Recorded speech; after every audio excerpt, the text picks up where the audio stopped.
show up first to every party, and you think tequila is your friend. You never say that you're sorry, and no matter what you can't pretend. Every time you kiss me goodbye, as I'm about to board a plane, you can't hold back the tears in your eyes, even though I'm only gone for days. You're one of a kind. You're one of a kind. You're one of a kind. You're one of a kind.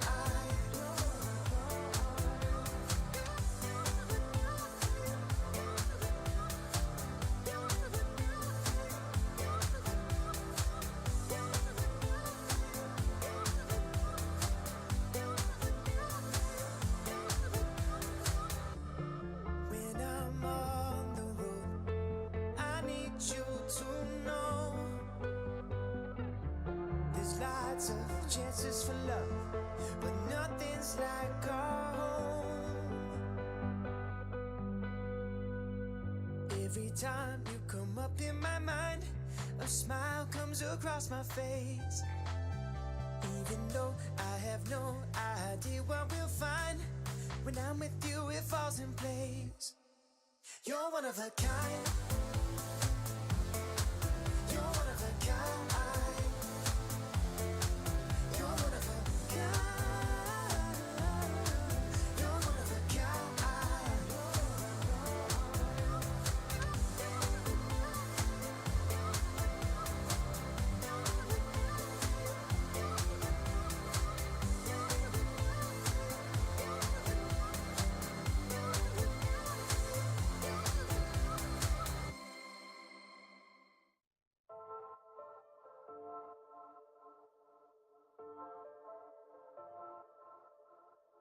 Trust me,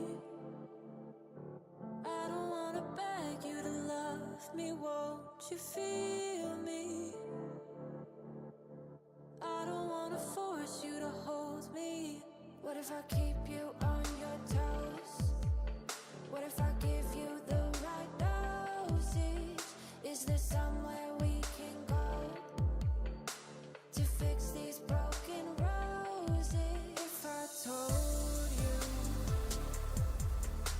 that we could have a better life, would you bring the old you? Or is that person still alive? If you took him off the shelf, would he even be himself? If I told you that we could have a better life. No sleep, you'll never find me dreaming these days. Lonely, I had to get another set of keys made. What if I keep you on your toes? What if I give you the right dosage? Is there somewhere we can go to fix these broken roses? If I told you that we could have a better life, would you bring the old you? Or is that person still alive? If you took her off the shelf, would she even be herself? If I told you That we could have a better life. If I choke on the words in my mouth, will you help me get them out? You know I'm always worried about. If I told you that we could have a better life, Would you bring the old you? or is that person still alive? If you took him off the shelf, Would she even be herself? If I told you that we could have a better life. 1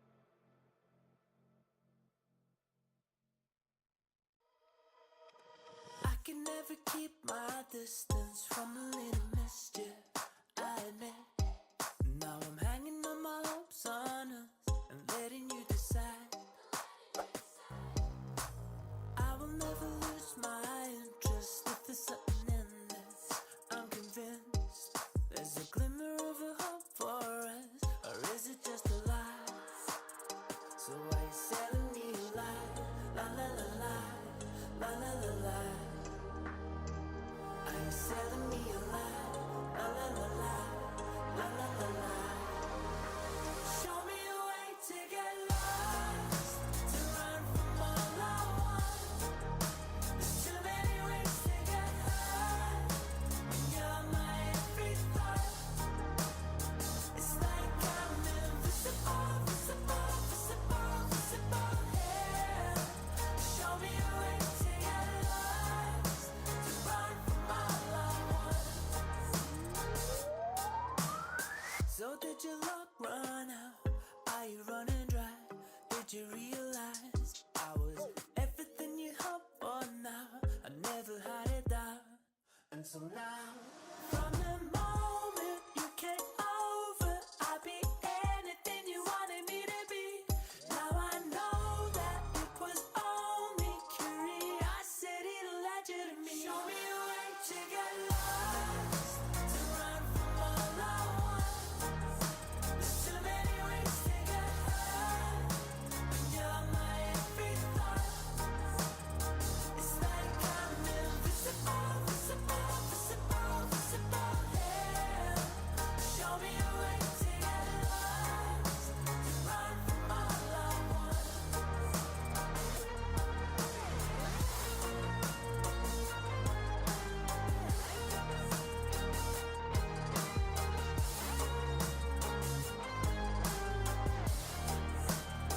So are you selling me a lie? La la la la, la la la la.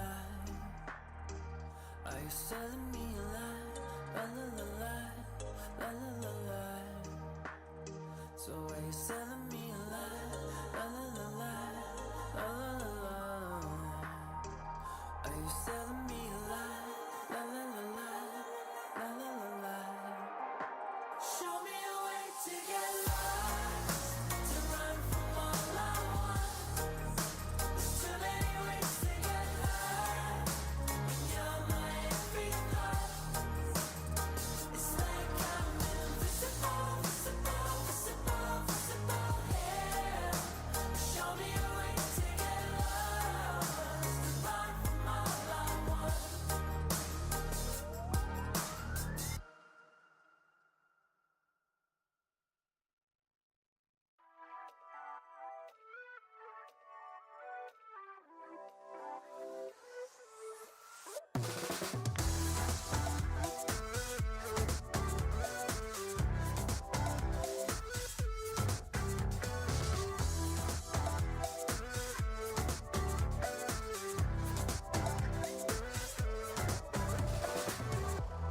Show me how to make it real. I won't let you down. If this is how we're meant to feel, I never had a doubt. Through every test, I gave you my best. I am obsessed, believe me. So take the next step, we'll make up the rest. Try to let go. Just take me for a ride.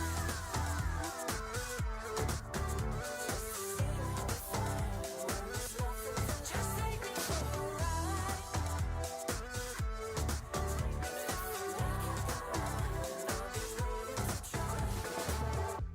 You wanted me to break the rules.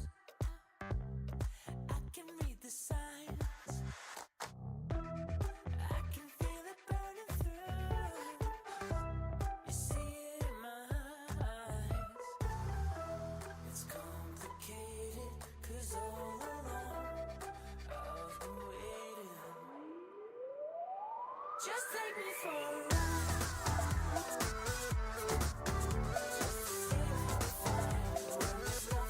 Just take me for a ride.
escape and start again when no one can get us. Now you say that the most we can be is a memory where we are.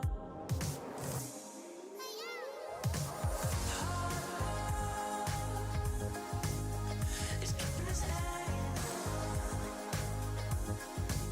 and we know it will never work out. We just wanna try some more.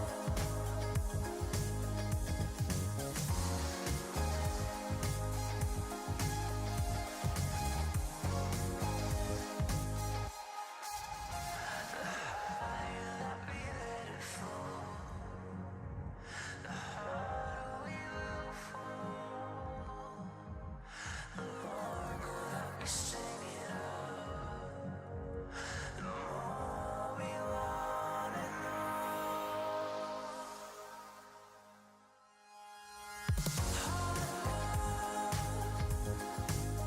It's keeping us hanging on, and we know it will never work out. We just wanna try some more.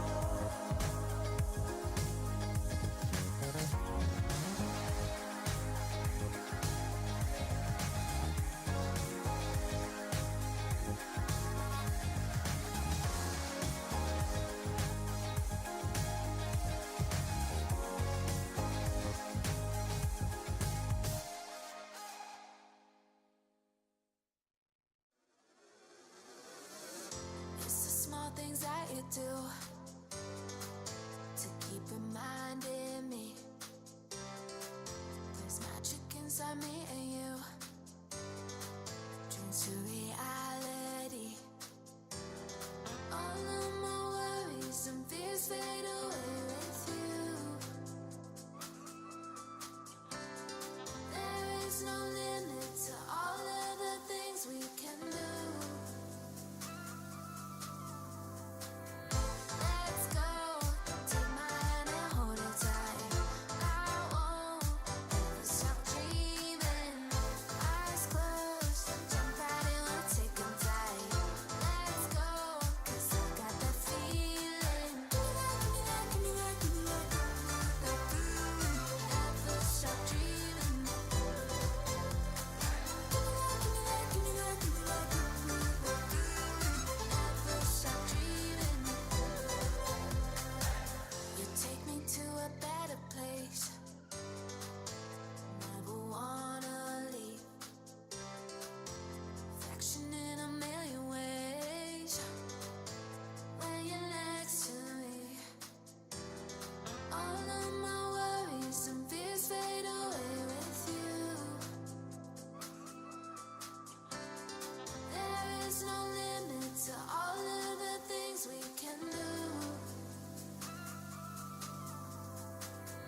Let's go, take my hand and hold it tight. I won't ever stop dreaming. Eyes closed, jump right in, we'll take 'em tight. Let's go, 'cause I got that feeling. Give me that, give me that, give me that, give me that, give me that. Never stop dreaming. Give me that, give me that, give me that, give me that, give me that, give me that. Never stop dreaming.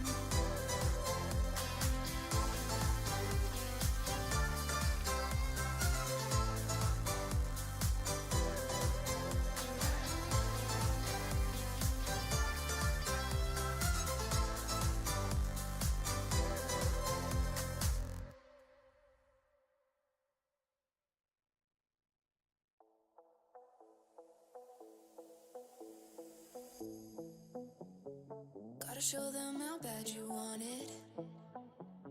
You don't always get them second chances. Don't start chasing till you got it.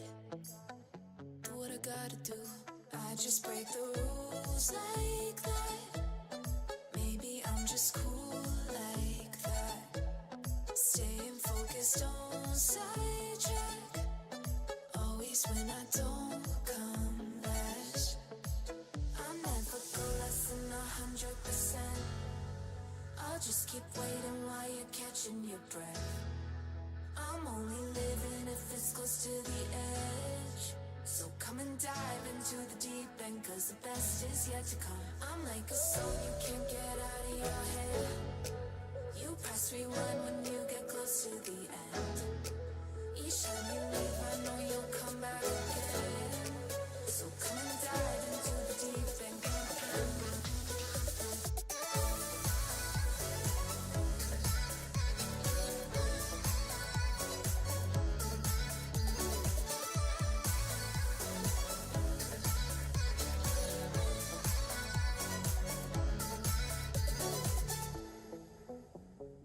You think I'm done, but I just started. I'm the fire that lights the darkness. Don't get strong, confused with heartless. Do what I gotta do. I just break the rules like that. Maybe I'm just cool like that. Staying focused, don't sidetrack. Always when I don't come last. I never go less than 100%. I'll just keep waiting while you're catching your breath. I'm only living if it's close to the edge. So come and dive into the deep end, cause the best is yet to come. I'm like a song you can't get out of your head. You press rewind when you get close to the end. Each time you leave, I know you'll come back again. So come and dive into the deep end.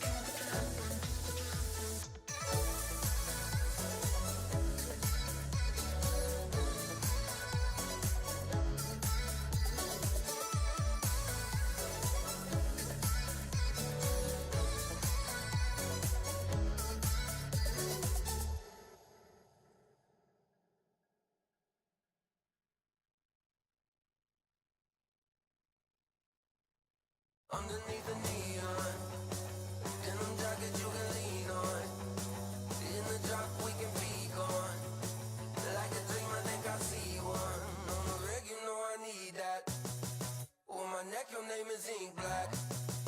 Got your hands up on your hip, like a pin up in that fit. I be lying through my lips, say anything to see a dip. Drop it low, let it show. Do your thing out on the floor. I'ma count to 1, 2, 3, chorus on the phone. I'm better when I'm with you.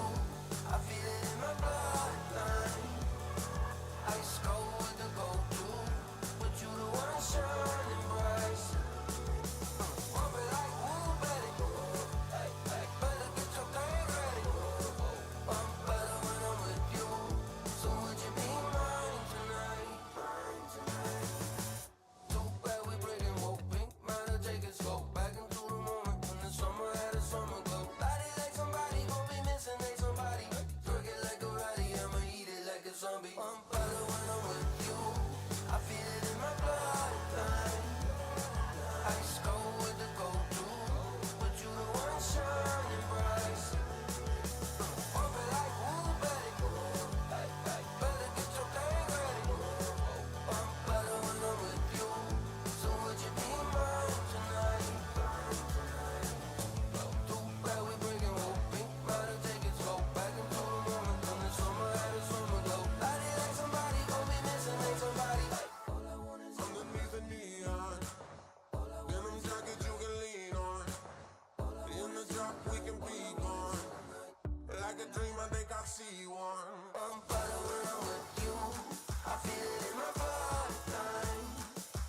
Ice cold with the go-to, but you the one shining bright. I'm better when I'm with you. I feel it in my bloodline. Ice cold with the go-to, but you the one shining bright. Bump it like woo, baby. Better get your thing ready. I'm better when I'm with you. So would you be mine tonight?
drives me wild. We got the game, cool champagne, light it up tonight. On fire, won't stop, don't stop. Give me the getting down, funky sound, cherry sugar high. Now raise your glass up, hands up. Give me the summer feels. Got no plans, honey golden sands. We're California dreaming. It's a euphoric bliss. We want it just like this. We're trying to catch a feeling underneath the stars and neon lights. Something in the water drives me wild. We got the game, cool champagne, light it up tonight. On fire, won't stop, don't stop. Give me the getting down, funky sound, cherry sugar high. Now raise your glass up, hands up. Give me the summer feel.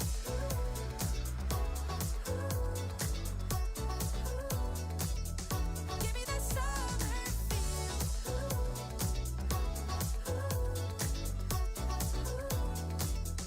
Give me the summer feel. What a feeling, got the summer feeling, come on. What a feeling, got the summer feeling, come on. What a feeling, got the summer feeling, come on. What a feeling, got the summer feeling, come on. We got the game, cool champagne, light it up tonight. On fire, won't stop, don't stop. Give me the getting down, funky sound, cherry sugar. Are you curious to play freestyle chess but don't know how to? No opening theory, no memorized moves, just pure strategic creativity. But how do you navigate 960 possible starting positions with confidence? That's exactly what I'll teach you in my Freestyle Chess Masterclass. You'll learn how to develop your pieces effectively, recognize key positional patterns, and avoid early disasters. I'll break down some of the best freestyle chess games ever played, featuring Magnus Carlsen, Alireza Firouzja, and Fabiano Caruana. Freestyle chess is still in its early days. This is your chance to get ahead of the competition. Sign up now and let's take your freestyle game to the next level. Join my Freestyle Chess Masterclass today and save 20% only during the Grand Slam. The future belongs to those who make it happen. That's why we built Make, a visual-first AI and automation platform for changemakers. It's never been quicker to start building, visually and without code, to automate everyday tasks and free your time and energy for bigger, better things. As your ambitions grow, you can accelerate progress with AI agents to create customized and agentic workflows, ones that handle complex, business-critical tasks while keeping you in control. And for leaders scaling business, you can see your entire AI and automation landscape in real time to orchestrate change and show progress in motion. Make automation and AI put to work for business, for teams, for you. Make it happen at make.com.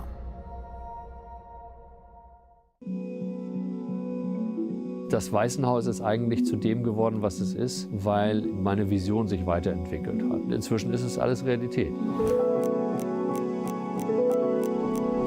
75 Hektar, 40 Gebäude. Aber irgendwie fand ich das doch ganz cool, diese Gelegenheit, also in einer industrialisierten Welt 3 Kilometer eigenen Strand zu haben. Was Hotels ausmacht, sind die Menschen hier drin. Freiheit ist wichtig, dass Gäste machen können und entscheiden können, wie sie ihre Zeit verbringen, um nachhaltige Erlebnisse zu sammeln. Die Natur ist hier einzigartig, mit den Wäldern, mit den Wiesen. Und das ist für mich tatsächlich ein besonderes Erlebnis. Selbst wenn es schlechtes Wetter ist, bekommt alles einen Glanz. Wir werden jetzt die Familien mit ansprechen, wir werden die Golf-Zielgruppe ansprechen, wir werden die Management-Konferenzen haben, wir werden das ganze Longevity-Wellness-Thema machen. Das heißt, auf diesem großen Gelände von 75 Hektar kann man für jeden das spezifisch beste Angebot schaffen. Es gibt einfach nichts Schöneres. Man muss hier wirklich sein, um es zu verstehen.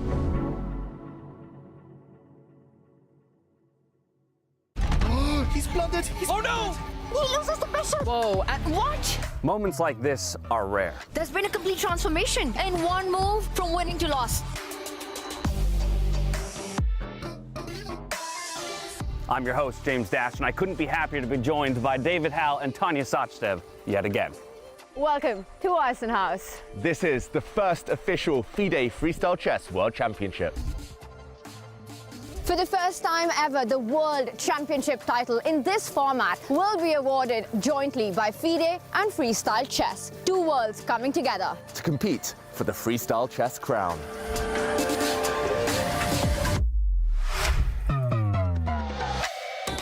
This place, it's something else. It's calm, it's powerful, it takes away the noise. Weisenhaus offers a setting that calms the mind and sharpens the focus.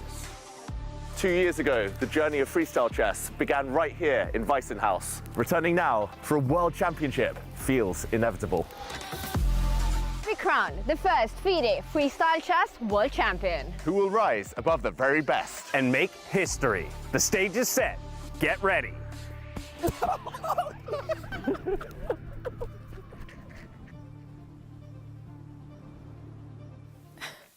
Hello, everyone, and welcome to day 2 of the 2026 FIDE Freestyle Chess World Championship here at the beautiful Weisenhaus Resort in Germany. I'm your host, James Dash, joined as always by David Howell, Tanya Sachdev, Judith Polgar, and Peter Lecko. That's right, it's a star-studded cast here, all 5 of us in the studio together to kick off the day. But Tanya, it's hard to believe that yesterday we were on the precipice of a 4-way tie out of the group stage and into the upper bracket, and yet one result changed that fate, and we had our 4 tickets booked into the upper bracket. What a fantastic day it was, right? Until the very last moment, there was not a single guarantee of who makes it to the semifinals with the World Championship on the line. But I'm just going to start by saying, this is a very neat sofa to be on, James. I've got Judith and Peter right next to me, and I remember this moment, Peter, where I think it was Vincent with 160 on his heart rate, and you told Judith, you know what, mine is higher. Yes, I felt like it. If you ask me at that moment, please say something, I would have not been able to. And yet, Vincent did have a beautiful group stage performance, finishing in 2nd place overall, booking himself into the semifinals. Do you think there's some kind of magic here at Weisenhaus? What is it about this place that Vincent seems to just step it up an extra degree? Yeah, he certainly loves to be here, playing in Germany in this wonderful Weisenhaus. He just feels the energy, everything. But yeah, yesterday was very tough. It was crazy. And when he lost the last game to Sindarov, I was losing my mind that maybe he's in a tie and he has to play a playoff. And oh my God, what will happen? But no, he made it through. So I'm very happy. And to that effect, Judith, somebody else that it seemed was cruising into the upper bracket was Magnus Carlsen, and then uncharacteristically dropped 1 game near the end, and it put everything into question. Of course, he would quickly wrap it up in Angry Magnus near the end of the day, but that was something that caught us all off guard a bit. Yes, because things were going so much on his way up to round 5, basically, that we saw his body language showed before the game. He was like lying there, right? And he had the feeling of, okay, I'm there already, we're just here to do some jokes or something. And then he got the punishment against Erigaisi. And it was quite an amazing game, by the way, because in the first few, 8 or 9 moves, it was a pawn clash. And then the pieces came, and that was not fun for Magnus at all. So that was quite shocking, and I think that was a real wake-up call that, what happened? Yeah, and as I turn to you, David Howell, I do want to bring up the group stage standings overall, just so everybody at home can get a picture, because we had 7 rounds played yesterday in our round robin, and again, it was a 4.5-point first-place leader, 3 players tied at 4 points, all before we get to the lower brackets, but it really was a battle for essentially all of our players, only a couple in that spoiler position at the end of the day.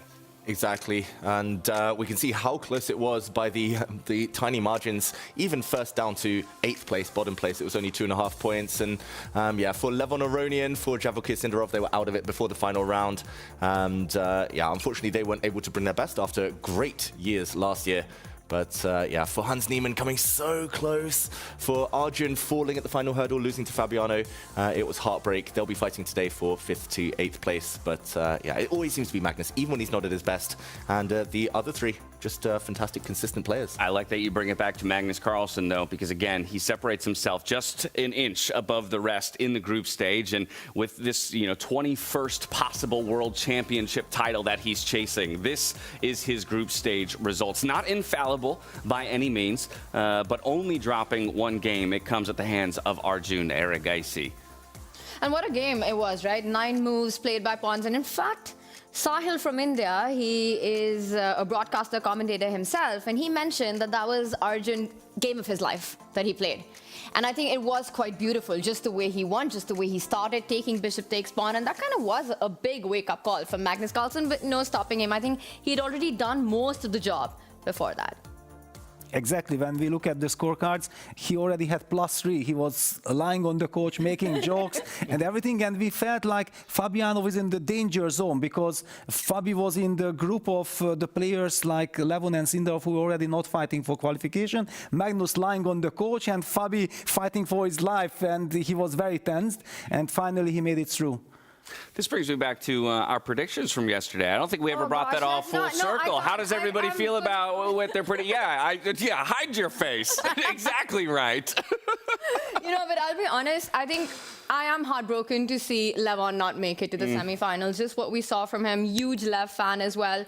But he just never got going. I think there was not a moment where it started slow for him, and I think he just didn't find his rhythm. And the interview that we had at the end of the day really summed it up, because Judith, he said it himself that, this is the kind of format where you're out of practice. It's so hard to get the flow. And also, he was playing so well in the Grand Slam, right? So there was a lot of expectation from the fans and from us. Yeah, exactly right. And living up to that expectation at every single moment is maybe an unfair, level for us to hold them to. I think it's a weather thing. He struggled last year in Weissenhaus, Levon. He was in the bottom 2, got eliminated. And then Vegas. Hot Vegas. Hot Vegas, very warm South Africa. Won both of those events. Back to winter, back to the cold. Well, 2 points is a trend, right? We need a third to verify. So we got to get back somewhere hot to see if he gets a victory. So who did best with their predictions yesterday? I am not winning. I got 3 of my 4. Same. I had said Magnus, Fabi, and Vincent, but I had chosen Vachier over Nodirbek as the Uzbek that I thought would get through. You got the country, but not the name. I got the country, not the name. Yeah, so okay, I'll take it. I said both Uzbeks. Vachier didn't make it, Fabi did. So I got 3 as well. Oh, okay. Yeah. All right. Gosh, well, I lost that competition with a big margin. But moving on from that, James. From yesterday to today. I know that's why everybody is here to see the semifinal bouts, who will push themselves to a final table tomorrow in attempt to grab that first ever World Championship title here in the FIDE Freestyle Chess Circuit. These are your matchups there. It's going to be Nodirbek up against Magnus Carlsen, Vincent Keimer against Fabiano Caruana. That's our upper bracket. In the lower bracket, Hans Niemann up against Levon Aronian, and then Vachier-Lagrave playing against Vachier-Sindarov. It's not just these 8 gentlemen. We also have 2 of our women playing today, Bibisara Asabayeva and Alexander Kostyniuk. They're playing in an exhibition matchup as well. And that's something I would like to talk about before we dive into some of the upper bracket bouts. These 2 players stepping onto the stage for the first time. We didn't get to see them in the group stage, so they're immediately into the 25-10 format, playing 2 games today. Judith, what can you tell me about these incredible players? Well, they are both fantastic players in women's chess, and Kostyniuk was a world champion. Also, she's a champion in 960 in freestyle. She has some experience. So I'm pretty sure she's looking forward very much. And we've seen Bibisara playing in the Grand Slam. It didn't work out for her, but I hope she improved also, and it will be a great battle. I'm actually really excited to see this because Bibisara, she's a 3 times World Blitz champion, the reigning one as well. So it's going to be interesting to see how they adapt to freestyle chess, how much practice they have, and I think this is the beginning of women in freestyle chess. Stylistically, understanding that in freestyle chess the position might determine to a degree your approach to a board, how do they match up in that way? Do you see one as more aggressive and attacking, the other one being more solid as a player? Well, how would you describe them stylistically as chess players? Well, I think it's more like their character. They are both extremely big fighters, and they are going to bounce back because they are those kind of persons who like to challenge themselves, and we've seen both of them in critical situations in World Championship matches, really there where you have to show your skills. So I think it's going to be a great fight for them, and both of them probably really wants to bite. I believe that to the nth degree. We've been playing games with Bibi Sara as well at night. She's a fierce competitor both on the chessboard and in the Avalon board space as well. Let's return to that bracket stage, though, for the 8 men who are competing here in Waisenhaus. We'll start with the upper bracket and take a look at what we have in front of us. It's those 2 semifinals. Of course, the winners of those will move on to play in the finals tomorrow. That determines our FIDE Freestyle Chess World Champion. So it's Magnus Carlsen against Nodirbek Abdisatorov, Vincent Keimer against Fabiano Caruana. The loser will drop down to play for 3rd place from each of these semifinals. From here, we can flip to the lower bracket and just take stock of that. Looks a little bit more complex, and that's because every player is still going to be playing for placing all the way down to 7th and 8th place. So Neiman versus Aronian, Erigaisi versus Sindarov. Of course, the winners move on, play for 5th. The losers will be playing for 7th and 8th. Yeah, lots more chess, lots more games. I think these players, they'll be disappointed, of course. It's just a bit of a free roll for them now. The likes of Levon, maybe it will just free up his play. He played better yesterday once he had no more chances. So I'm expecting those games to be fun and dramatic. But, of course, less at stake now. That's an interesting point because there is, to a degree, something less at stake. We're no longer in a circuit format where you might still be fighting for points that can aid you further down the line, but there's still plenty of prize money on the table as well. But I wonder what that kind of freedom, maybe for some of these players, will end up turning into when it comes to the over-the-board action. A little bit more fight, a little bit more risk-taking? Well, I can answer for Levon because he said it himself best yesterday that he loves the format, he loves playing here, and it doesn't matter if he's fighting for 1st or 5th, he's going to enjoy the ride and give it his all. Oh, absolutely. I mean, he's the freestyle guy, right? Whether he's on the chessboard or he's wearing his shirts, t-shirts, right? And it's sunny today. So we're in a media, because it's still chilly, but it's sunny. So he's going to be half warmed up. No pressure, Hans has got no chance. And Hans picked Levon. Exactly. Hans picked Levon. Exactly. Let's not forget about it, because this is a prestige duel, yeah, in South Africa. And Vegas as well, right? Vegas finals was Yes. Levon. Yes, against Hans, and then also when Levon knocked him out, then there was some, controversy in the interviews and so on. So I'm pretty sure that Hans is looking for his revenge. Yeah, they do have a bit of a storied history here on the freestyle chess stage from Vegas all the way to here. Yeah, Levon did pick Hans in South Africa. He topped the group stage, had the first pick. And let's not forget that it actually all began by Levon helping Hans out in the group stage in Vegas, because Hans was in the studio with us during that tie-break game, cheering Levon on, because it was the only way that Hans would eventually make it into the upper bracket. But now, today, they're enemies. I can tell you something fun about this. Yesterday at dinner, when Hans picked Levon, Levon came to Hans and said, "So man, you picked me." So Hans tells Levon, "I always want to learn." And then Lev looks at him and says, "From the best."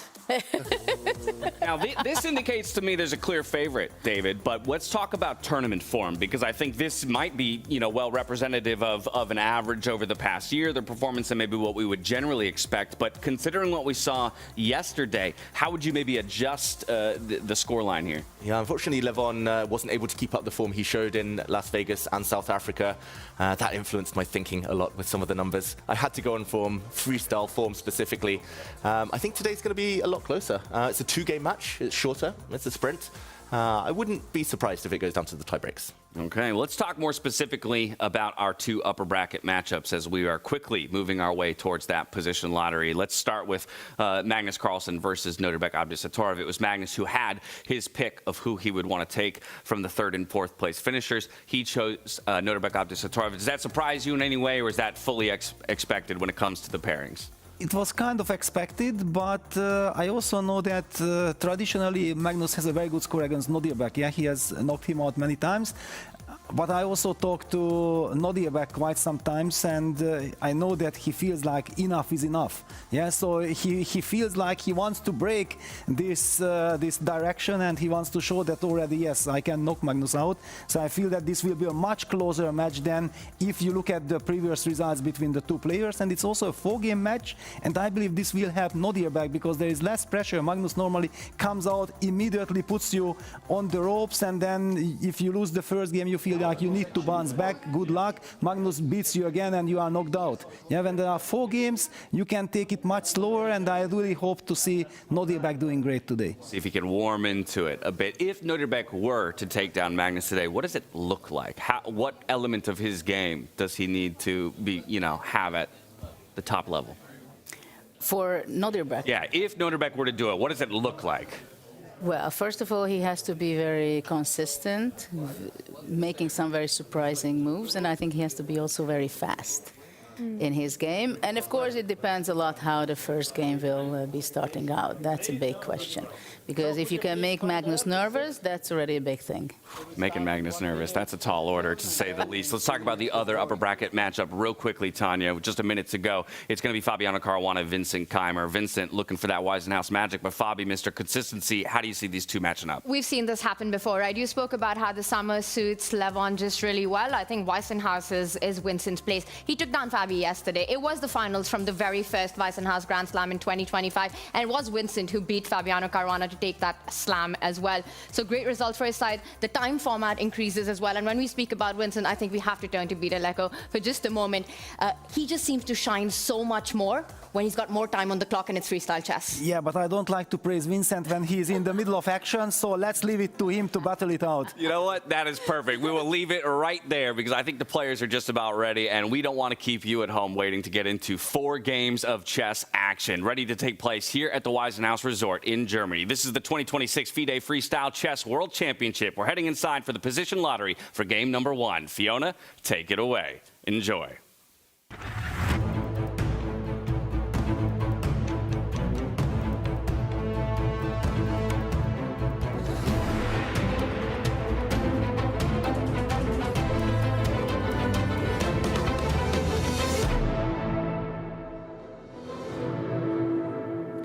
Hello and welcome to day 2 of the FIDE Freestyle Chess World Championship. My name is Fiona Steil-Anthony. I'm delighted to be your host. Yesterday we saw a very exciting round robin, while today it is the semi-finals. Tonight we will know which 2 players will fight for the crown tomorrow. Today, also the exhibition match between Bibisara Saubayeva and Alexandra Kosteniuk will start. Soon we'll find out the first position, but before that, let's take a look at the highlights from yesterday. Oh! Game-changing blunder from Sindarov. Oh, it's checkmate! No! no! In that mode, no! Rook takes pawn on b7 would end the game. Resignation from Sindarov. Magnus makes a new queen and pulls it out the bag again. Wow.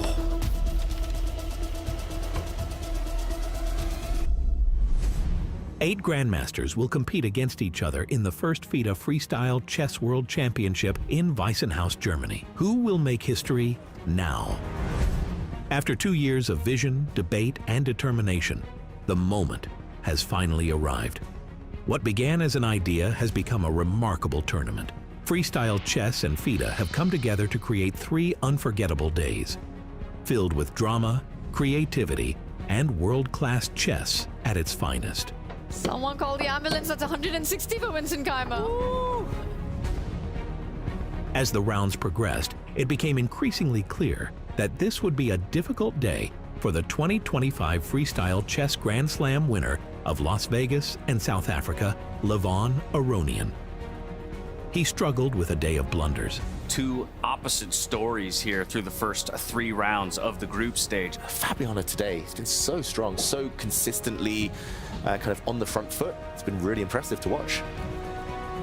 After his game against Levon Aronian, Fabiano Caruana lost some momentum, opening the door for Vincent Keimer and Nodirbek Abdusattorov to push forward in the standings. Even though these 3 players were close behind, Magnus Carlsen remained strong and consistent throughout the day and finished on top. That's classy. Magnus's endgame magic. And how does Magnus do it? Again and again and again. The stage is set. A new day begins, and it's already semi-final day. After an electrifying opening day with 28 matches, the tournament moves on to the knockout phase. 4 players are still in the title race. With his top spot in the round-robin standings, Magnus Carlsen earned the right to choose his opponent for the semifinals, and he picked Nodirbek Abdusattorov. That leaves Vincent Keimer and Fabiano Caruana to face off in the second semifinal, setting the stage for an epic clash. Who will become the first FIDE Freestyle Chess World Champion? Stay tuned. So as we saw, a very, very exciting day yesterday. Now it is time to find out the first position for today. I'm very happy to be joined by Sven Oppes, the tournament director of Kränke Chess and Freestyle Chess Festival. Sven, you recently announced the event. We saw a lot of top players will be back. Magnus Carlsen, one of them. What can we expect from Kränke in Karlsruhe? From my point of view, it's the biggest and most spectacular chess stage in the world. And we expected more than 3,000 players in our open tournaments. So I think it's a wonderful chess festival. And now I expect a wonderful day here by the World Championship. It's gonna be a fun day, a high stakes one. And I'm gonna move behind the table and ask you, Sven, are you ready? Yes.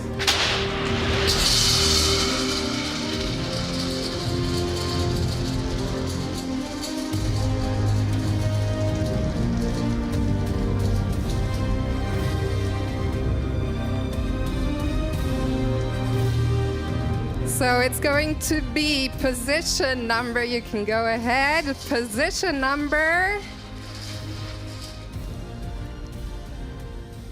858, position 858. As always, the players will have 10 minutes to prepare. Players, best of luck, and to everyone watching, have fun.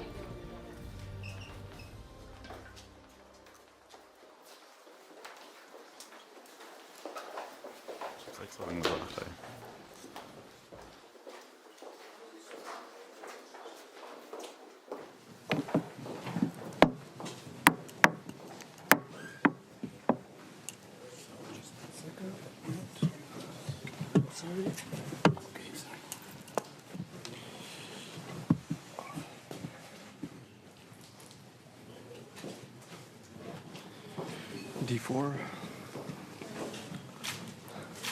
That's the idea. D5.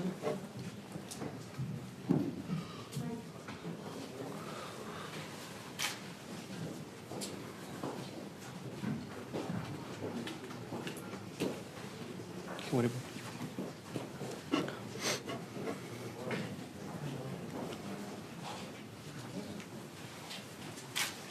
okay, that's E5.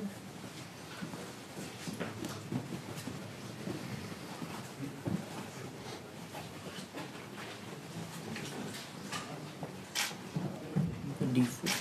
Okay. You want to go rook D5? G3. And with F4. Actually, this might be interesting, right? Because we get our bishop here against the queen. You mean take rook D4? G6? No. Always good for black. Many tempos. Yeah. G3. G6. Even G5. Nah, probably not. G6, F4. D6.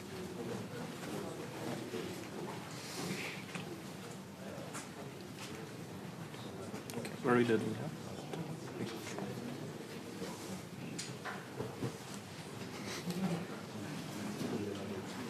Oh no, I like white. D3. Even if black goes F5. F5, yeah. Can you try knight F3 second move and then D4? Yeah, G6.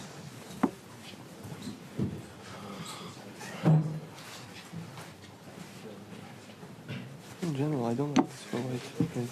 Bishop g7, then d5. d5, we go g3. I mean, knight b3. Yeah. And we have c5.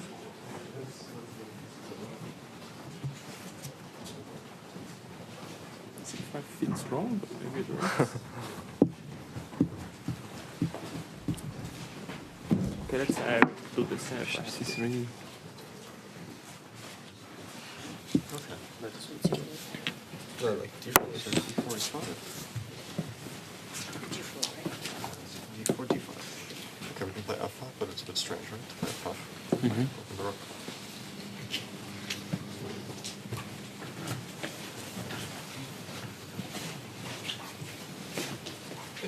This doesn't seem too scary. Yeah. I think e4 looks more In natural. general, white plays g3 here, then... Yeah, g3 we can play g6, yeah. e4 is never a must. You can also play h5 or something. No, but I like g6 because, I mean... I mean, like, this could also be a setup, knight of 6 and h5. I mean, maybe... Also yeah, maybe. e4 is critical. Yeah, nothing else seems to make too much. F4. Like a4, like is... Yeah. In general, we have, like, f4, do we want to play d5? I think we want to play d5. Yeah, and then g6 and knight. Here it's maybe annoying for it. Yeah, but I know d5, g6, knight f6, and it should be very good. Because this diagonal is important. Yeah, this is good to lock the file. So G3 and G4 both make sense, yeah? G4 I will be scared to play. Well, I'm trying to lock this knight somewhere. G4 actually makes sense because we can't play G5, so we want to gain some space. Trying to play bishop G2 and then. Because let's see. Okay. First of all, let's play like say G6. Yeah.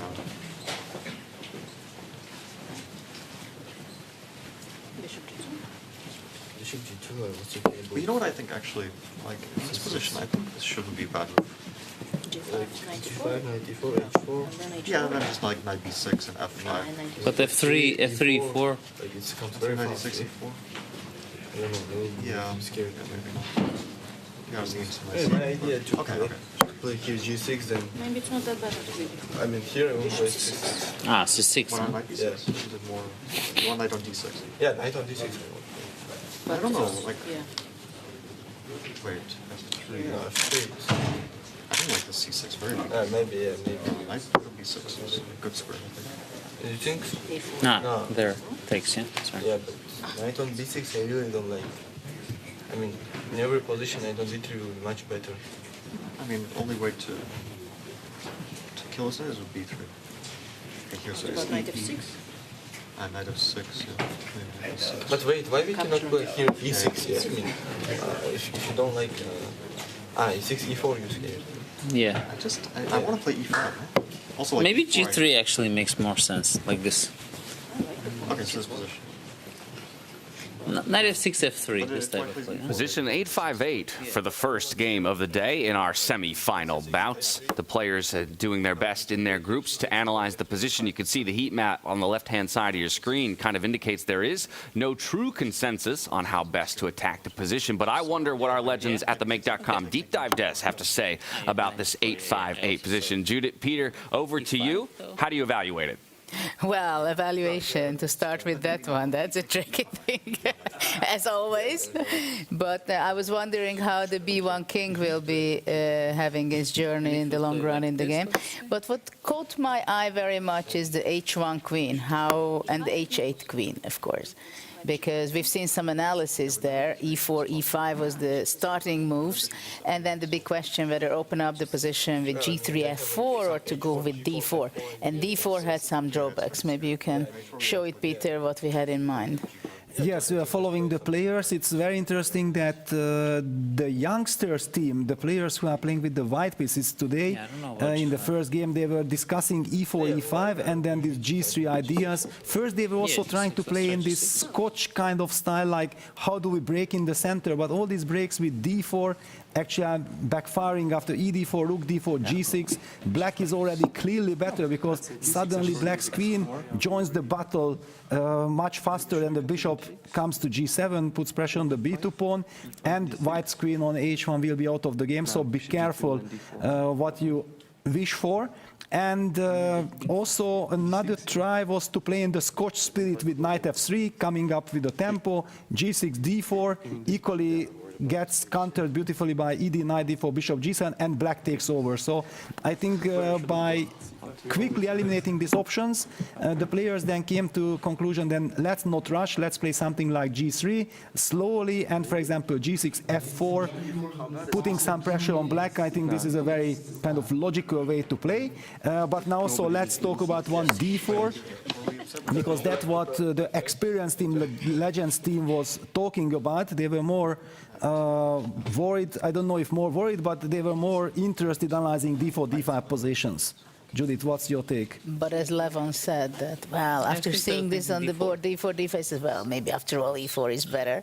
Yes, I think we can conclude that both teams felt like there is nothing really special happening in the position. Both sides have different ideas. For example, here, Levon first suggested the move g4. Later, he, even after 2 minutes of analysis, said that, yeah, maybe do the same idea with g3, so the players are not sure themselves. What is right then at some point, I believe in this variation, g4, g6, bishop g2, the move knight b6 appeared on the board, and then Sindelov said, no, I don't like this knight on b6. This is normally always misplaced. So you can see how impulsive the players are also, because you don't have time. You basically follow your instincts that you have already gathered throughout the freestyle games. But I also felt that I've seen Hans was very passive today. I think he's the person who is the mostly disappointed from yesterday, and he did not get over on that. I believe he was not even commenting and joining the talks in that analysis now.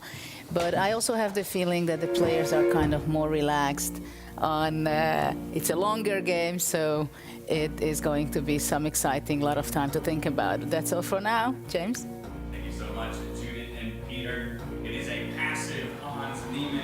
A late Magnus Carlsen arriving to the playing hall. He's facing off against Nodirbek Abdusatorov. His pick when it came to his upper bracket bout. Vincent Keimer and Fabiano Caruana, the other top ticket matchup that we'll be keeping our eyes on in this first round of the semifinals here at the FIDE Freestyle Chess World Championship. Off we go. Big moment. Tanya, Nodirbek opens with the e-pawn. And this was one of two main variations mentioned. Very logical here to occupy the center. I like it. You occupy the center, you open the bishop diagonal as well. And you know, often in freestyle chess, the one thing that we've learned about, you want to talk about the piece coordination and the safety of king. I think one thing that's going to be interesting to watch out here, David, is that with the king where it is placed right now, it's hard for me to imagine a long castle towards the right side of the board. So much clearance is required for that. And it makes me wonder, do you even need to castle in this setup? We've seen ideas of activating major, which is on the flank, by moving a flank pawn forward. At some point, I am expecting that a pawn to move ahead to try to activate that rook, and maybe the queen from the other edge of the board to even come out with h4 at some point. Yeah, some flank play. Magnus tends to like those types of ideas. He likes to activate his own queen very early. So I wouldn't be shocked if at some point maybe black occupies the center first. Most of the teams were discussing symmetry with pawn to e5, but the moves like g6, maybe even g5 at some point, just to allow the black queen out on the diagonal, as Peter showed earlier in one variation, would be very logical. But it does feel like a bit of a handicap Magnus is giving himself, having not come to the board till late, having not participated in any of those discussions. Any idea what he was up to today morning, David? Any info on that? I do, but something to do with Valentine's Day, that's all I'll say. Ooh, love is in the air, but not on the board. Exactly. Time spent on the board, that is the consequence of Magnus being late and just adjusting pieces there. Yeah. He's chewing through that clock so far, already a minute and a half gone. Of course, I'll remind everybody we're playing 25-10 here, so it'll be a slower pace to the games today. But by all accounts, every second that gets eaten away from Magnus's clock here is, you know, a point in favor of Abdusatorov in this game number one of a best of four. Also, what's going on in Magnus's head are the ideas that Judith and Peter were looking at, right? You want to keep symmetry if you're black here with advancing your own e-pawn 2 steps forward. But then white has that idea of g3, f4, striking very quickly, breaking that symmetry early on. And how are you going to respond to that is what is the look ahead that's required right now. In our pre-show, we were talking about the importance of the first game in this best of four between these two. And David, historically, Nodirbek has had an extremely difficult time against Magnus in freestyle chess. Exactly, especially freestyle chess. He faced him in Weissenhaus 1 year ago, lost there, lost in Paris as well to Magnus. I actually thought, in chess in general, but at the World Blitz, Abdusattorov almost had a breakthrough against Magnus. He won the first game in the final. That was also a best of 4, fighting for the world crown. He ended up losing 2 long endgames, Abdusattorov. One of them was a dead-drawn knight and 4 pawns versus knight and 4 pawns. Somehow Magnus eked out the win. Then it was a bishop and 4 pawns versus bishop and 3 pawns endgame, and somehow Magnus again got the win. So it does feel like Nodirbek, despite the fact he started strong in that World Blitz, still has that mental block. Can this be the time? I think getting a good result here with whites, ideally win, of course, but definitely not losing. That has to be the start for Abdusattorov. There's a bit of a twist in the color kind of sequence later in the match. And speaking of twist, quite a plot twist in our other semi-finals matchup, James. A completely different approach from what was being discussed by the players and in our studio as well. Yeah, heading over to Vincent Keimer versus Fabiano Caruana. I like the call out because move number 1, pawn to f4. Wow, very interesting. It looks like a... Where did that come from? Dutch defense reversed colors. It does look like this was also played by Arjun Erigaisi and Bibisara Asabayeva against Alexandru Kostenyuk. We'll just do a very quick action replay to show the first couple of moves. We started with f4. Normally this is the birds opening in regular chess. I guess it makes sense to put a knight on the 3rd rank only when a pawn is in front of it. The pawn acts as a bit of shelter, occupies the center, stops black from playing e5. Black happily plays the other central pawn though. g4 getting a lot of space. The white queen at least has some vision into the center, as does the white bishop on the diagonal. I think this is going to be a fun one. Hitting the central pawn, and maybe white is going to continue just piling forward with the pawns as quickly as possible. And also progressing at a much faster clip than our other top ticket bout. Magnus Carlsen still yet to make a move, almost 5 minutes in to this initial round. Oof. Why come late if you're going to burn 5 minutes thinking on move 1? Those are the consequences. Tanya, how to defend this pawn, though, for Fabiano right now? Yeah, that's the first big question, right? What you really want to play is push that e-pawn forward, but after having committed g6, do you really want to open up the dark squares on both diagonals? You know, you don't feel really comfortable doing that. The bishop coming out to c6 to defend it, it doesn't feel like it's a bishop. Not an easy choice. You never want to push that pawn forward. It just feels like not only Keimer has gained space already, you know, also making intentions clear with this ambitious play. The flow for white's development, even beyond the attack on that central pawn, the knight coming out to f3, the dark squared bishop eventually landing up on g3 or h4. A stronghold on e5, maybe someday we'll see d4, knight e5 jump in. Easier to play as white is the feeling that I'm getting right now. Yeah, the next few moves, I think, are going to be really important. I wouldn't be shocked if Fabiano does burn a bit more time even. He does bring out his knight. In the meantime, Peter mentioned earlier that it was Vachier-Lagrave who really didn't like the knight on the b6 square. Maybe it will be controlled a bit later by a pawn and won't be able to leap forward. But interesting. It was last year where Vincent had the white pieces. That's where he got his breakthrough against Fabiano. So I think the opening is going to play a huge role. Both players looking quite calm in terms of heartbeat on the camera. Locked in now. You know, I was almost going to blunder in this position. I was about to suggest a move a4, trying to target that knight on b6, and then you realize that there's a bishop on e8 as well. This is what freestyle chess does to you. Just pieces placed so differently. But if you can get a4, a5 going, that knight might not feel as safe. And if you ever respond a4 with black going a5, then there's the idea of the white bishop stepping up to f2, targeting that knight. So suddenly pieces are not feeling very stable. Yeah, it's funny you mentioned a4 because in the discussions pre-game, Levon Aronian mentioned this move and then he was like, oh, sorry, that pawn is hanging. So he had the exact same thought as you, Tanya. Normally this is kind of an automatic, a really desirable move when a knight lands on a square such as this one. But here he has to double check. Still may be possible in the next few moves. It's worth noting as well that the black knight could come forward, help the black queen create a checkmate threat within a couple of moves. So that diagonal has to be blocked in the near future, either by this white pawn or maybe the central pawn. And yeah, kings might come under fire. Funnily enough, a4 is still the third best option in the position, according to the engine. That would be cool. It's the type of move Vincent would play as well, really kind of critical. But I guess the idea is that if a black knight gets distracted, There's a mate on B2. Exactly, David. What? Just knight takes pawn blunder. It says d4, e6, knight f3, knight to e7, b3, knight to b. Oh, now he's going to go the other way. He's justifying that early f-pawn push by tucking the knight behind it. So following through with his game plan, that's what we like to see. Yeah, that would have been a full pawn sacrifice, as Tanya says. The knight would have taken the pawn, and the queen would have been threatening checkmate. So even if a decent sacrifice, maybe gaining a bit of time for white, I can't blame Vincent for kind of just passing through that one. It will be an option later anyway. So looks very, very logical for both sides. Probably bishop will come out in the near future, hit this pawn. And I won't be surprised to see your idea to block that diagonal with the d pawn moving forward, just making sure that you blunt all play on that and then plant your knight on e5 at the right moment as well. Not to mention the bishop from e1 then will have a choice to go to either of the two paths available. Yeah, very quiet start. The black knight will most likely use this square to come out as well, gain a bit of a tempo in the process, maybe mirror image, leap into the center for black. And Fabiano, I think for both these players, not getting into time trouble, that's going to be part of the big strategy.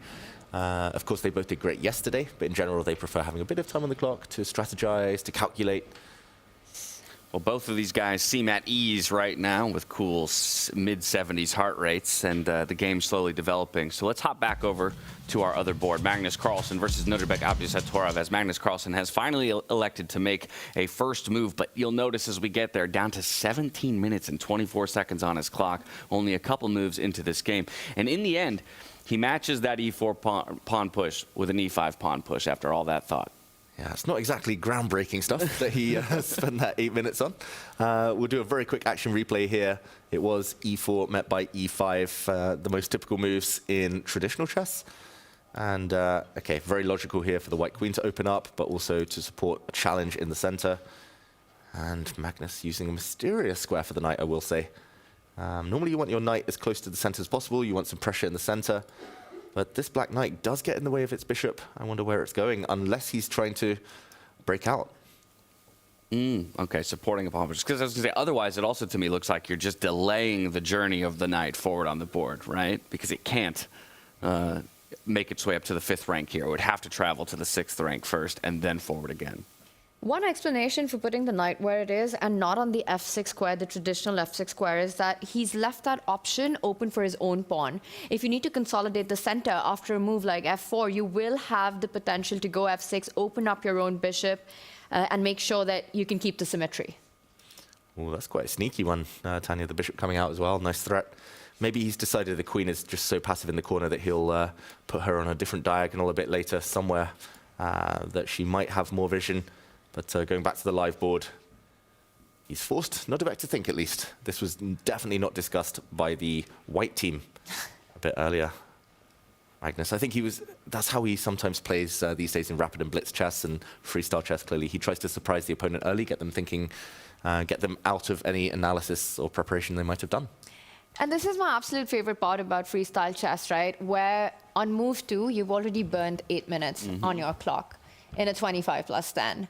And that just doesn't happen. It just shows the importance of actually navigating the opening as correctly as you can, make the most practical decisions, balancing the clock, because it's really not about preparation, right? It's about getting a playable position. How many times we've seen even the best in the world completely lost by the time they reach move 10.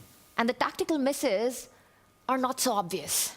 Well, if anything, you could argue this is the moment of preparation, right? And it is the fact that you have to eat through some of your clock in order to prepare that position that you'll play down the stretch when things are moving a bit faster and the pieces are flying. Yeah, it's nice seeing these top players like fumbling in the dark. We all feel blind sometimes when we look at chessboard, but the players here, they're trying to create magic for themselves. But that's what I think is interesting about your point about Magnus's, kind of approach to these games, right? In terms of making other players uncomfortable quickly, right? If you feel like ability to ability, skill to skill, I'm the better player, then I want to get us both into an uncomfortable position as quickly as possible and trust that my skill set will ultimately allow me to navigate that better than you. Exactly. And actually at dinner the other day, I was chatting to Magnus's coach, Peter Heine-Nielsen, and he said that he'd started playing a bit recently, but his preparation is so much more different from the likes of Magnus's preparation. For any other Grandmaster, you try to work it out. With black, you want to force equality. With white, you want to force an advantage. He was like, oh, with Magnus, it's an easy job. I just want to get him survival. Out of the opening, he can be clearly worse. As long as he's alive, as long as he's still fighting, that's a success. So yeah, Magnus, the limits to what's possible are far wider. All right, well, I just received word. Legends alert! Judith Polgar and Peter Lecko have identified something they want to jump in and talk about, so we're sending it over to that make.com deep dive desk. Judith, Peter, what have you found for us? Oh, absolutely. It's a very exciting thing going on, even if it not necessarily seems so. That's something real tasty and spicy stuff. So, Peter, we've seen this position between Vincent and Fabi.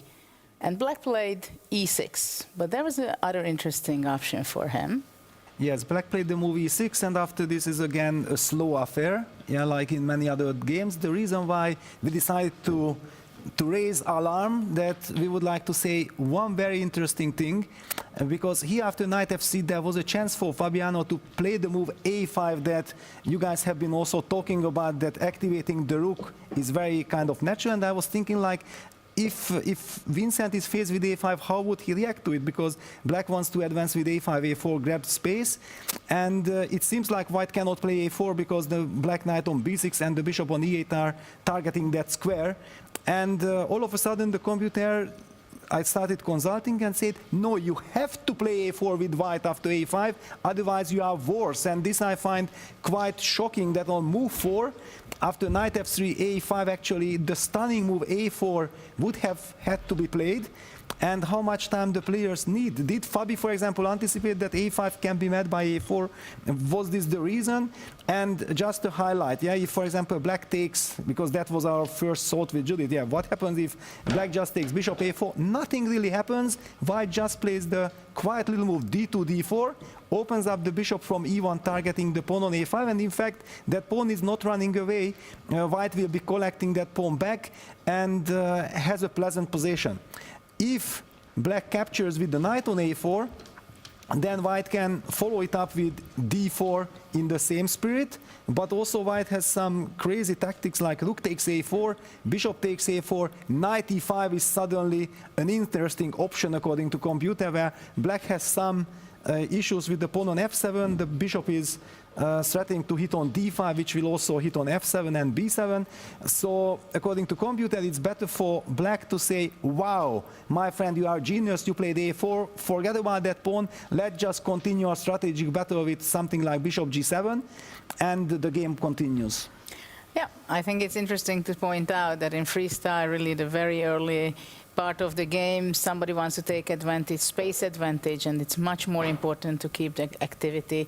And a4 pawn sacrifice, we found it was quite amazing. Back to you. Thank you so much to both of our legends, Judith Polgar and Peter Lecko, for chiming in on that Caruana versus Vincent Keimer matchup. As we return to the current board state, though, here, David, do we see either of these players? I mean, I know actually I'll turn to Tanya. Tanya, you had talked about how maybe a4 was something that, you know, is in Vincent Keimer's playbook even, but we're talking about the a5 being the impetus for all of this. I think that's very relevant. The analysis that we just saw, at some moment, maybe in the next couple of moves, we are going to see those ideas being played out. And just beautifully highlighted there that, you know, you can actually sacrifice a pawn simply and pick it up later with interest. Your bishop opens up, you have more control over the files, and black's pieces are just not well placed in that moment.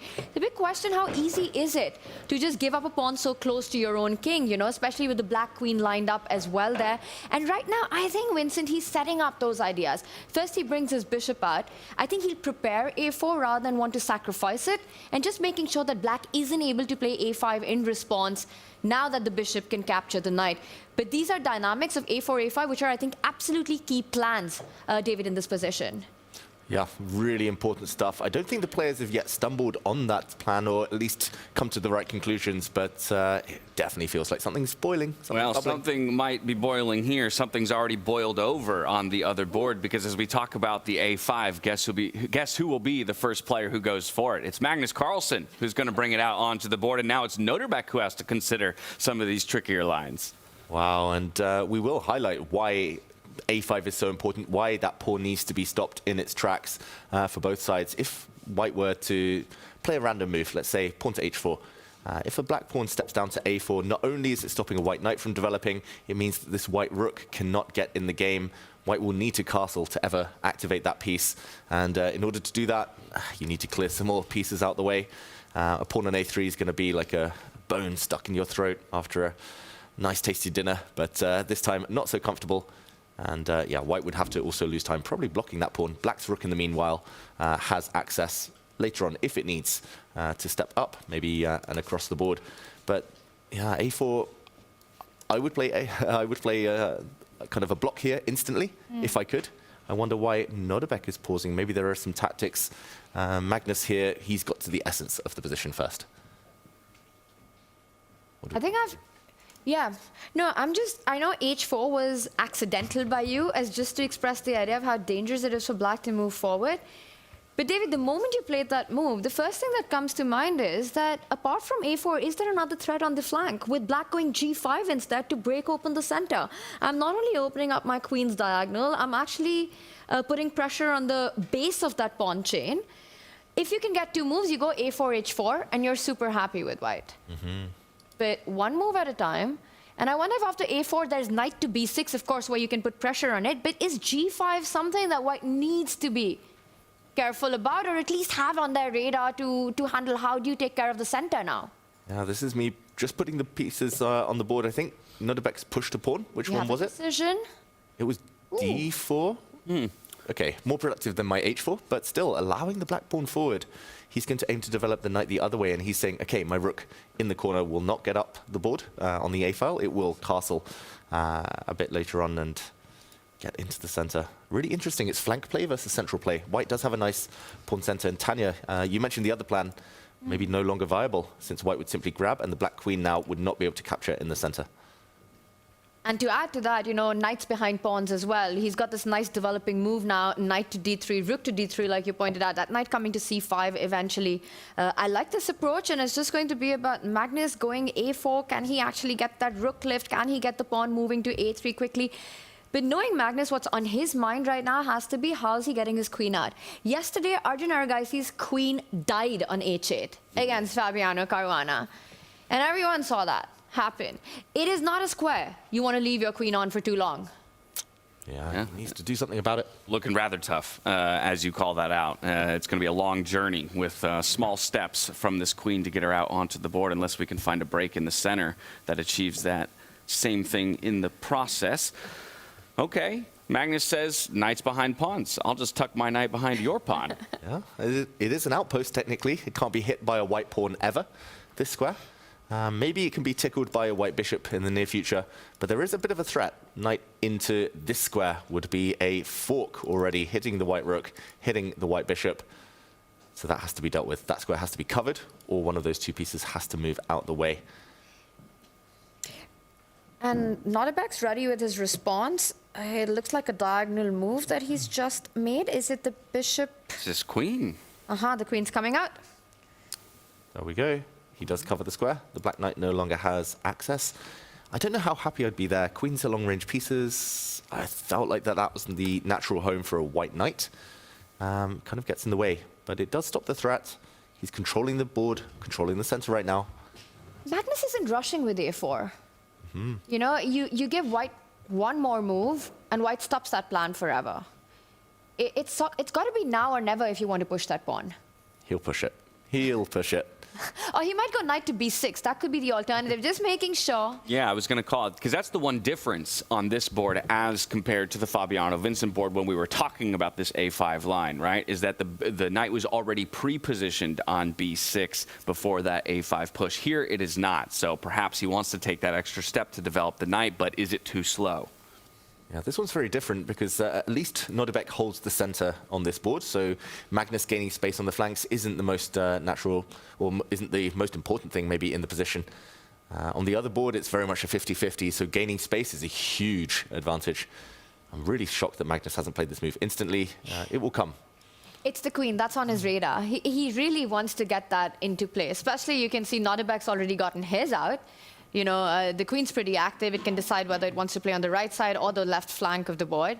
One of the pawn moves in front of the queen. It has to happen sooner or later. Magnus hates playing without an active queen.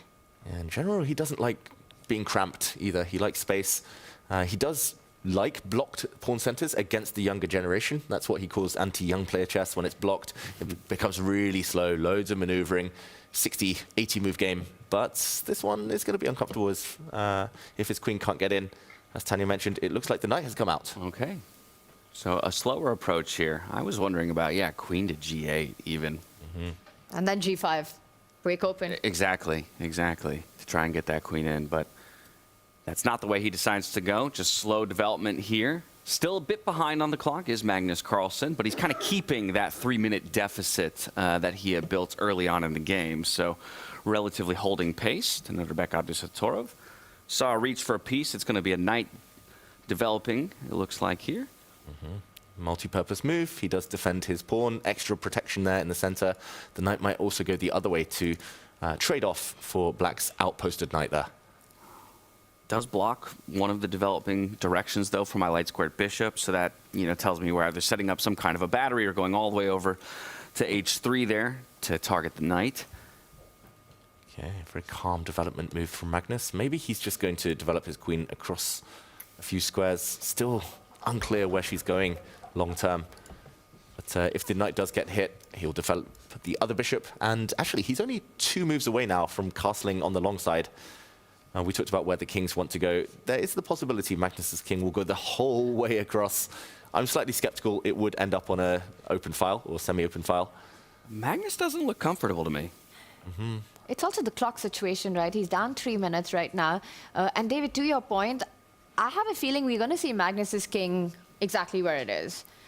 Getting it on the open G line, especially with the queen still tucked in on h8. If that happens, one would get a feeling that perhaps things have gone slightly wrong in the opening. But so far, again, I'm just wondering, is this the point where white stops the idea of a4? No, he doesn't. He doesn't even care about it. He's continuing with his own development, brings the knight out. Magnus ready with the response. He wants to play on the light squares on the right side. Wow, very instructive moment there, because Magnus, his move gets a question mark. I'm a bit skeptical of that. Just for everyone at home, if the knight had captured the white knight, then the pawn could have come towards the center, and now all of white's pawns are connected. They can easily march forward, very mobile here. Magnus says, okay, you can trade, but on my terms. Knight takes knight. Suddenly the black bishop becomes quite a strong piece on this diagonal. Probably would need to be traded off for its counterpart here. And I'm really shocked, Tanya, that this move, given a question mark, it's the most natural, most instructive one in the position. It's, again, one of those moments where, from a human perspective, you kind of just don't think too much or overanalyze that question mark. I think if Magnus has chosen it, not only Magnus, I feel everybody plays this move without thinking. You don't want to improve your opponent's pawn structure. You don't want to fall back with your knight. We see the trade happen. For Nodirbek, the idea is to push that f-pawn, so he needs to get the blockade out of the way. He's getting more trades going. f5, if he's able to gain more space, get that bishop out of the way, line the rook on g1. You can see kind of a healthy middle game advantage, initiative to fight for white. Yeah. I do like white's position here, David. I think all of us are just trained to like the pawn center, right? Like, white has the furthest advanced pawn. White has the mobile structure. And white's got the queen on the board. Even if not on the most ideal square, it's at least active to some degree in this game. If you could pick up the black queen and now kind of plant her as a blockader on this square, black's in very good shape, but long journey ahead. And I think that journey is about to start. At some point, and might be now as well, Magnus will get the queen to the center of the board, eyeing not only f5, but b5 as well. You know, queen d7, queen f5 ideas, but also getting the queen closer to the white king. Imagine that queen lands there, then the knight jumps in to coordinate with some attacking prospects with a faraway rook lift getting into the party as well via a6. Yeah, that might be the reason Magnus hasn't pushed his pawn further to a4. He feels his rook's going to develop anyway, and he doesn't need to push the pawn further. But for now, such an easy plan for white. Move the bishop out of the way, push the f-pawn, roll them forward. Yeah. Nodirbek up and out of his chair for the first time in the day. He's going to be feeling confident. This is a great position for white. Not much risk attached. Not too double-edged. Simple, strong moves.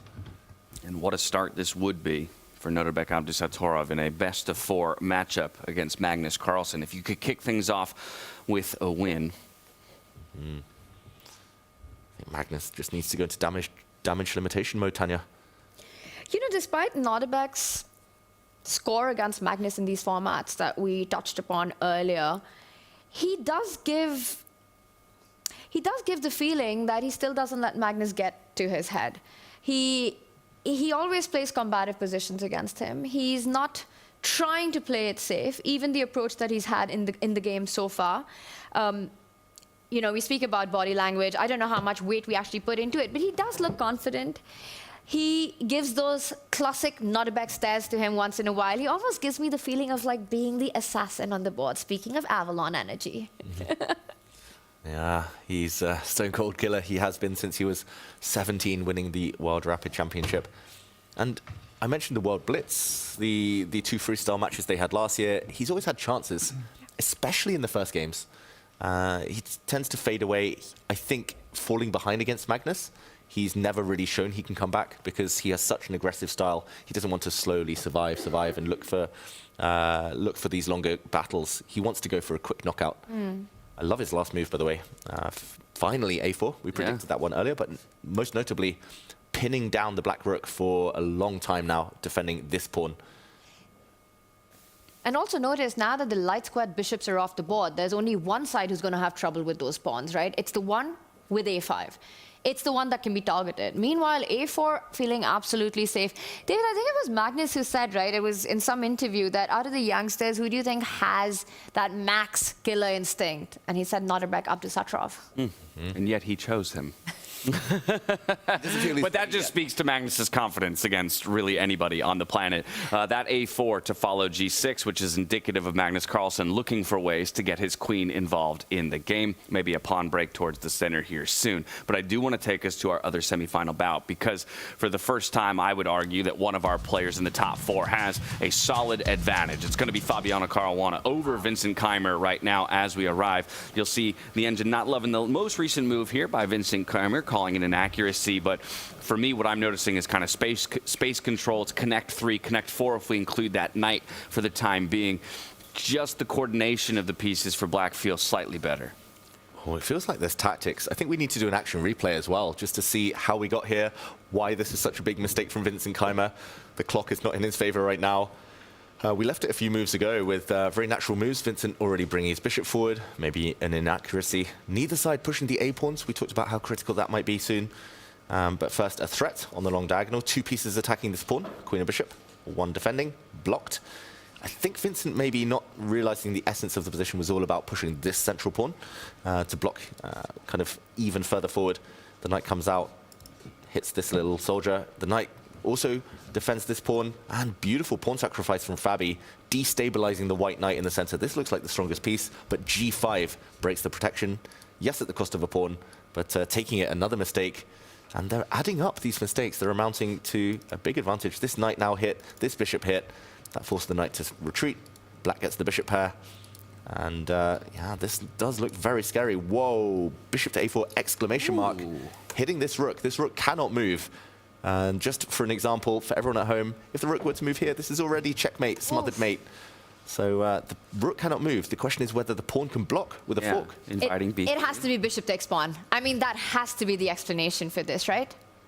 This bishop taking this pawn. Yes, that one.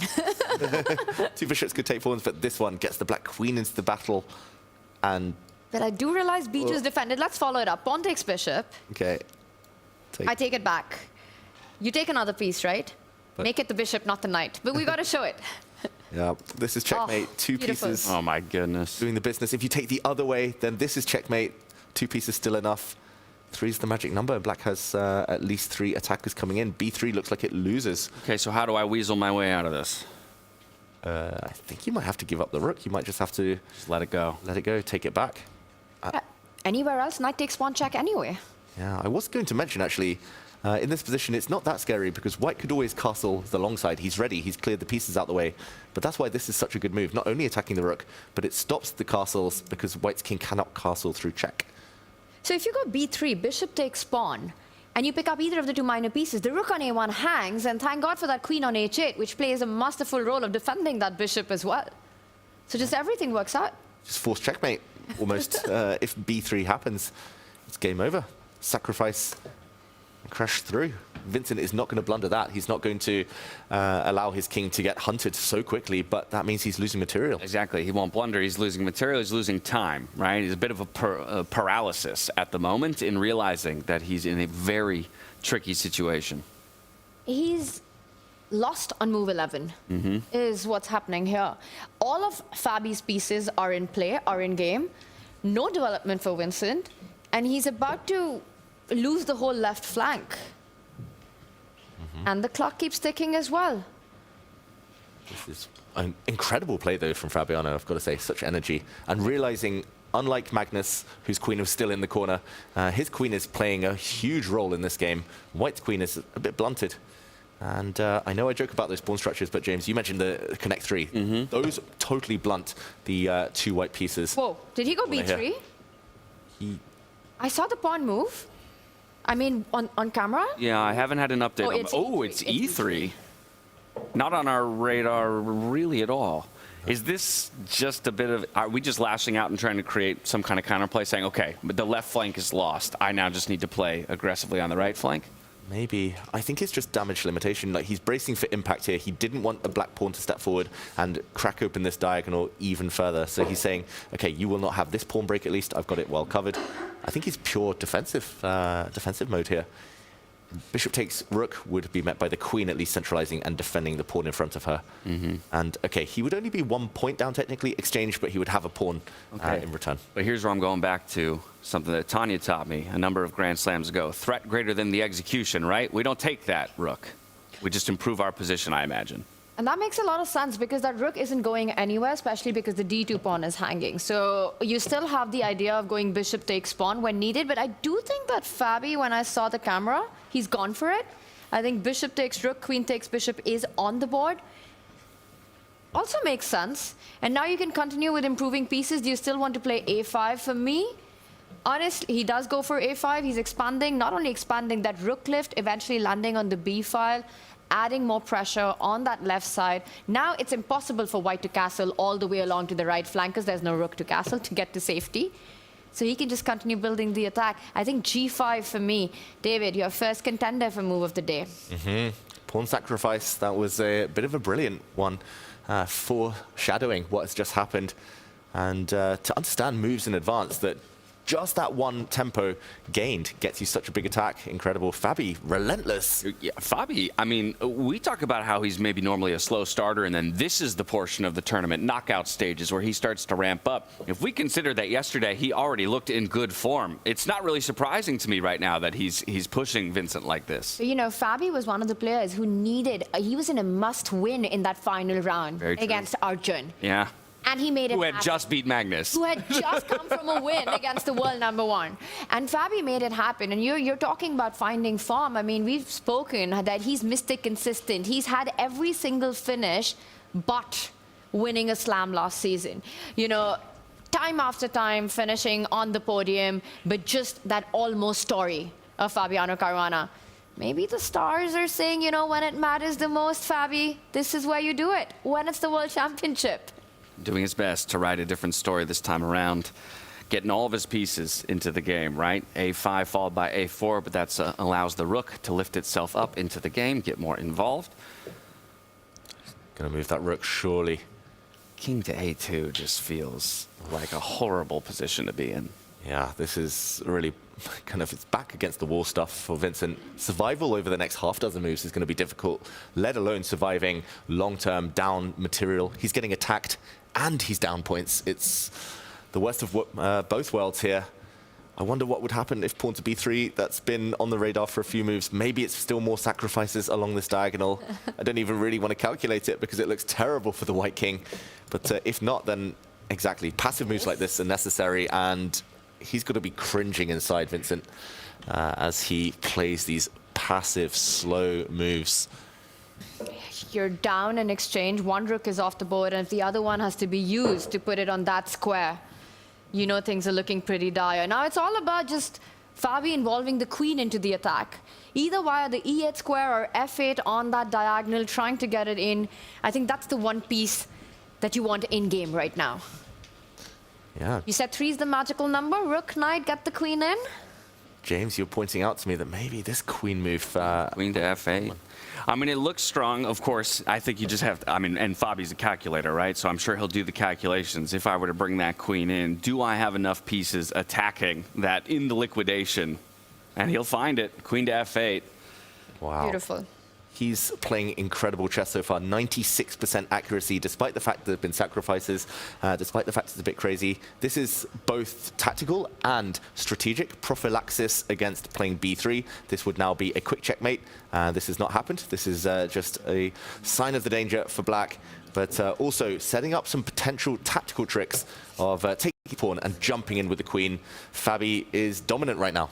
And you mentioned his accuracy, and with the mention of accuracy, I want to take us to our Make.com match metrics, and then we'll return to this game to see if Fabi can put the clamp down. But we're going to start with the heart rates, or the accuracy rather. As you mentioned, it's Fabiano who looks real good. Magnus Carlsen, akin to how he'll always approach, still finds a 95-ish percentile, even coming late to the board. But his opponent, Abdusattorov, will slightly eclipse him. It's Keimer right now who is suffering on the board up against Fabiano Caruana. From here to the heart rates, let's see who is feeling the pressure at this World Championship. Nobody except for Abdusattorov hitting the triple digits, and maybe that's because he does feel like he's got good fighting chances and an opportunity to put Magnus off kilter early on in this best-of-4 semifinal day. Right back out to Fabiano Caruana versus Vincent Keimer, though, because we have to see if this one finds its way to a conclusion soon, or how Vincent is going to try and keep himself alive in this game. Just improving that queen there for Fabiano Caruana, bringing it closer into the fight and targeting that H2 pawn, as David is highlighting. That is just fantastic full board awareness. It looked like everything was gravitating towards the side that the kings sit on, the white king, the target, but no. The white pieces have actually defended quite nicely here, curling up into a ball. So he reminds Vincent that he's also loose on the other flank. Yes, this pawn can move, but that would also just allow the black queen to swoop in and target more pieces. This looks terrible. The white queen can't go back and defend, and she's tied down to defending this pawn instead. Fabi, I think the advantage has grown to decisive proportions. This has been a masterpiece by Fabi so far, and I think it all comes down to that one move that he played to break up the center, and after that it's been absolutely flawless. It's one of those opening moves, opening games, where it's hard to even point out where Vincent actually went wrong. What was it that caused him so much trouble? Because this is absolutely busted, and you know what? Even if there was a material balance in the position, let's say that white did have a rook somewhere on the right side, just simply the piece play that we're seeing by Fabi, so incredibly strong. Pawns are going to join in the party. There might be an e5, e4 coming in next. We might even see the black bishop reroute itself to another diagonal. And what are white's pieces even doing? The answer is absolutely nothing on the left side. That's no counterplay. The scary thing to me is the fact that the 2 or 3 tiny question mark moves that the computer gave to Vincent throughout the game so far are moves that the experts here in the studio say, those feel natural. Yeah, exactly. Human moves. One or two of them looked forced, but he had to find something special. He had to find those early pawn sacrifices that Peter and Judith were talking about, maybe with a4, just quickly playing on the other side of the board. But unfortunately, he put his pieces on bad squares, and he's been punished. Fabiano, this is so impressive from him. Model game so far from him. And 8 minutes up, Tanya. I mean, the clock tells you all you need to know about this. And the thing is, when you start a best-of-4 match in this fashion, not the scoreline of winning the first game, but the dominant way in which you do it, the quality of play that you have, it leaves a very big imprint on your opponent going ahead in the match. I wonder, what is Vincent's mindset right now? Does he want to continue the fight, or do you think he's just going to be like, this has gone completely out of hand, and I'm going to get ready for the next game? Oof, I think mentally he knows that it's tough, but these top players are such great fighters. He will battle on, try and find a way. Unfortunately, I just don't see a way. Like b3 hitting the black knight, the knight doesn't even have to retreat. You can swoop in, take the pawn, and hit another loose piece.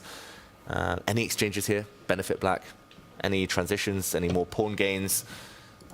Vincent's made a move. It looked like a longer one. It felt like a knight jump. Knight jump. That's exactly right. Stops the attack for now. and making a move more out of necessity of time than anything, it feels like. Yeah, already it's tempting to look at moves like a rook sacrifice and the queen jumping in. Doesn't quite work yet, but it feels like something's about to fall. That being said, he stopped the immediate threat. I think that was just a forced move in practical terms. You couldn't let the kingside drop as well. Going back to some principles, trying to improve the worst piece in my position. I'm looking at my rook that's still sitting on the 8th rank, but I don't see great ways to get it further into the game. Things seem fairly blocked up. For now, yeah. I mean, maybe the rook comes this way and you open up one side of the board. At some point you want to prepare some central breaks, especially because white's so passive. Tanya mentioned e5, that's no longer possible now because of knight takes pawn, but that type of idea, maybe you could prepare it by just cementing your pawn and then starting to push in the center. He's got so many choices for Fabi. What if I go crazy and break on d4 right now? Wow. Oh, that... Right, because I've got queen and rook lined up, as well as my dark squared bishop. Very cool move. And let's just show this on the board while Fabiano thinks. We'll watch his hand movements, just in case he moves. This is quite a forceful move as well. The e-pawn has to stay defending its knight. The queen is hitting it. So you have to take with this pawn, meaning that a defender of the white king is lured away, and now the queen can swoop in. That's a checkmate in one threat. Another nasty check, and if those are guarded against the black knight or black queen, if you want to simplify, could take this pawn in the center. Very least you hit the rook, hit the pawn. That's a Fabiano type of variation, right, Tanya? So forcing, easy, well, straightforward to calculate. Just seeing it, getting it on the radar is maybe the hardest thing.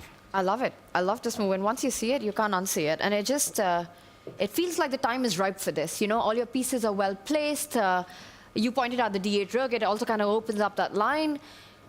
It's time to break open. It's time to cash in now. The only thing that I would want to calculate or look at with d4 is what happens if the white knight jumps forward, hitting the queen. You do leave some squares behind, and if you can find a good response to that, if Vincent can find a good response to knight e4, I won't be surprised if we see this move on the board. That would be the question. Most likely the black queen would step to maybe this diagonal, threaten that checkmate again with... yeah, so many threats. Pawn to b3, and the game gets more complicated, but looks like the sacrifices, feels like there's a breakthrough. Yeah. Fabiano on the brink of victory. All right, well, we have been locked in on this matchup, and for good reason, because Caruana has Vincent Keimer on the ropes. But lucky for us, we've got our two legends at themake.com, a deep dive desk, standing by and keeping an eagle eye on Magnus Carlsen versus Nodirbek Abdusattorov. So we're going to Judith and Peter now. What do you have for us? Well, there was a lot of interesting thoughts, and the incredible move g5 by Fabiano in that game against Vincent. But in the meantime, there are a lot of excitement going on between Abdusattorov and Carlsen, because Abdusattorov was doing a great opening, great middle game, and it seems like that he had the upper hand and the advantage. But maybe Magnus is escaping. Peter, let's show on the board how it was developed. Yes, exactly. That just starts from the critical moment. It looks like in this position, white has the upper hand. White has also beautifully played the move bishop h4, lining up, creating a pin against the bishop, maintaining the structure. But now we see how masterfully Magnus reacts to it. Activates the rook with rook a6. And here Nodirbek made a big mistake, allowing Magnus to jump out and create counterplay. Judith was whispering in my ear that the rook moves, and exactly at that moment Nodirbek played the move rook e1, and Judith told me no, not to e1, to g1. And Judith was spot on, because actually white had to make sure to be ready against the break with g6, g5. That was the whole essence of the position, and white would have maintained a better position. But after the move rook e1, Magnus immediately used the chance to break with g5, and now white has a dilemma, because white knew that he was putting pressure. So when is the moment that you want to shut the game down? It seems like after g5 with e takes f6, he could have traded down after bishop f6, bishop takes g5, bishop takes g5, fg, queen g5, leading very much to a dry equalish position, king b2, rook h6. and probably queen g3, the game would have ended in a draw. But instead of this, clearly Nodirbek being a big fighter, he opted for the f-take g5 choice. And now we are getting this unbalance, fg, bishop f2, and the masterfully played, and Magnus had sensed it, that this e6 square will be vital, and he immediately reacted with knight f8, so he had foreseen, anticipated this whole sequence of moves. Let's not forget that knight started the journey from c8, it was moving to b6 to d7 in order to be ready to jump on f8, and after bishop e3, knight e6, rook f1, c5, this is the current position. I believe that Magnus is down to 3 minutes, but he has created counterplay, all to play for. Yeah, I think it's very interesting that it's not only happening in the last few moves that Black broke out with g5, regrouped it, optimized his knight from d7 all the way to e6 to have the blockade, but also immediately Magnus says, okay, I'm breaking out, c5, d4. And it's for 3 results, and 5 moves ago it was definitely Nodirbek who was pressing Magnus in this game. Yes, psychologically I think Magnus has the upper hand. Let's also highlight that White's king position is still in the starting formation. Clearly the good news is that White just needs to castle, yeah, move that rook from a1 to d1, the king moves to c1. But when will he have that time? It's not a given that he will have this time comfortably, or he might just try to make a move like king b2. In any case, I would prefer to be Black here. Well, this is our verdict here, that we prefer to play from Magnus's side. Just in the last few minutes, it turned out that way, so it's back to you. Thank you so much, Judith and Peter. It always seems the Magnus finesse comes out to play, and just like that, we've got our legends wishing to play from Black's position. We'll return to our semifinal bouts in just a moment, but I do want to check in on our women's exhibition match between Bibisara Asabayeva and Alexandra Kosteniuk. As we arrive, you'll see relative equality on the eval bar, but it's our first time to this board, David, so I'll let you decide where we kick it off from. How far back do you want to travel? Yeah, this is the live position. It looks like a long-term big advantage for White, mainly due to a protected pass pawn in the center that might be marching in any endgame. There's also a backward pawn to stare at. White has the bishop pair, especially the unchallenged light-squared bishop. They all give Bibisara a big advantage. Maybe she can now just whip off a pawn, although that's a very strong dynamic move from Kosteniuk, jumping in with her knight. I'll just highlight one big moment earlier where if we trace it back to this moment, Black was actually doing pretty decently, but bringing out the queen, threatening checkmate, seemed to be the wrong direction. It looked like a decent idea, knight to b3, pawn to a5. She's all in here, Kosteniuk, on the white king. But this key move, we've already talked about it. We haven't seen it that much, but castling the longest possible castles in freestyle chess all the way to the other side of the board. Suddenly the black queen, the black knight, you ask them what they're actually doing. Taking this pawn would actually backfire, as the white rooks would now come into the game with big targets on the b-file. And she never really recovered from this, the shock of the white king castling. We'll catch up, though, to the live position. White with the extra pawn now. Tanya, do you see any hopes of a fight back? I see the eval bar has actually dropped, despite the fact that White's turned the advantage into something more tangible. It's the extra pawn. You've got the bishop pair, and I don't know how winning it is, but it's definitely a Bibisara who's on the push here. There's work to be done, because as you can see, the black pieces are also jumping around now with the double attack. There's d3 weak, there's the a2 pawn, that's tender. And with knights, you know, you have to be really careful. They're extremely tricky. So with that bishop on b6, eye-lining the diagonal that it's on, you know, just waiting for that pawn to get out of the way. Maybe the other knight is heading towards e3. The queen steps on the side. I do feel that Kosteniuk has tricks, but I'm taking white here. Just the extra material. Now if you were to take knight takes pawn, well, the extra material doesn't remain anymore, and I'm just wondering what's the refutation there? Yeah, what am I walking into? Maybe there isn't a refutation. I think she should try and balance out the material. The reason the red cross appeared a moment ago for everyone at home is because the computer much preferred just planting a knight into e3 and saying, okay, the game goes on, pretend you're not a pawn down, but okay, the knight has instead traveled all the way to the other edge, has regained the pawn. But apparently not a good move, David. And I'm just wondering, how does White build the attack? You've got the bishop pair, and you sort of made the knight completely offside, right? That's the advantage. There's nothing coming to e3 anymore, so you have a couple of moves, and Bibisara's taken a decision. I just saw the hand movement there. She's moved that rook, surely. Where has she put it? Where has she planted that rook? Okay, she's put it in the corner. The knight has gone back. She's going to plant her own knight to c4 now. Very strong piece. Now this knight not only sits pretty on an outpost, but also guards any e3 infiltrations. It's, again, full control for Bibisara, although most of the pieces still on the board. Anything could happen. Exactly. So with still lots in play here, I'm going to take us back to Fabiano Caruana and Vincent Keimer, because the last we left it felt like Fabiano had Vincent against the ropes, fighting for his life. And while that still generally appears to be the case, I will note the clocks have almost equalized in this moment. So Fabi's really starting to slow things down, make sure that he's doing the, the proper due diligence and calculations to put the finishing touches on this one. Yeah, Fabi will be frustrated. He will be annoyed at himself that he hasn't maybe won more material or hasn't been able to keep some of his more active pieces. He now drops back his queen. That was a sneaky checkmate threat, quickly guarded against. But the bar is slightly rising, back in white's favor.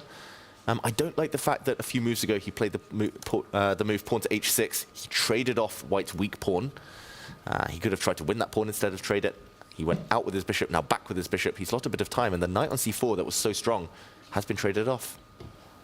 I was just about to say, I mean, where did that beautiful piece even go? Maybe just a quick, super quick action replay, because it just feels like white's the one that's made all the progress over the last few moves. Yeah, Fabi will be kicking himself if he doesn't win this game. A few moments ago, for missing the move pawn to d4, we showed that. The computer points out how strong it is, blowing open the center while white isn't ready. Instead, he traded off pawns, pawn to h6, and after some exchanges, he was trying to hit this knight, which was backed up by its fellow knight. Rook to g8 feels like a step in the wrong direction. Still, maybe some d4 pawn breaks, bang, blow open the center, but he brought his rook across. Feels like the wrong side of the board.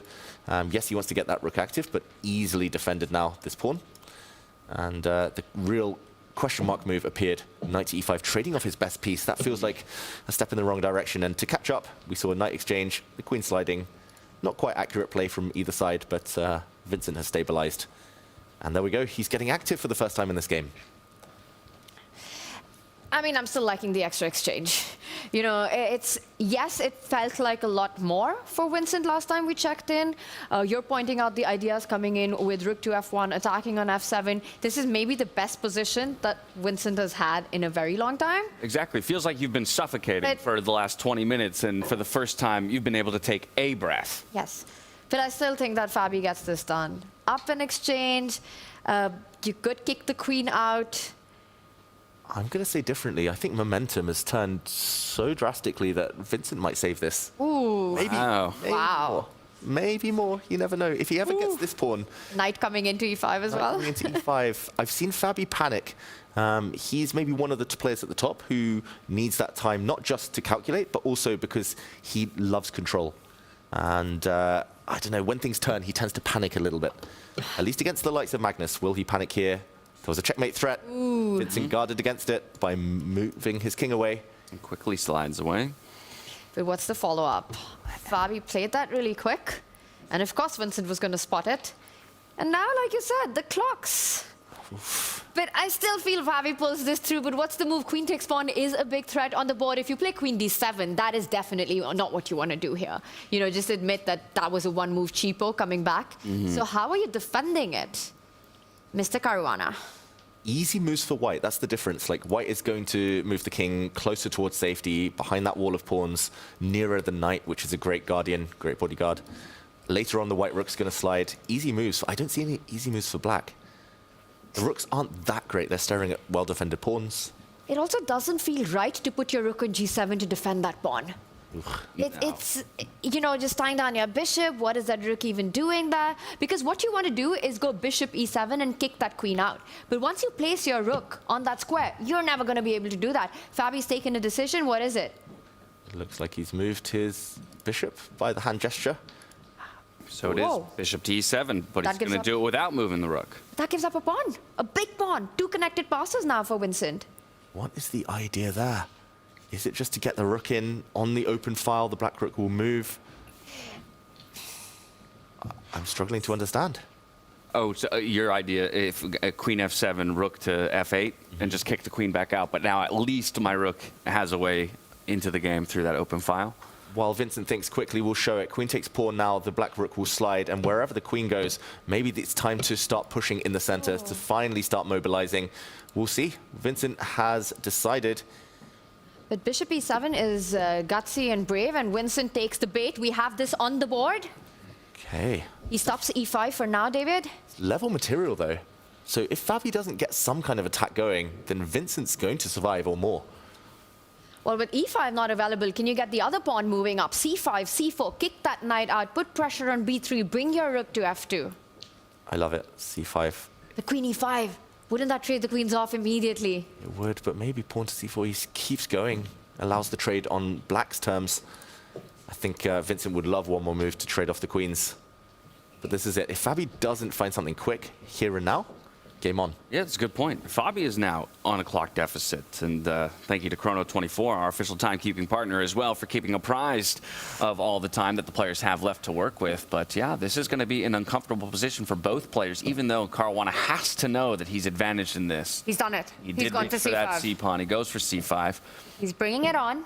The thing is, if Fabi doesn't checkmate, if he doesn't blow open the left flank, in fact, Vincent takes over with the connected passers on the other side of the board. So Fabi has to kind of finish the game with a checkmating attack if he can, with getting c4 in as quickly as possible. Hard to stop, hard to know exactly how to brace for that move that's about to land. Vincent's going to try and plug the f-file with his knight. He's going to try and block any infiltrations from the black rook. He needs to get his king off this line as soon as possible. Needs to do too many things. Give him two moves. If you give him a king slide, maybe a queen exchange as well, he would be loving this. But now both players around the 45-second mark. And the thing is, even if you went with your knight on the other side, c4 still comes in with ideas on that b3, queen a3, all the infiltrations that you can think of. I think it's just turned so much now, this last couple of moves. Just as I was saying white was back in it, Fabi found the key idea. Beautiful. He gave up the g-pawn, and then he gave up the f-pawn. Both beautiful pawn sacrifices. Pawns are overrated. Everyone knows that. Checkmate ends the game. Come on, c4. Fabi's going to push. Surely consistent with his plan. You say A, you do B. You go with c5, you go c4. Has to happen. He's reaching out. He's going to do it. There we go. Looks like c4 on the board. It looked like he was about to push a pawn at least. There we go. Takes it. Takes it back with his pawn, hitting the knight. You don't have time to capture on b6 either. The queen's opened up. What to do? Where to go with that knight? No good squares. Rook takes rook. And the black queen's going to be able to capture a pawn on d2. It's fallen apart. I don't think you can hold this anymore. Yeah, and it's really incredibly done by Fabi. Just when it looked like Vincent was finding his way back, giving up another pawn for all this activity, and then going with that c-pawn forward.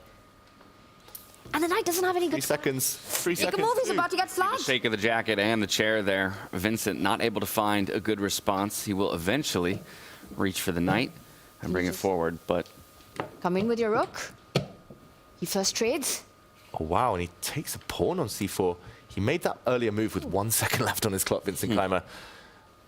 He's now taken a pawn with his knight. There we go. To hit the black queen, he's still hitting the hanging black rook. Not many good squares for the black queen to use. She will have to defend her bishop a bit later on. Fabi, I think the path is narrowed. He's still winning. He needs to find the right way forward. Which square did he use? He did make his decision. It's got to be to put pressure on that white knight. Drops the queen back to c7. Defends his bishop, attacks the knight. But now he has to come in with his rook. If the knight is captured, the bishop drops and only a draw for Fabiano, so he wants more. Well, he finds a brilliancy. You know, I just get the feeling that there are a lot of twists and turns ahead still in this game. It's not clear. This is not over yet. Well, yeah, now there are just options to start checking the enemy king. Well, the king... I feel like that's a resource we need. But there's safety on a7, right? True. And that's where we would expect the king to go. Okay, apparently the wrong choice of square. Checking in the corner might have been better, just so the white queen could have come back into the center. H8, D4. Is he just trying to pick up this pawn? Is that all it is? Looks that way. His bishop was doomed. Both minor pieces were hit. And he's protecting his knight now in the process. Maybe that was the whole idea. His bishop dropped. It's now rook for 4 pawns. The material balance. That's a crazy dynamic. And both playing on seconds on the clock. Still a game for 3 results. But a whole rook, that knight on c4, beautifully defending the white king as well. A shake of the head, though, from Vincent. He knows that unless he catches Fabi in a fork, with some loose pieces, he's destined to lose this game, surely. The white pawns just can't march forward. They're so... they're just nowhere near promotion. And the queens come off the board. If there's an exchange, that's got to be winning for black as well. Double attack here, though, hitting the rook and the bishop. The rook will slide out of the way, threatens the pawn. What to do, how to break formation. The white knight can't move. The black bishop could take on e3. There's a pin on the second rank. The h-pawn dropping. He goes back to defend. I mean, now there's checks. There's multi-purpose moves. There's double attacks. Loose. You saw Vincent's father there just a moment ago, watching his son locked in battle here against Fabiano Caruana. He attacks the a4 pawn. Fabi does. He's also eyeing the d2 pawn, making sure the knight on c4 can't move. Great move there, hitting a4, and Vincent's making every move with seconds left now. Oh, and you can feel, just look at him, shake of his head, moves around. He made that move with exactly 1 second again on his clock. Goodness. Where's the breakthrough? Yeah, Fabi still has to find it. Maybe he's just going to go b5 and just open all of the queen side up. Just bring it on. Fabi, I think he moved his queen. Yeah, coming into the center would be the most logical. What's he played? Oh, queen exchange offered. Great practical decision, at least asking a different question. I think Vincent's king wasn't going to survive this. He wants the queens off. Fabi says no. Fabi wants them on. I'm going to hold on to it. He does, because he wants to create attacking chances against the white king. Oh, Vincent finally pushing pawns. Oh, look at the nerves. Oh, yeah. I mean, you roll this game back 15 moves, and I'm surprised we're even here, right? And I think to a degree, Vincent is a little surprised that he's, you know, still kicking for life. But huge threat. He wants to go rook to a1, all the way to the other side. And he's looking at white's king getting checkmated. Oh, rook to a1 looks like a very tempting move here. Fabi's first going to save his bishop. Very logical. But this isn't so clear anymore. The white pawns are starting to mobilize, starting to march. The white... Back with the bishop, David. White king's still safe for now. And the nerves that you've got to be feeling if you're Fabi. And did you see that? Vincent just willing himself to fight on. He says, my knight's coming to b5. I've got my chances now. I would be nervous if I were Fabi. Somehow he's coming in with his queen. Can't quite find the blow. But there's an opening now. The bar's back to level. Apparently there's a perpetual check on the cards. You have to start with the right move order. He pushes his pawns. He should have gone for the black king. The white queen could have gone from behind. And knight checks in the air. A missed opportunity there for Vincent. He didn't find it with mere seconds on his clock. The avenue to a draw. And now there's a queen a2 checkmate coming in. How do you fight it? You can give a check with your own knight, but the black king hides on a6.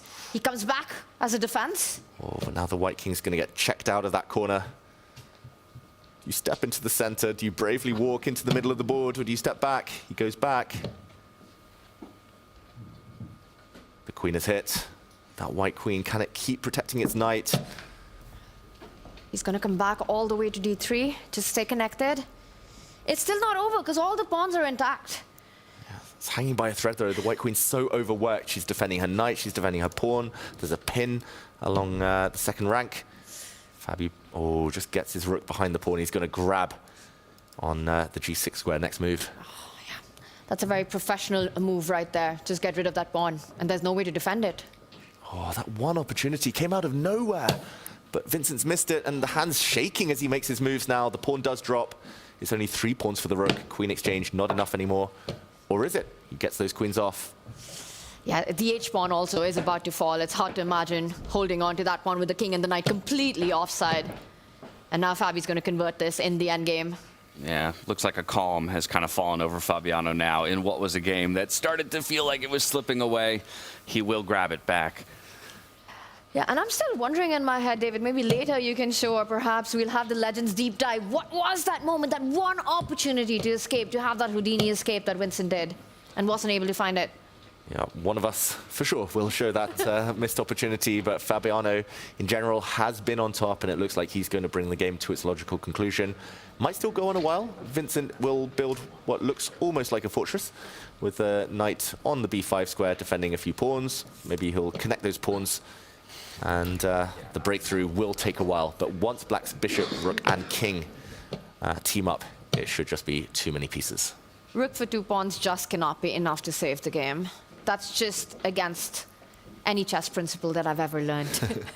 Even the strongest knight, even the strongest pawns, not enough here. Vincent, he's just going to try and sit in this exact formation and hope to hold. And Fabi will have to find a way to provoke more pawn moves to get more inroads for his own king. But it's incredible the fight that Vincent has put on, dead lost after move 11. And here we are, almost creating his opportunity in that one moment. Yeah, that white knight just can't move, though. I think that's the issue. You will get zugzwanged eventually. The black rook can sometimes take that knight to create an outside pass pawn for black. The A pawn will promote on a dark square, same color as the bishop. He's run out of moves, run out of hope here, unfortunately. The black rook is going behind too many threats. Yeah, it feels like the only option is a king shuffle, but like you say, you're just giving time for Fabi to continue to improve and provoke. So he goes a different way. He's going to bring his c-pawn forward. But the fortress is broken. The more you march forward, the looser and weaker your pawns become. They'll never cross over to the 8th rank. Black's rook and bishop will mind that. The black bishop now has a beautiful outpost to use if it wants. First to check, to drive back the white king. Yeah, this is unfortunately just over for Vincent Keimer. But it's just the incredible mindset, you know, to sort of fight your own voice telling you to sort of throw in the towel, to resign, but just keep the fight going, create your chances. The resilience has been incredible by Vincent to keep this game going. This is going to be a nervy match. It's going to be a close one no matter what. Fabi takes the lead, but still 3 more games to go. Right, he puts his rook behind the pawn, making sure the D pawn stays true to defense here. And what's the path to progress now? Where do you want the black king will be the first question you need to ask yourself. It's a long journey. yeah, so David's highlighting it. Do you have all the time in the world, you know, if you're Fabi in this one, because white just doesn't have enough pieces. And the white knight just can't move without getting traded off. The white pawns are frozen as well.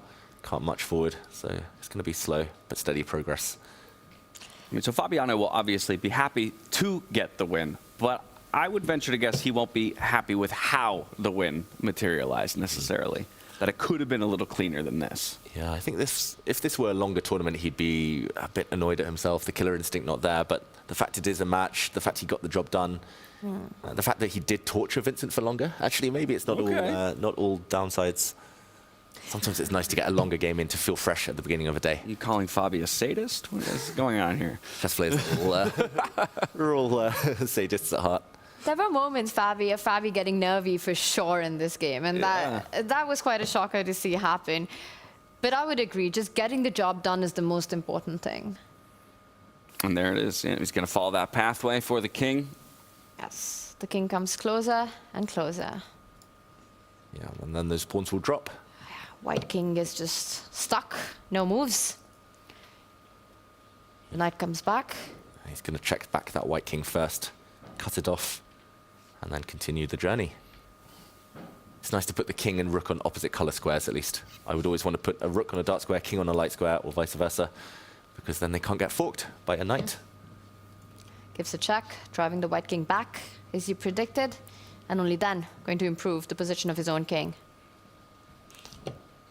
Poor Vincent, you fight so hard, you feel like you earn it back. You have one shot, you miss it.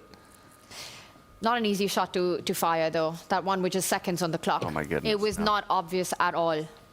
I just hope nobody tells him mid-game or after game, mid-match, I mean, that he did have a chance to save it. Sometimes it's better not to know. Oh, yeah. But I'll also point out, you know, that what we just saw, it almost feels like that's Vincent getting ready for game 2 here. You know, Fabi was ahead the entire game. Yeah. And I have to say he deserves to win this round 1. Without a doubt. Without a doubt. But again, for Vincent, he's put up a tremendous fight in this. It's going to be an exhausting fight in game one, and for it to end in a loss is going to hurt quite a bit. That's the nature of chess. It's also a best of 4, though. Still 3 more chances for him to equalize. Used to win with the black pieces as well as the king keeps marching on. Now the white king trapped. Yeah, there's Zugzwang. The knight had to stay defending its pawns. The pawns have to defend each other. So the white pawn stepped forward to the c5 square, and Fabi just waiting. As soon as the white king steps back, gives way, the black king will happily slide. And yeah, everything's collapsing now. The black bishop has 3 pawns to eat up on the dark squares here. I think this might be the moment. The end of the game. He's letting the clock tick down. There's nothing to be done. Can't move any of the pawns. Have to give leeway. He does do a last-ditch attempt. Pushes the d pawn, giving up one of the 3. Which one to take? Both of them look very, very tasty here for the black pieces. And still too far for the white pawns. One of them will try to promote, but they will be easily stopped. Fabi takes the one with his rook. Vincent not even looking at the board now. Goes c6, you could pick up the pawn. Fabi goes the other way. Somewhat intriguing that Vincent is still playing this. It's also calming your nerves, right? Yeah.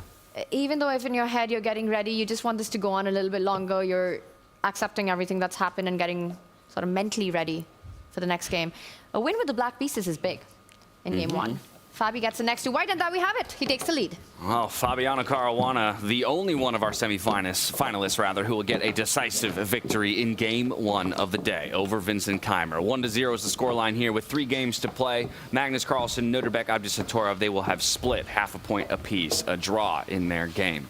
Nothing, not too many fireworks over on that board once we got through the mid-game, and Magnus had begun to finesse an equalization. From there, they liquidated pieces, ended up in a rook and pawn endgame. It goes to a draw. Vincent immediately in discussions with his father. I think that was the moment. I think his dad, if I had to guess, speculate, it felt like with Vincent's expression, he was shocked that there was this, he's like, what? It's impossible to see that. Well, but a smile on the face afterwards, so perhaps in good spirits and able to shake that off in the end. But it was perhaps a critical moment. That will come back, a missed opportunity that he'll come back to if he is not able to undo Fabiano Caruana in our coming 3 games. Yeah. He knows there's still plenty of time ahead. He's been in this situation before. Vincent Keimer, there was a smile on his face for a second. Yeah, I think the rest of the match is going to be equally close there. And he knows that the opening just went a bit wrong. If he can change that, course correct, and he's still got his fair share of chances in this match. You can't feel that bad about missing that one opportunity. I still have a feeling that the dad did just inform him that, you know, you could have escaped right there, Vincent. That caused him to smile, and we see Hans Niemann walking around as well. Wow. Vincent has to win now. And well, as we reflected on Vincent and Fabiano's game there, our final board did conclude in a draw. Arjun Erigaisi versus Vachier-Lagrave in our lower bracket. So with all matches concluded, we can relive some of the highs and lows with our highlights across all 5 boards. Of course, most of the focus rightfully on our semifinals. Magnus Carlsen and Nodirbek Vachier-Lagrave, they've had a bit longer of a break as theirs finished a bit earlier on in a draw.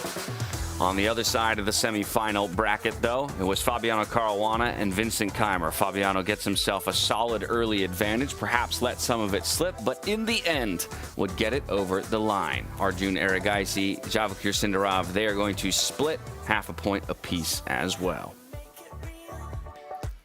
Yeah, really nice round there. It felt like a good start to the day.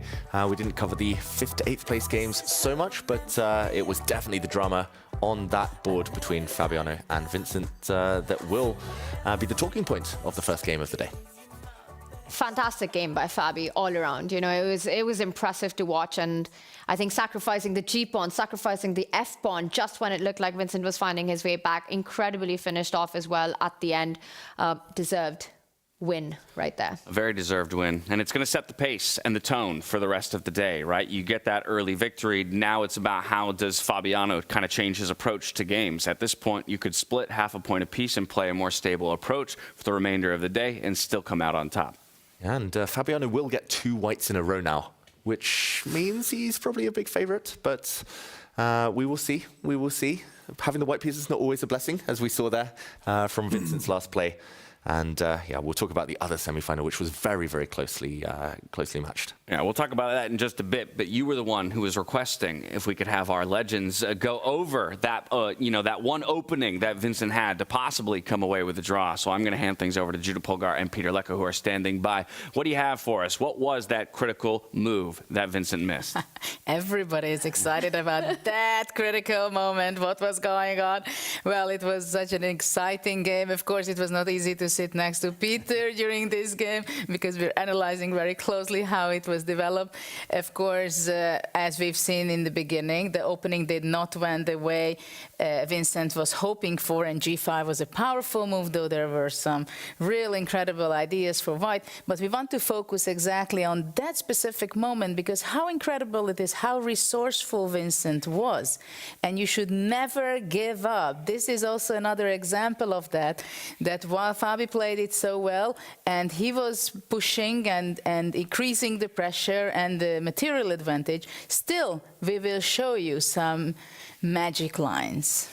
Peter? Absolutely, yeah, and it's very important that we highlight how we got to that magic moment, because when we follow things with a computer, then a blunder comes out of the blue, but no, actually we can, when we step back just 2 moves before, then we understand what's happening, because here suddenly white, Vincent pushed the move d4, and after bishop b6, knight a3, we could feel that there was something in the air, because suddenly white's knight is threatening to jump to b5 with a check, creating threats. The knight on a3 is also beautifully protecting back against the b1 square, against any rook b1 ideas, which is also covered by the queen. And suddenly Fabi panicked. Both players were done on time, and he played the impulsive move queen g2, which gets a question mark by the computer. And here is another very important moment, that if the correct move would have been knight b5 check, then Vincent would have found the correct way. But knight b5 check, king a6, queen c8, which is the most natural way to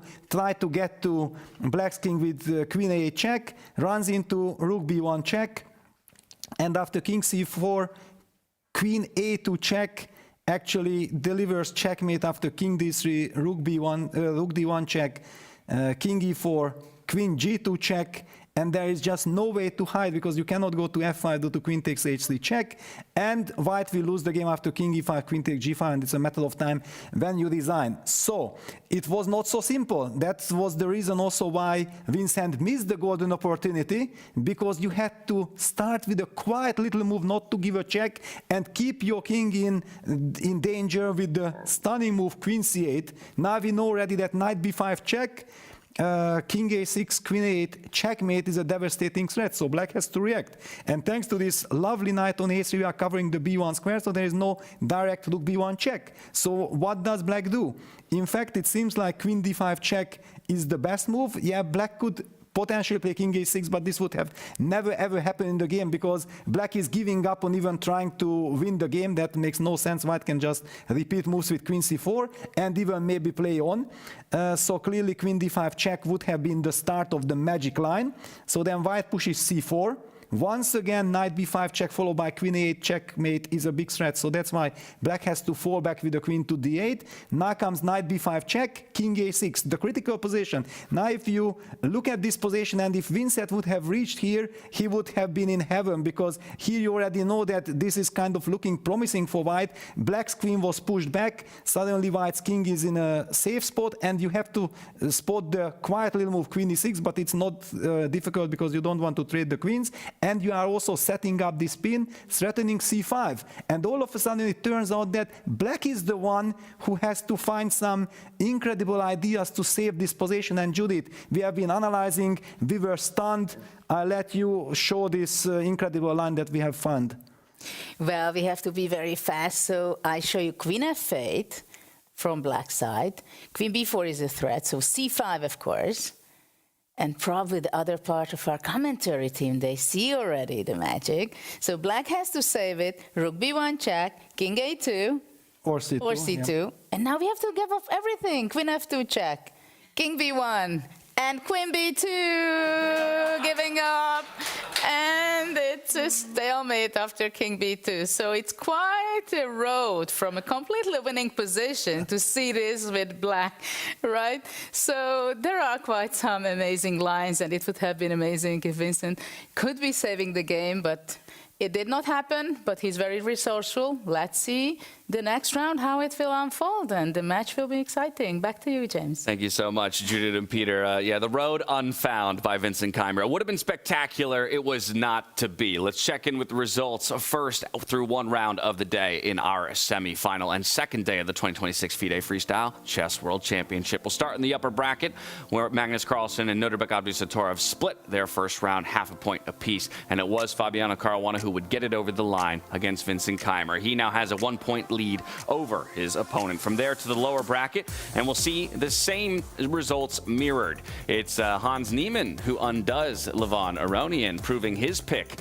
against Levon here in the first game of the day. Arjun Erigaisi and Javokir Sindarov, they have ended in a draw in their game as well. This turns our attention to the second round of the day, where you already mentioned, David, the fact that all the players who played white will now play black twice in a row before going back to the white side. Of course, it's freestyle chess, so the position is yet to be drawn, and we don't really know how to evaluate the position itself. But if you are in someone like Vincent Keimer's shoes, how do you steady yourself, steady your mind? Is it just reminding yourself that your opponent won from black, so you're very much capable of doing the same thing? Exactly. You just thank the chess gods that it is freestyle rather than classical chess, where the opponent might be able to lock it down. Yeah, I mean, it's a cliche, but you've got to take it move by move. You just got to see what position you get, first of all, survive the opening, and take it from there. The likes of Magnus, though, psychologically, he loves having the advantage of the white pieces. He, especially, I mean, across all types of chess, but especially in these knockouts, he loves having white, applying pressure, and leading from the front. So this is where we would expect Magnus to maybe start pushing the pace in his matchup against Nodirbek Satorov, currently tied through one round. I know we've got a lot of chess ahead of us, so we're going to dive right back into the playing hall, where Fiona is standing by for the position lottery of round 2 of the day. Enjoy. The future belongs to those who make it happen. That's why we built Make, a visual-first AI and automation platform for change makers. It's never been quicker to start building, visually and without code, to automate everyday tasks and free your time and energy for bigger, better things. As your ambitions grow, you can accelerate progress with AI agents to create customized and agentic workflows, ones that handle complex, business-critical tasks while keeping you in control. And for leaders scaling business, you can see your entire AI and automation landscape in real time to orchestrate change and show progress in motion. Make automation and AI put to work for business, for teams, for you. Make it happen at make.com. Welcome back. Game 1 is over. In the semifinals, we saw a draw between Carlsen and Satorov and a win for Fabiano Caruana against Vincent Keimer. We're ready now to draw the second position. I'm delighted to be joined by Vachier-Lagrave, the General Secretary of the Uzbekistan Chess Federation. And Vachier, what has your experience been like in Weissenhaus so far? Hello, everyone. I'm very happy to be here. And thank you, Mr. Büttner, for inviting me. I welcome you to the Chess Olympiad in Samarkand. Thank you and good luck. Thank you so much. We're all excited to be coming to Uzbekistan later this year. And now let's find out the next position.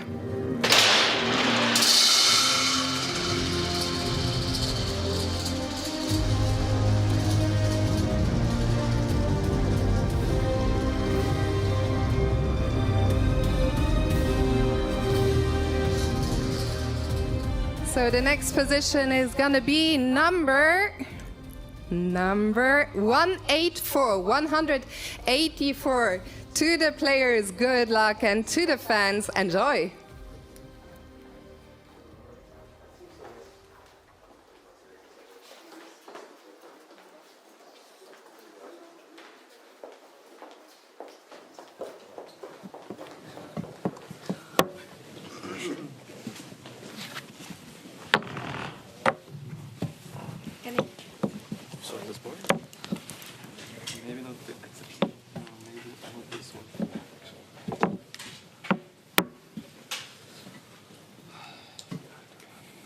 corner again? Yeah.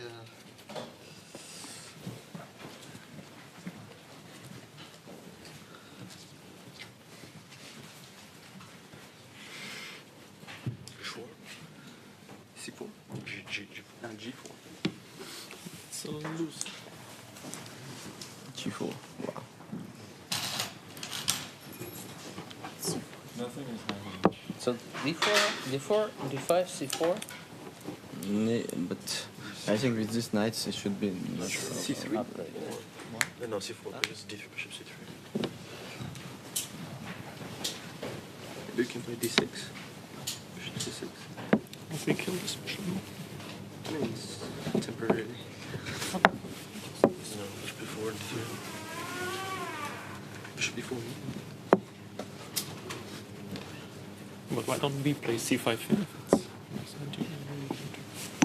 Black connects knight on A4, but C4 knight B6. I cannot play knight E3. Bishop before. Maybe.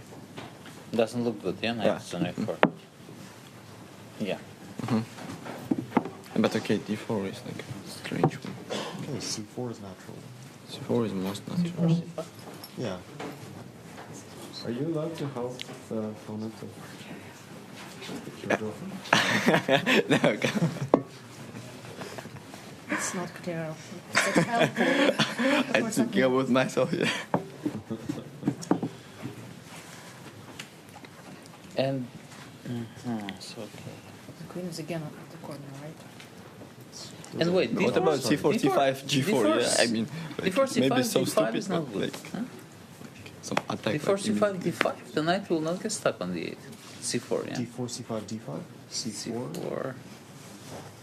No. G3. I like this D4 stuff. No? I don't like. Maybe white is better there, because we just play C3, E4, we take the center, we Yeah, go to C2. maybe, but I don't think so. Also, like because I mean they are also pushing very fast. Yeah. How exactly? Yes, Benoni and some stuff like B5, knight B6, C6. Like, it comes very fast. I mean castle. Like. Will I play G3? E4, knight E3. No, очень опасно. It's kind of stuck. I mean, yeah, B5, knight B7, knight C5, like comes In the very line that fast. we analyze, did you Yeah. see five, bishop, Okay. Это страшно. Bishop B4, but then what happens afterwards? Я играю, чувак, кто играет в Benoni, это просто радость на всю жизнь. I mean, C4, C5, G4. I really like it if we like have some attack. Yeah. Yeah, maybe this is okay. So G5, let's say. I mean, H4, H6. H6. This is probably correct for white. No, yeah, knight E3, knight F5. Like we have. I mean, knight E3, Bishop E6. H7. Yeah. Wait, by the way, can we just attack like bishop B4 and then D3 and bishop C3? Wow.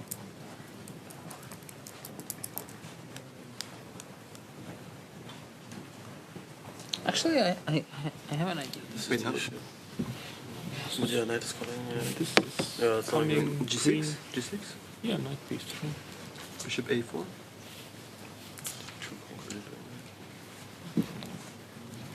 White piece is good for black. This is coming also. Castle. Yes, you're castling quickly. Yes. This is super dangerous now. H5 or even. What was the idea? Queen E4 to H1. Yeah. I think it's better. Why not? Yeah, it looks nice. Put the bishop on E4, play D3, bishop C3. Yeah. But it's his move, no? Isn't he faster somehow? I mean, if they play this stuff. Nice space there. Could also have played bishop Yes. E4 first. I don't know, D6, bishop C6. Isn't it just slightly better for black? I mean, the moment we drive things back with E3, F4, yeah. F4, you're just much worse. If we play knight C4, bishop. I mean, here I can take on B2, yeah. Take B2, I mean, takes D4. No, first maybe I will play this and take some B2. We threaten you, right? Yeah, maybe. Did you like after G5? Yeah, I think. So H4, H5. Let's see his position. Because okay, H6 is better for it for sure. So H5 is good. So HG rook G is. HG rook G. Yeah, I thought HG. Ah, you can do this. Just take You want to check, and we're back for round number 2 here at the 2026 FIDE Freestyle Chess World Championship. It will be position 184 as the landscape battle for this second round of the day. A bit more consensus when it comes to our heat map, but I wonder if there is consensus between the players when it comes to the way that they want to approach the game. And I will turn to our legends over at the Deep Dive Desk, Judah Polgar and Peter Lecko, to determine whether or not these players have reached any kind of a consensus on how they want to approach the match. Over to you. Well, at first I think it was Levon who was saying, what about this D8 knight? And they started to look D4 with the idea, I guess, to play D5 at some point and block the possibilities for the D8 knight. But then quickly they switched to C4. Also, I see on the board with discussion G4, H4. So what do you think should be the verdict, Peter? Well, the final verdict we don't know, but I do feel like the players are discussing very interesting lines. For example, the move C4 is tempting. We have seen Fabiano and the other players discussing C4, C5, and then G4 appeared. A very typical move, opening up the queen. And as always, the big question, what happens if black keeps the symmetry? And I believe the move G5 appeared on the board by the players. And then after H4, which is so typical, we already know this idea, whoever followed our broadcast throughout the tour last year, we know this idea, G4, G5, H4 with the queen on the corner, and then the move that automatically the players mentioned, H6, would be a big mistake according to computer, due to some incredible rook lift with rook c3, which we have never ever seen, and that's why it's very tricky kind of to rely on something that, I think I know something, because every position is specific. And for example, up to this rook lift to h3, computer is already giving white a clear advantage, +1 point something. So black has to be very careful.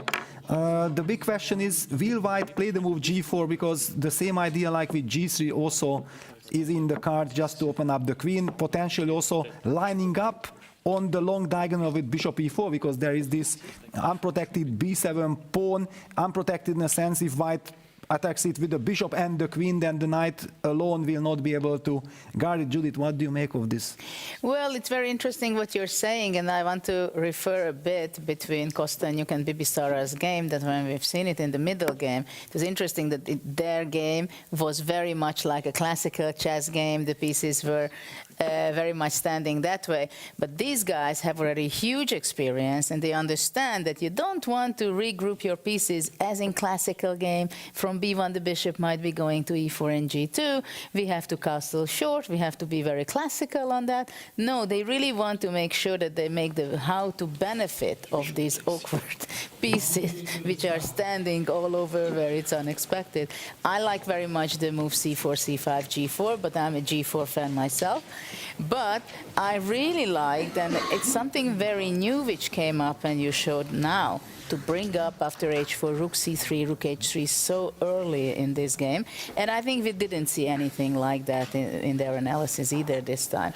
So you came up with your own ideas here, and we are just about seeing the players going back to their seats. So James, take it away. Off we go. Thank you so much again to Judah Polgar and Peter Lecko for all of their insights ahead of our second round of the day. You can see Fabiano Caruana, Vincent Keimer already in their chairs. It's Fabiano who undid Vincent in the first round of the day. So now it's Keimer trying to strike back from the black side of the board. Of course, our other featured table, sports, and Nodirbek Abdusatorov, Magnus Carlsen locked in battle, half a point apiece. We'll see who can come out on top in that one as well. And here we go, handshakes, we are off. Fabiano, of course, he would love to increase his lead, get ever closer to that final. He starts with pawn to g4. Judith will be happy about her move being played there, and that's very logical. The white queen activated, the white rook activated. Kings, though, is the big question. The kings, will they ever find safety now on that right flank? I absolutely love this start by Fabi. I mean, you're up in the match, you know, he's not thinking about any cautious approach by making a c4, d4 move, which feels like so much more normal in this position, but goes for a very direct one. g4 to start off with. It was the g-pawn that was, we were considering it a contender for move of the day in his previous game. You know, the whole idea that was highlighted by Peter of the rook lift, transferring it all the way to the h-line, maybe with the arrows you could just show it. I would be amazed to see it. I mean, that's the most freestyle chess idea I've ever seen. And I think the reason why it's so difficult for players to come up with something like that is you just never imagine all your majors clamped up on one flank so early on. But if that was to happen, I think I'm going to take a bow to any player who does that, who finds that. c4, rook c3, h4, rook h3. Yeah, the players, they do love pawn moves at the beginning, but normally it's the cavalry that comes out next. It's the knights, it's the bishops, the minor pieces. To see a rook maybe be the next one to enter the fray, that would be really spectacular. But Vincent is thinking he doesn't have to try to go for symmetry, of course. He's got a lot of choice.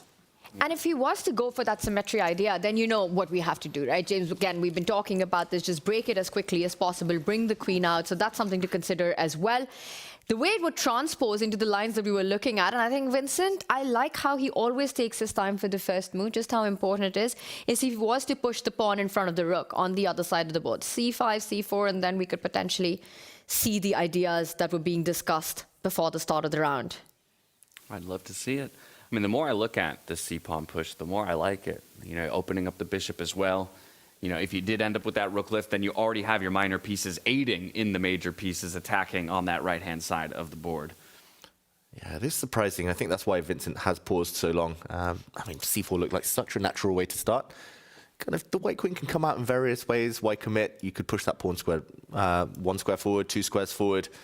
But he's just showing his ambition already, Fabiano. And we don't need to go there, but I'll just mention to people that Magnus Carlsen opts for the same opening move, g4. It was met with c5 by Nodirbek. So while Vincent continues to think it is Nodirbek who says, yeah, you know what, I'm going to go for it. I like that c-pawn push, and if you're not going to do it, Magnus, I'll be the one to instigate. But then it's going to be fascinating to see if Magnus finds the idea that we're talking about. And in fact, Fabi does the same. So we've got the same position in both our semifinals. Yeah, big moment. I thought Vincent, he's the kind of guy who has gone his own way several times throughout the tour, especially in Weissenhaus last year. The players aren't looking around at screens. Okay, mirror image, we're headed in that direction. Will Peter be buying some lottery tickets, predicting the future with this rook lift? You know, when the players were analyzing, it was Fabi who mentioned the plan of putting the bishop on e4, targeting the b7 pawn, then moving the d pawn 1 step forward and putting the dark squared bishop on c3. And he felt that there was beautiful coordination between the pieces if you're able to achieve that setup. Okay, so maybe already a peek into the playbook of Fabiano and what he might be going for. Well, this is dangerous because there must be a temptation to go for total symmetry. But that rook lift, I mean, with some time on the clock, maybe Fabiano will start to realize its strength. If not, you still have to ponder exactly what to do next against the bishop coming out. Sooner or later, Vincent will have to deal with the issue of his queen. If you allow white to continue advancing, that queen's never coming out. I want to do something a little fun. I want to poll up Magnus and Nodirbek objects sort of alongside Vincent Keimer and Fabiano Caruana. So both boards at the same time here, because again, they've started to develop in the same way. You can see left-hand side of your screen, Carlsen and Abdusattorov. They're a little bit more advanced in terms of the number of moves played out, but already going for that h4 pawn push as well, which was something that Peter had highlighted when he was going through a bit of his analysis. Magnus, the space monster, taking space with his pawns, pushing forward, looking very confident, spending noticeably less time than he did in the first game today, where he arrived a bit late and didn't get in on any discussions. So not total symmetry. Abdusattorov just keeping his pawns a bit more constrained, developing a knight. I also like what Nodirbek has done. He brings out the knight. He's also eyeing his own bishop coming to that central square on e5. So the ideas of rook lift, you probably want to delay that a little bit. Continuing with development as Magnus keeps advancing the pawns. But it's Vincent first who plants the bishop now on that right side of the screen, putting pressure on the b2 pawn. Yeah, it's interesting. Vincent going for kind of the key idea, just in a different order than we all expected. We thought that maybe the queens would be given some breathing space first. Magnus, he's looking over at the other screens. He's looking over the other boards. He's like, oh, are they copying me? Should I copy them? Mind games. You know, that's the last 3 games here in Weissenhaus where the queens have been on the square that they are, on H8 and on H1. The final round of the round robin in the first 2 games here. Wow. It's funny. I mean, these positions, very early days, but some of the boards, some of the kind of the less important matchups, they do have rooks already. Black rooks on H5. They've already come. I didn't even know how they got there, but some crazy starts to this. Well, let's double it up again from 1 board to 2, from 2 to 4. Let's go. Let's do it. And if you look on the bottom left board, Levon Aronian against Hans Niemann. Whoa. I don't even know how that game began. It's very similar, actually, to the start of the women's board, Alexandra Kostenyuk, who ended up losing her first game. She's fighting back, but she's got white, and she's also facing Bibisara with a rook on H5. My goodness. And as we talk about H-files, you can see bottom left or bottom right-hand corner of your screen, Sindarov with white pieces, now advancing his pawn to H5 even. So a lot of flank play here. And that's usually the storyline, right? When you've got your major stuck in the corner, you want to give them some space. But H5 seems to be the square of the game so far right now to be controlled. But that rook on H5 by Hans Niemann, wasn't expecting that. Yeah, don't try it at home. Very, very high risk. Normally the pawns, then the minor pieces, only later do the rooks and queens come in. All right, well, why don't we dive into Hans versus Levon here, just so we can get a bit more of a specific look at this board, maybe walk it back a moment, see how that rook ended up on H5. And do our best to predict how this game might progress. A reminder for everybody at home that Hans has already taken a point lead in this matchup against Levon Aronian from the white side of the board, now playing black 2 times in a row here. It's a best of 2. It's a best of 2. So for Levon Aronian, this is an absolute must-win if he wants to take it to the Armageddon. Yeah, he needs to win this one. We'll do a very quick action replay. We're only 5 moves in, but this is wild stuff already. Pawn to b4. I must admit that wasn't too high on my radar, but the players were talking about the c-pawns moving forward. So this is designed against that. We saw that in the 2 semi-finals. Here, very, very ambitious move from Hans Niemann. Plays the move anyway, developing his rook. And rather than just retreating, he goes back, he goes across. And he's smiling, Tanya, or trying to stifle a smile, Hans, as he goes across with his rook. Pawn to g3, hitting this diagonal again. Pawn to d5 blocks it. c4 comes out. If the pawn is captured, the white rook would be the one doing the work and maybe trying to get up to the 8th rank here. Instead of a capture, bishop d7 creates a sneaky threat on the white king. Watch out. Yeah, that's quite a threat that you need to take care of. Expecting either the h-pawn to move forward or the queen to come out to stop that check.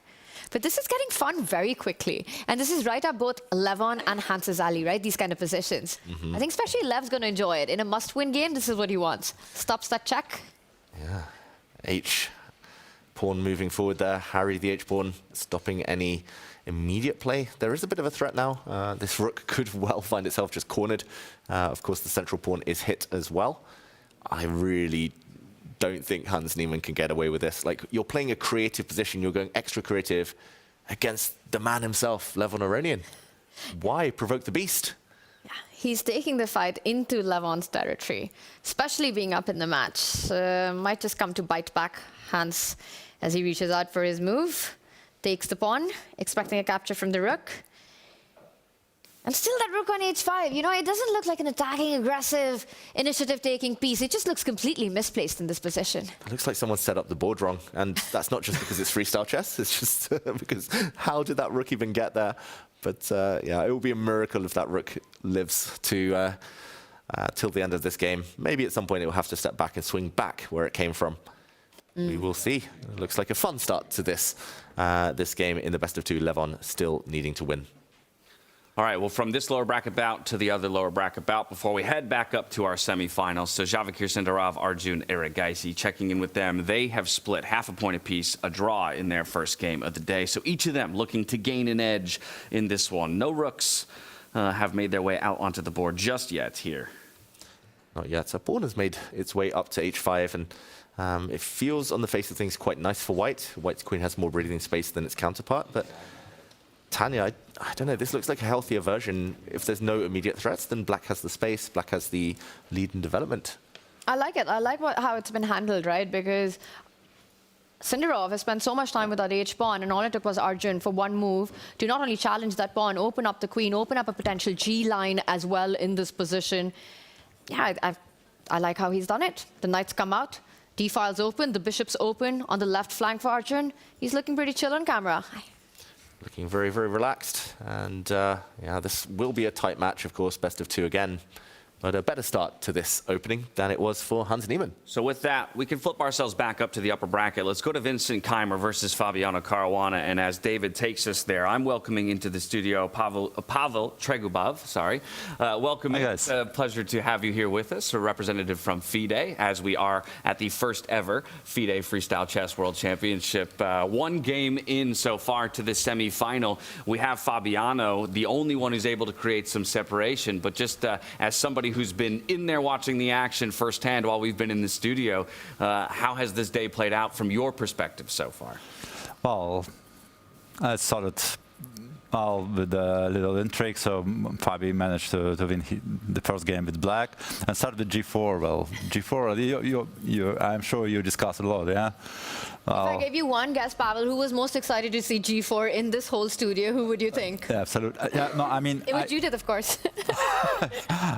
I see, of course, yeah. Well, to be honest, I wouldn't even... I mean, I cannot say that I would not dare to play this. I would not even consider this. I mean, I would not dare to consider it, actually. No, this is incredible, yeah. G4 is something, yeah.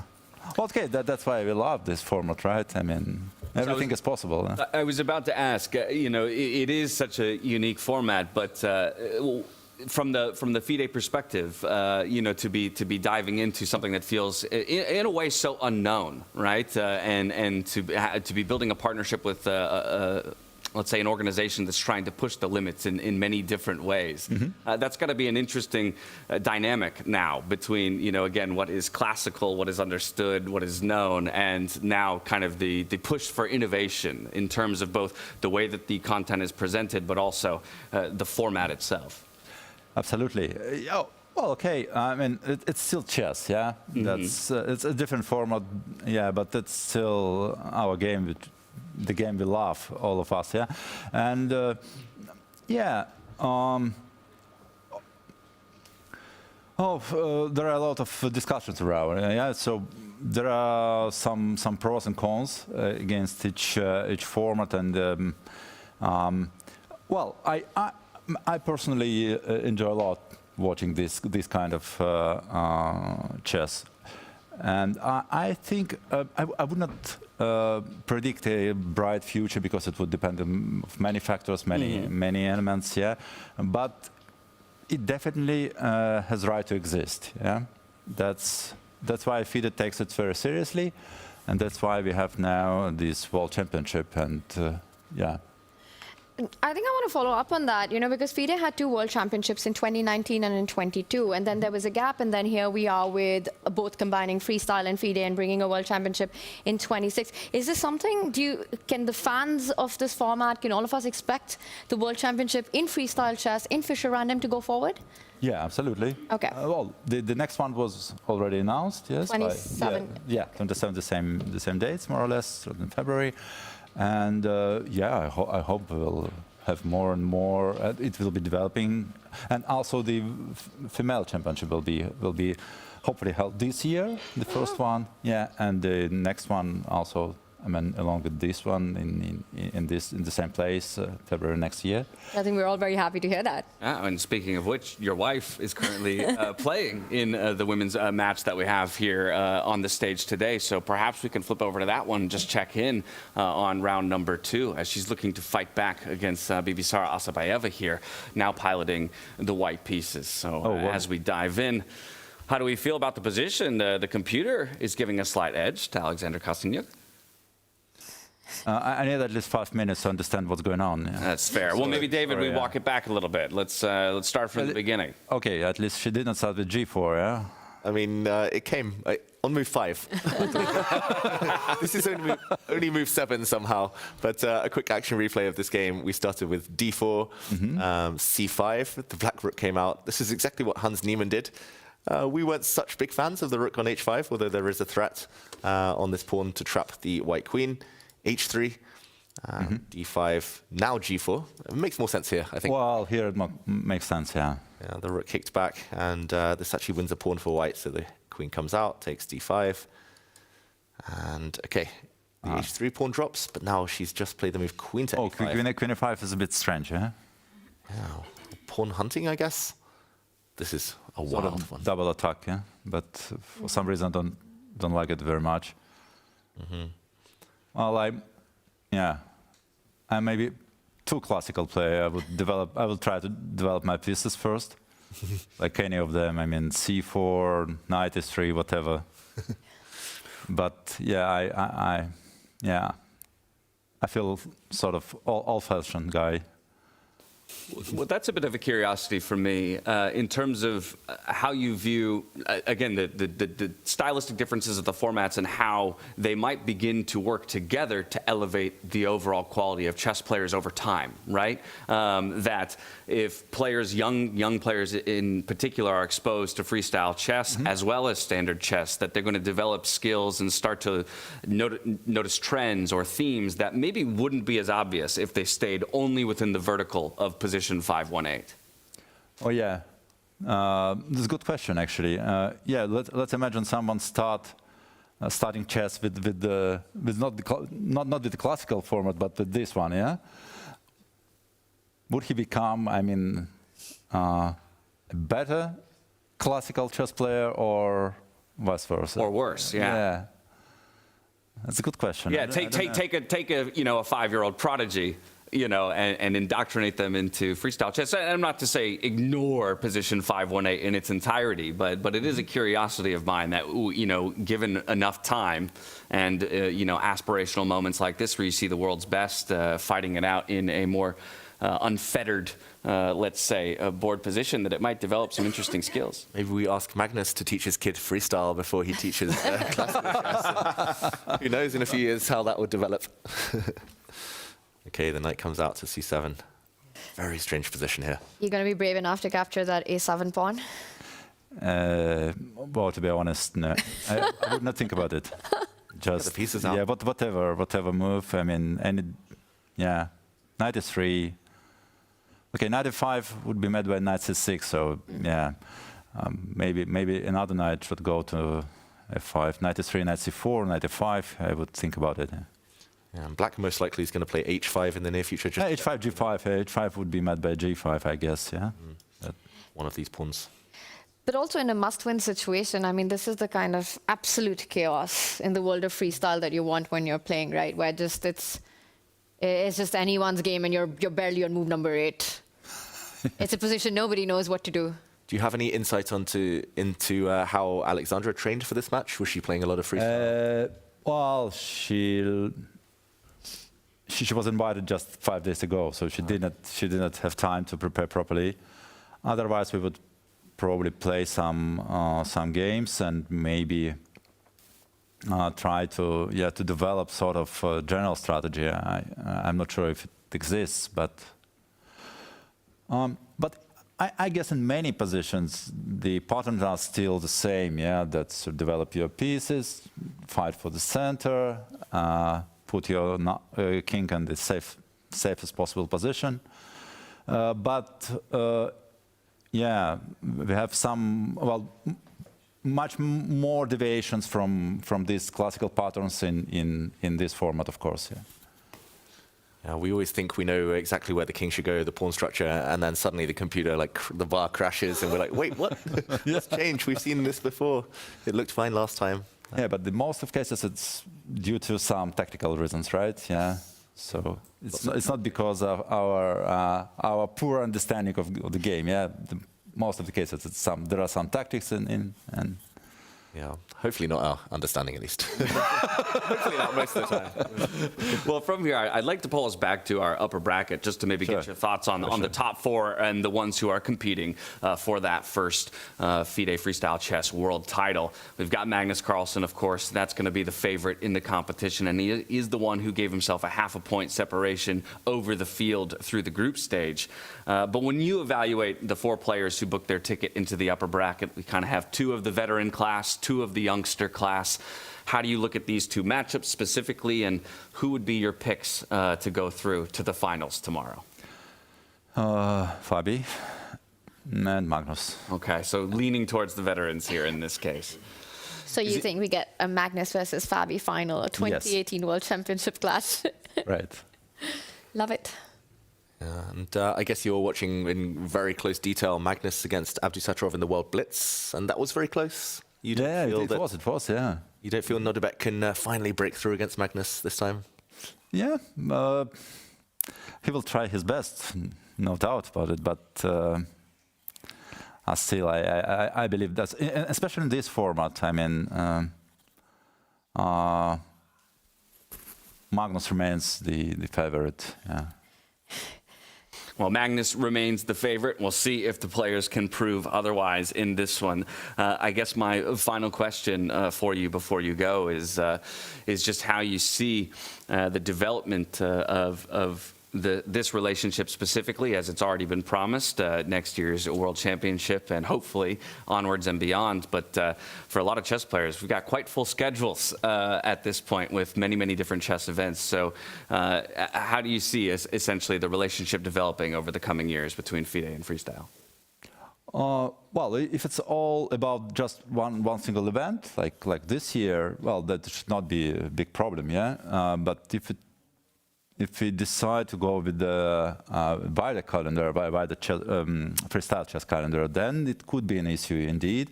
So we need to be careful because there are a lot of possible clashes.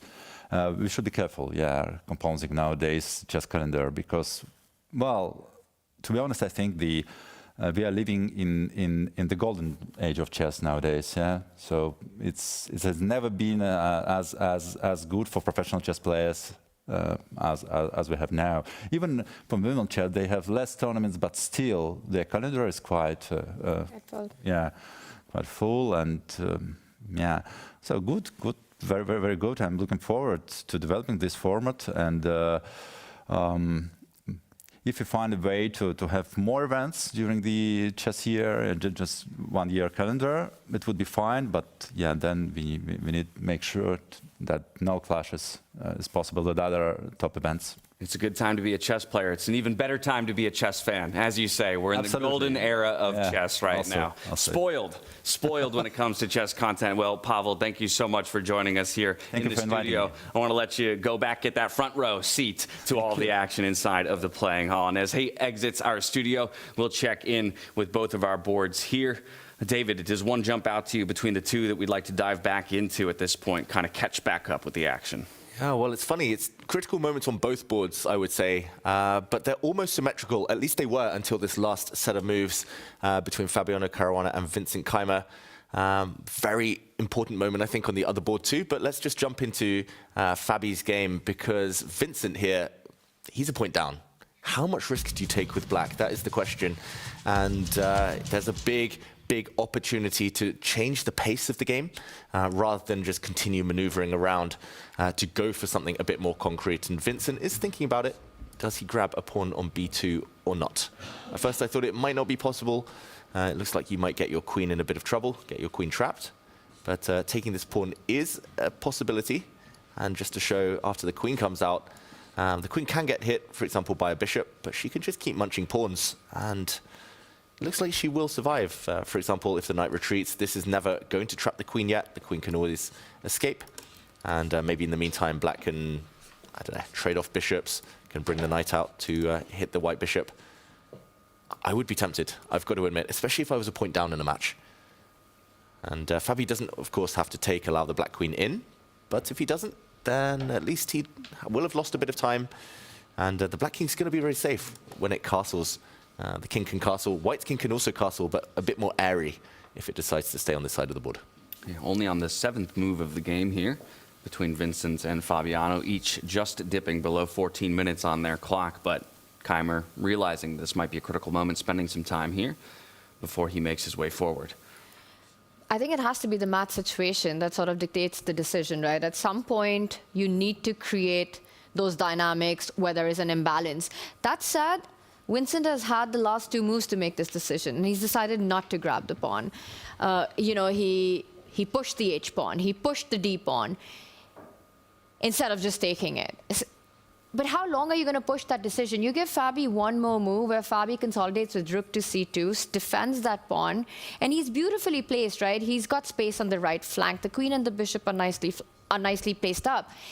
In a game where you need to look for your chances, where else are you going to find them, if not now, if not taking and creating this imbalance? To answer your question earlier, David, I think Vincent goes for it. Yeah, I think he does too. It's a bit of a weird standoff because white could also have taken this pawn on a few occasions. The queen and bishops, I mean, staring across these opposing diagonals. And maybe the answer is after bishop takes pawn, the white rook moves, the bishop drops back, and then white does the same thing. And we continue with almost symmetry. I just really like the fact that the black king is going to be safe when it castles. No way to get at it. And I just think removing this pawn shelter means white cannot go long. White's king will not go to that left flank. And therefore, the king is stuck on his side where it is a bit more open.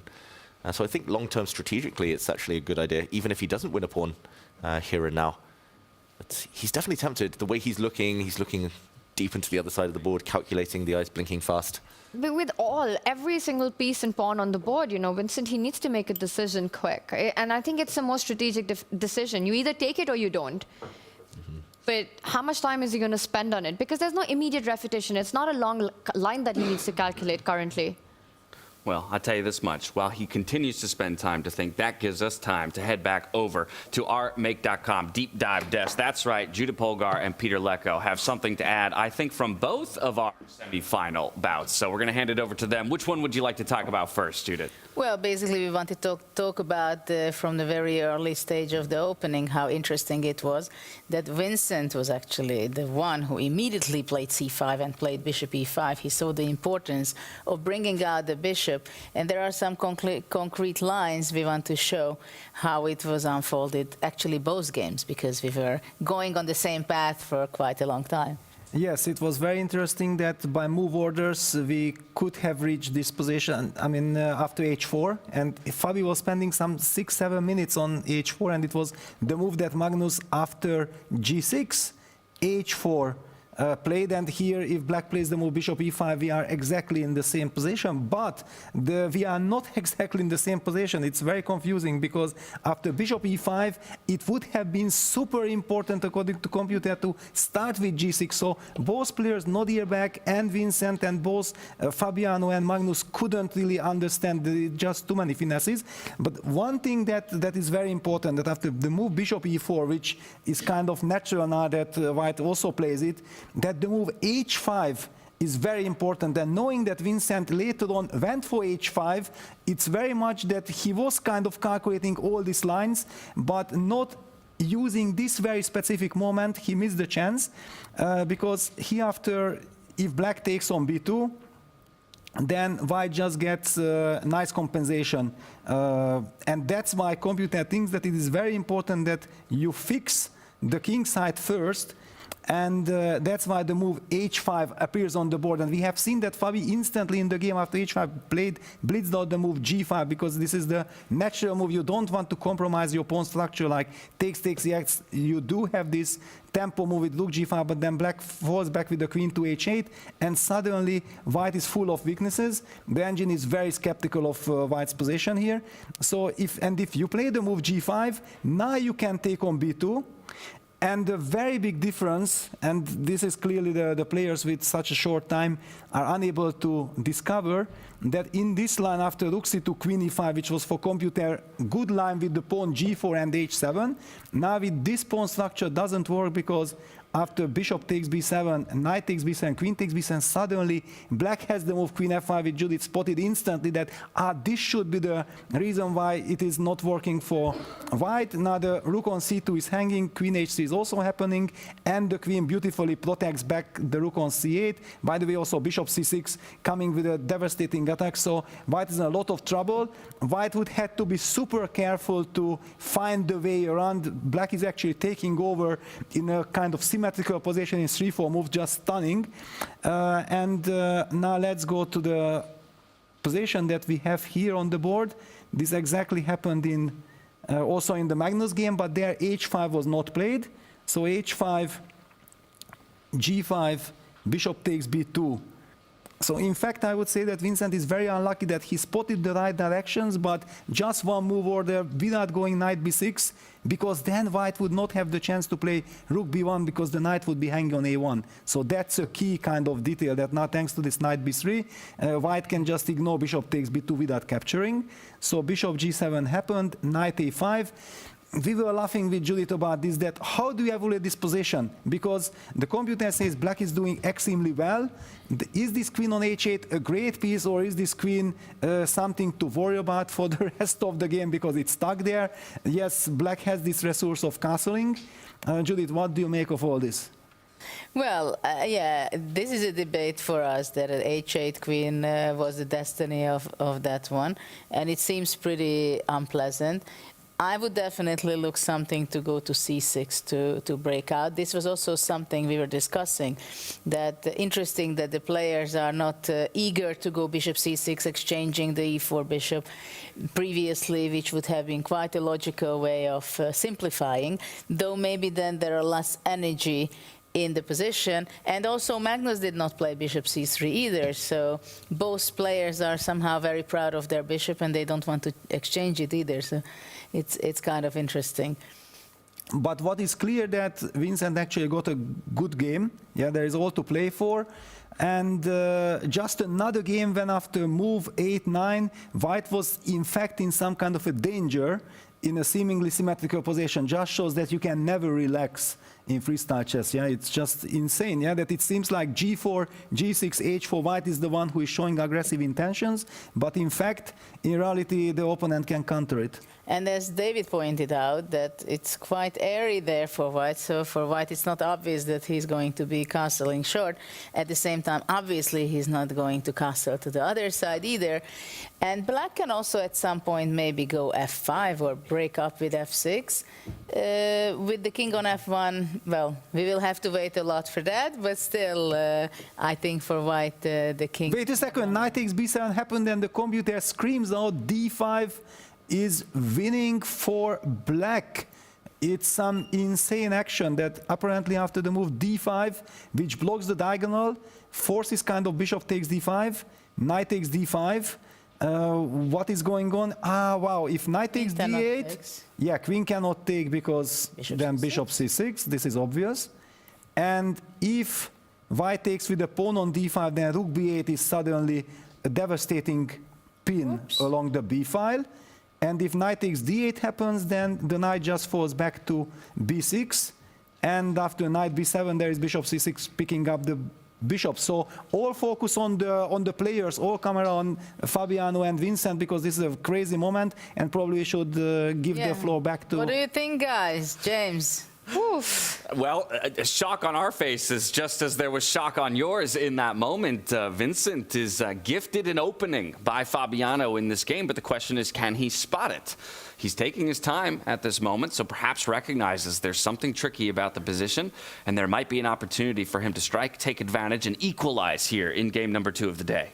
Wow, 8 minutes on his clock, Tanya. Is he going to find it? This is huge for the match. If he does, momentum swings back in his favor. It looks like it wins a piece, or at least some kind of material.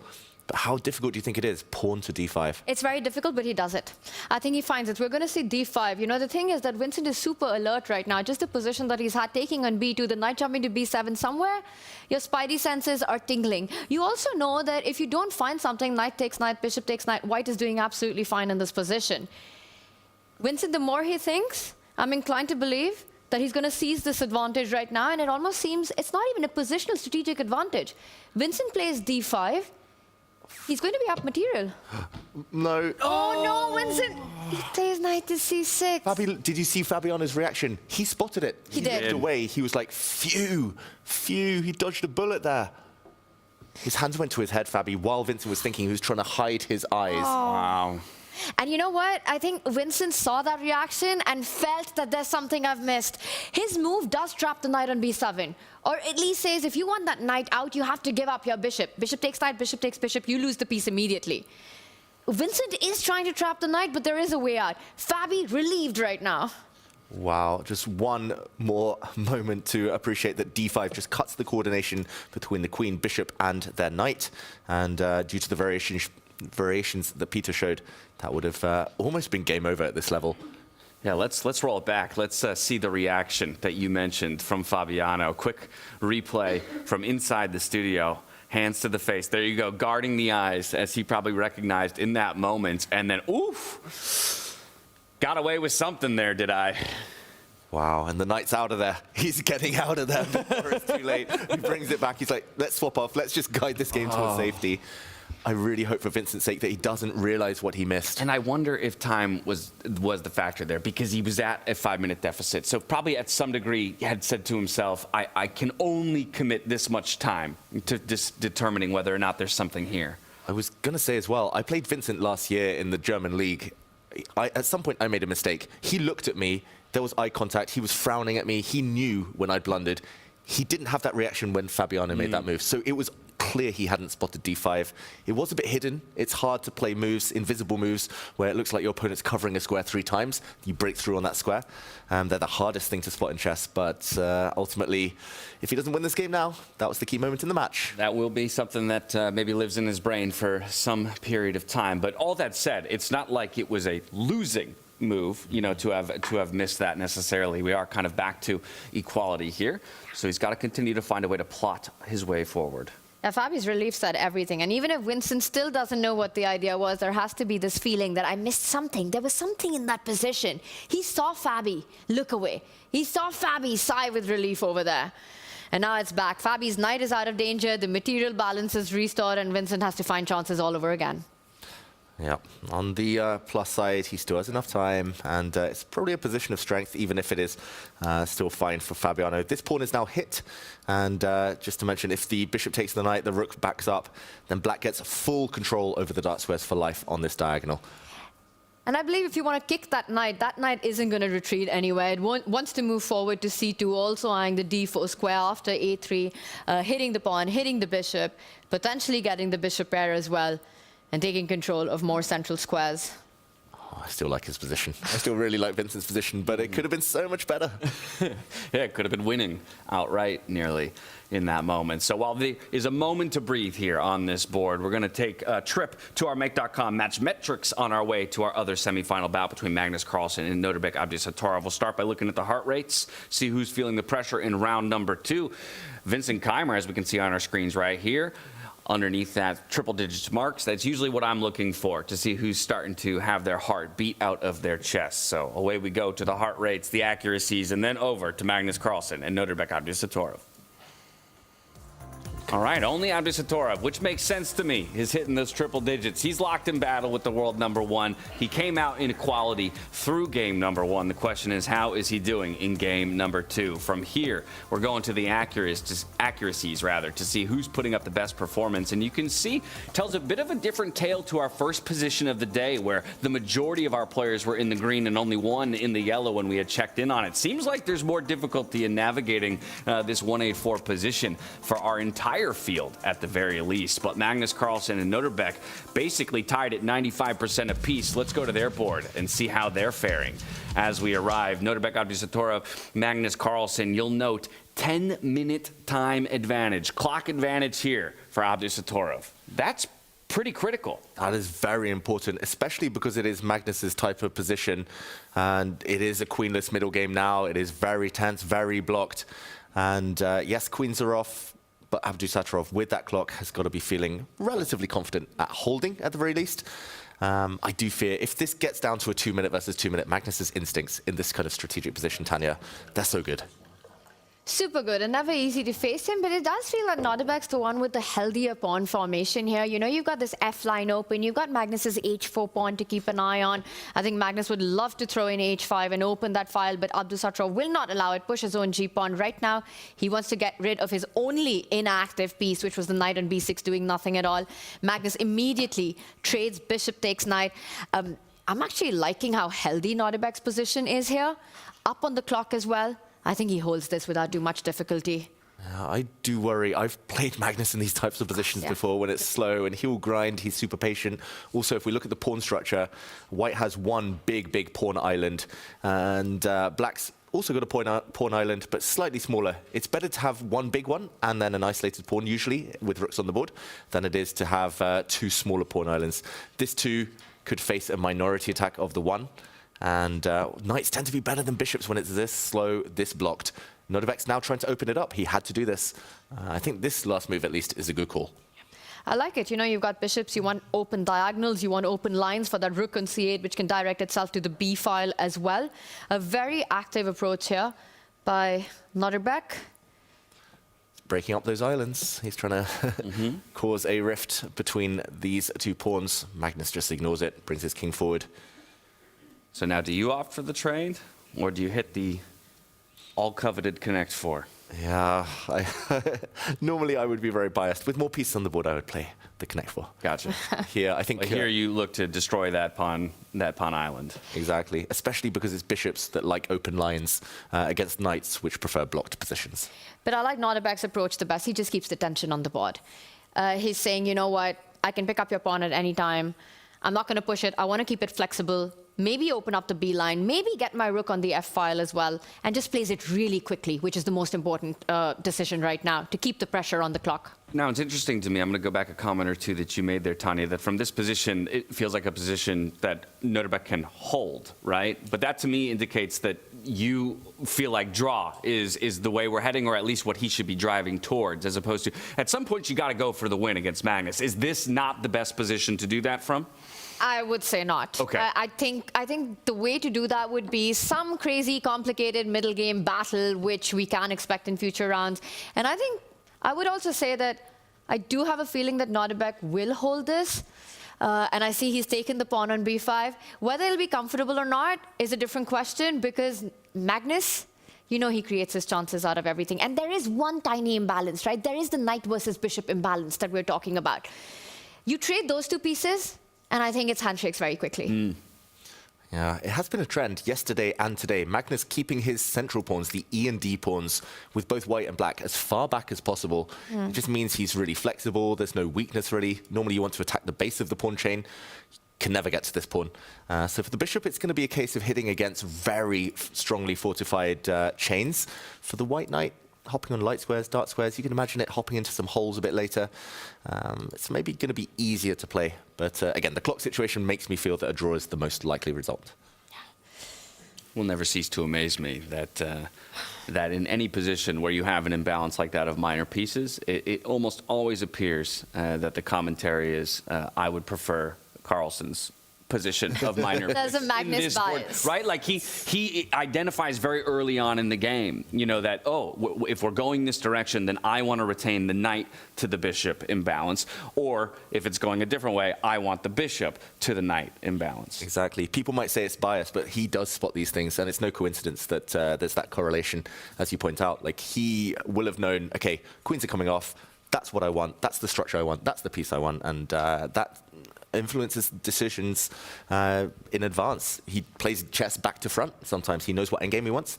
That helps him so much in the middle game, and even the opening sometimes. Retrograde analysis, right? You see where you want to get, and then you move backward. Yeah. And this is a big move by Magnus, because it again forces Nodirbek to take a decision. If you keep the tension as is, you'll end up with a weak pawn on the right flank after pawn takes pawn. If you push it, you're also allowing, well, he does take a decision. The white pawn would have moved forward. He does move the rook and attack the pawn on the other side of the board. Magnus ready with his response. He first creates a weakness. He creates a target that can be easily come on the fire once the rook slides over. Magnus will take a pause and defend the a2 pawn first.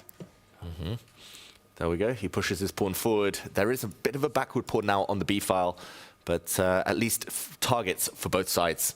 Weak pawns, isolated pawns, this is going to be an attritional battle. I'll add one thing, though. That weakness that you're highlighting, the good news for Nodirbek is that he can easily defend it with the bishop falling back to e8, opening up that b line as well for the rook. I'm still going to hold with my prediction that Nodirbek, without much trouble, will get the draw in this one. You're calling an attritional battle, so expecting a slog and a slugfest here between them. I'm calling in our legends with a new legend alert. They've been keeping a keen eye on Vincent Keimer versus Fabiano Caruana, so while we've been away from that board, I'm going to hand it over to them. Judith, Peter, take it away. Thanks. Yes, it was so exciting that there was a moment, d5, exactly in this position for Vincent. And we've seen it, witnessed what kind of face expression Fabi had when knight c6 happened on the board, right? Whew, he got away with that one. But life is not so simple for Fabi ever since, because there was knight a5 and knight b4, and we discussed it with Peter that probably what has happened, that Vincent after knight b7 had his plan of playing knight c6 and knight b4, giving up a pawn, and he was just simply not spending time that there could be even something even more powerful. So let's see how it is in the position right now, because it's very exciting after the pawn sacrifice. Yes, the point is that this is a great strategical idea, really a genius idea, and we see what happens in the game. Bishop takes b4, c4.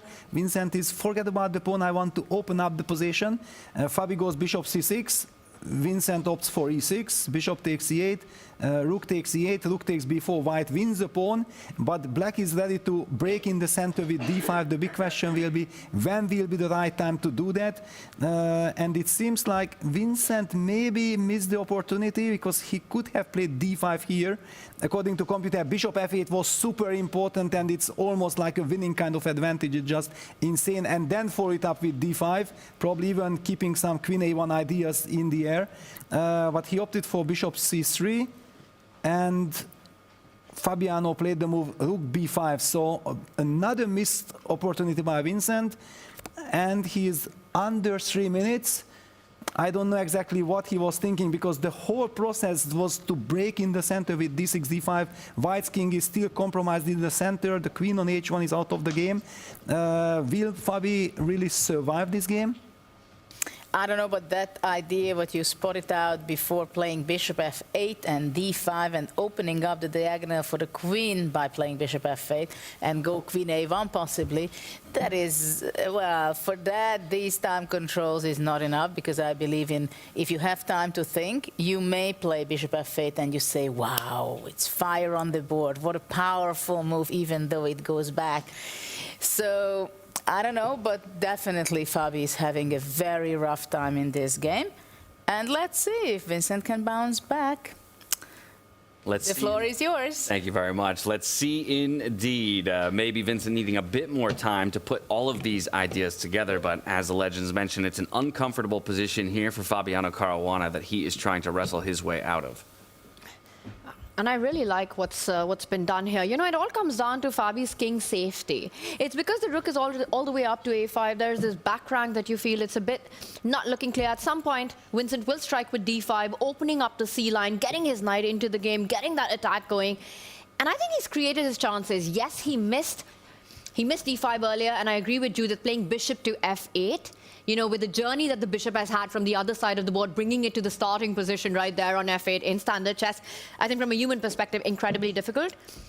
But he's done well. The bar says it's level, but I have a feeling that this position is full of twists and turns ahead. I love that black queen planted at the center of the board. Oh, that is a beautiful queen. Good tip for everyone at home to centralize those incredible pieces if you can. She covers 27 squares, I believe, from the center of the board. And there's a threat, David. Yeah, big threat.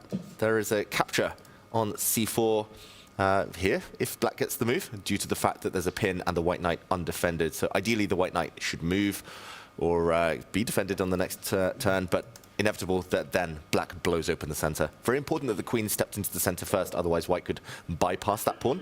Now that square is covered. I'm just going to remind everyone, it's still very legal for white to castle on the right side. Get that king to safety and also defend the d1 knight, fighting against the threat that we've just pointed out. But with the queen planted there and g4 coming in with a check, how comfy are you feeling with this move? Not at all. Not at all. You lose your extra pawn at the very least. Maybe the white queen can move for the first time in this game, but this pawn can fall, this pawn can fall. I think this is last resort for Fabiano. Maybe it's a decent move. I'm surprised that the bar remained where it did. That was a shocker. Oof, it's tough to play. I think playing castles here would be an admission that Fabiano's never trying to win this game. He's just purely playing for a draw. Psychologically tough. More likely, I mean, the most natural move to my eyes would be this knight jump, but then you have to reckon with the consequences of this center exploding. You don't even have time to pick up the a7 pawn right now because of the threat that we earlier highlighted. Rook takes pawn, knight takes pawn, not only hitting the pin, but the rook behind. And Fabi does go with the idea that you suggested. And Vincent, in just under a second, immediately responds with the break, t5. This is starting to get dangerous for Fabi. That's the kind of initiative, too, that you'd want to see out of Vincent Keimer if he's going to be able to press this one for a win. Quickly responding to his opponent, realizing that maybe he has an opening, even though the computer believes this is all equality, that he can ultimately pilot this one to a victory and equalize the scoreline at 1-1. Yeah, if clock times were reversed, I would say Vincent's a huge favorite. Just the fact that he's down a bit means that Fabiano does have time to find the key next few moves. Everything could be decided in 3-4 moves time. Either white stabilizes, holds on, or white could find himself facing an incredibly strong attack, especially if the rook gets down to the back rank. I don't know if Fabi's a braver man than me, but I would never dream of taking this pawn just because of some checks on the back rank. But the question then is what else? What else to do? At some point, I think Tanya's move of castling the king just has to be played. Pawn takes pawn is a threat, right? If you're not reacting at the center, I'm just winning a pawn on c4 and opening up the lines anyway towards your king. But winning the pawn back is the key. It's like giving back Fabi's extra pawn. I think he just needs to do it in order to somehow get the queens off. That's like a dream for white now in the near future. I'm not sure how to achieve that. Maybe at some point later, bring the queen forward, but it's tough. Yeah, I was going to say, I feel like a moment ago, before this pawn move was made, I almost would have wanted to bring my queen to e4 and offer the trade. Obviously not an option at this point, so f3, the next best option, just to get the queen a little bit more involved. Yeah, that would be logical. I quite liked your queen e4 as well. It was giving back the pawn after a queen exchange, like this pawn would drop, but then white would grab some pawns and it felt like that would have fizzled things towards a draw. Maybe that would have been a good practical decision because suddenly Fabi's not got much time advantage anymore. And he's the one being attacked. It's so much easier, quicker to attack than to defend. Yeah, and I think actually, as you mentioned, time, it's a good time to switch it up and head to the other board. Magnus Carlsen up against Nodirbek Satorov. He's been in a 10-minute time deficit for just about the entirety of the game. But notice this, it's not just a 10-minute time deficit. He's only got 30 seconds to his name for the remainder of the game. 10-second increment, of course. And he's down a pawn. He's down a pawn in this endgame.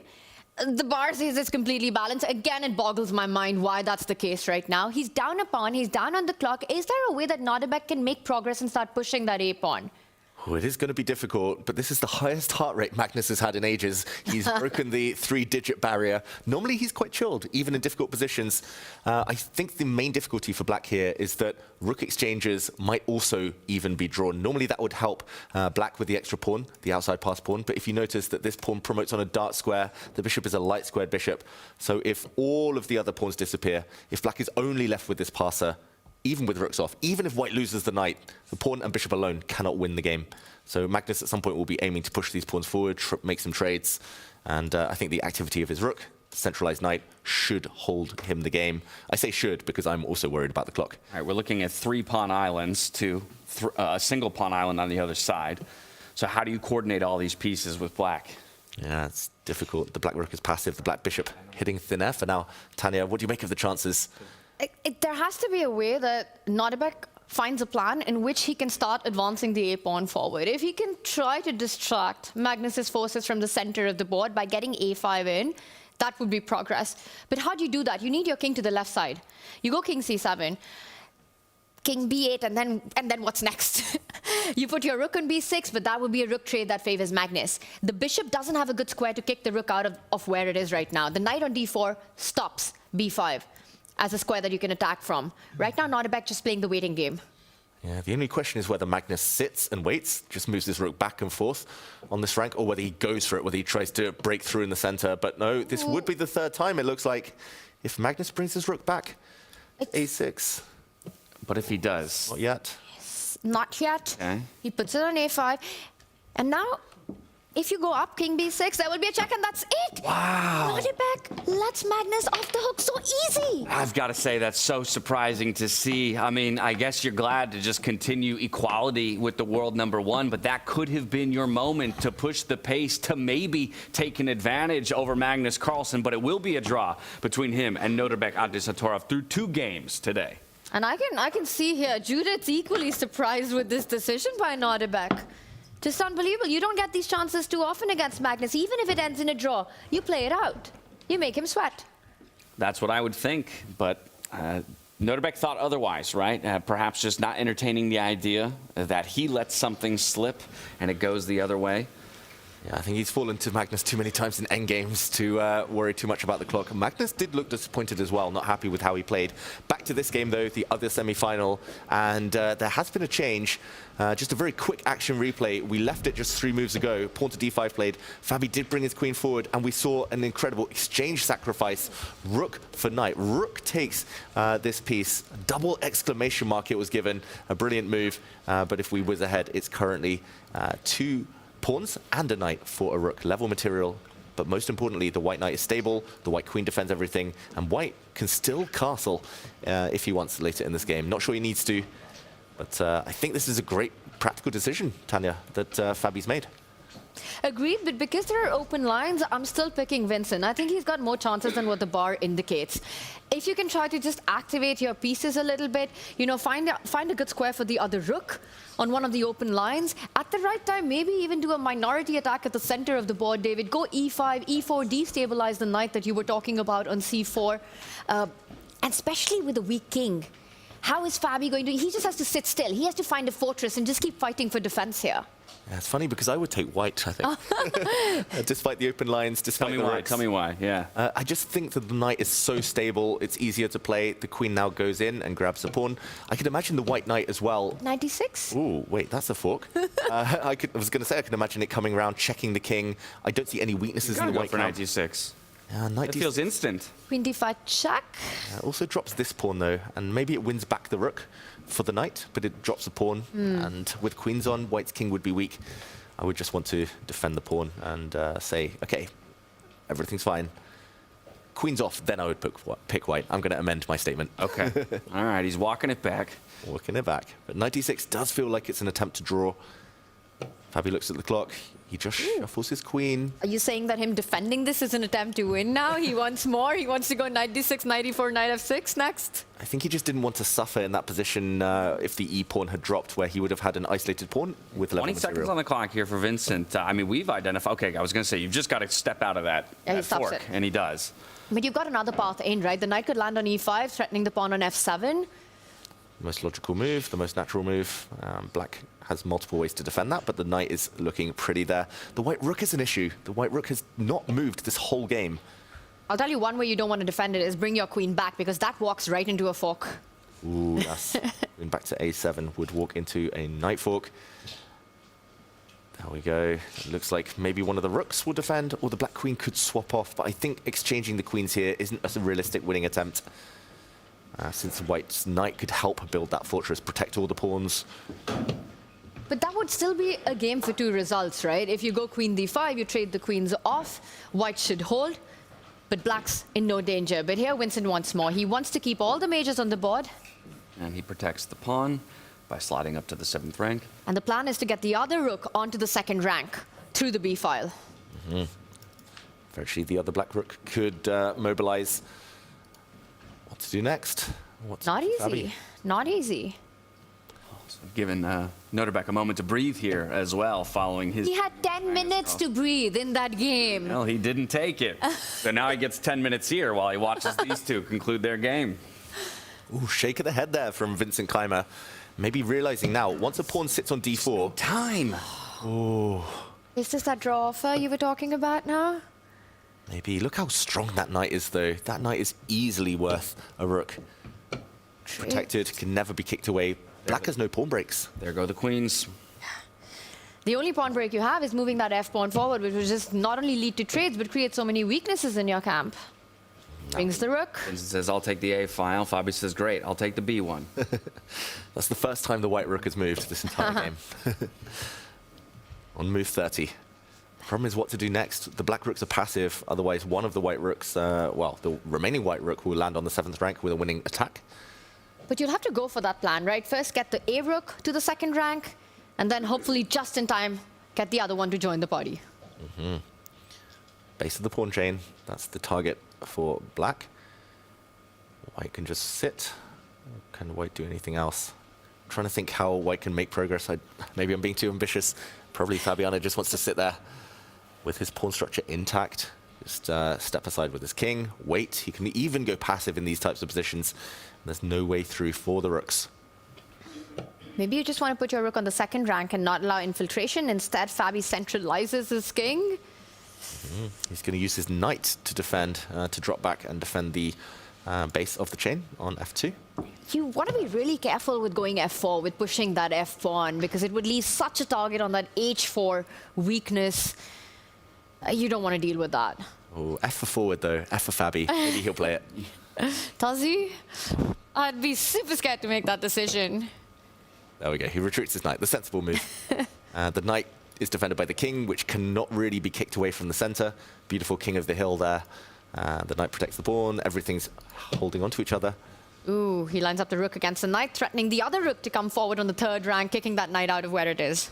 Okay, that's a winning threat if the knight's kicked away, pawns drop, so I would expect the white rook to defend. But then black's rook is coming behind now. Maybe you're right all along, Tanya. Maybe this is just difficult still for Fabi, who does protect his knight over defending there.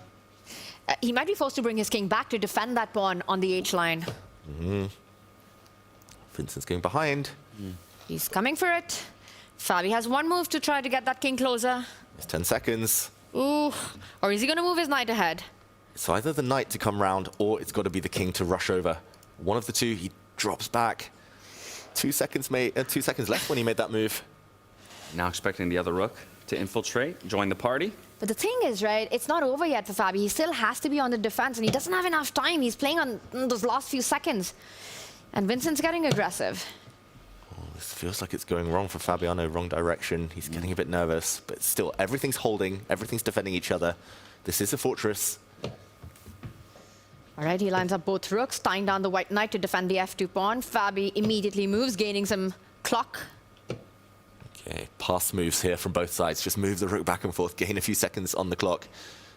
Has Vincent maximized the position? That's the question. That's a big question. At some point, he might still try and go in and behind, but as soon as the black rooks move away off the second rank, white might start a counterattack. Is he going to offer a rook trade? He doesn't. He brings the other rook behind. Knight jumps around, but apparently a mistake. The One bar. opening here, yep. Now we're looking for that rook to slide over, check the king. And it's coming round to win a pawn. That's a strange decision. Why did the knight not step into the center onto e5, a beautiful outpost, reminding black that f7's also weak? And now he can go up, hit that pawn, and if the knight was to fall onto defense, the other rook will move around to attack that knight and kick it out. But instead, he has another plan. He attacks the f2 pawn. Yeah, white would have sought counterplay with rook to c7 and hitting the e6 pawn. If the h pawn had been attacked instead, that is a passive knight, but maybe it's just a perfect knight. The king on g2, the knight combo. What can be attacked? Gonna shove the knight back one more time. Or bring the king back and say you've got no check to drive the king away. With g1 undercover, new kind of fortress. Yeah, there is room for error here, luckily for Fabiano Caruana. He's built up a time bank as well of almost a minute with some quick moves. Is there any world where I give up my rook for knight advantage? If you can get... I'm not sure which pawn. You have to get a pawn as well, you right? have to get a pawn as well, but especially if it's one of the white trio here, then definitely worth it. But yeah, unlikely to get that scenario. Rook trade offered. Fabiano says no. That probably would have been safe as well, but he doesn't want to risk anything. Why change the nature of the position when you have no time to calculate?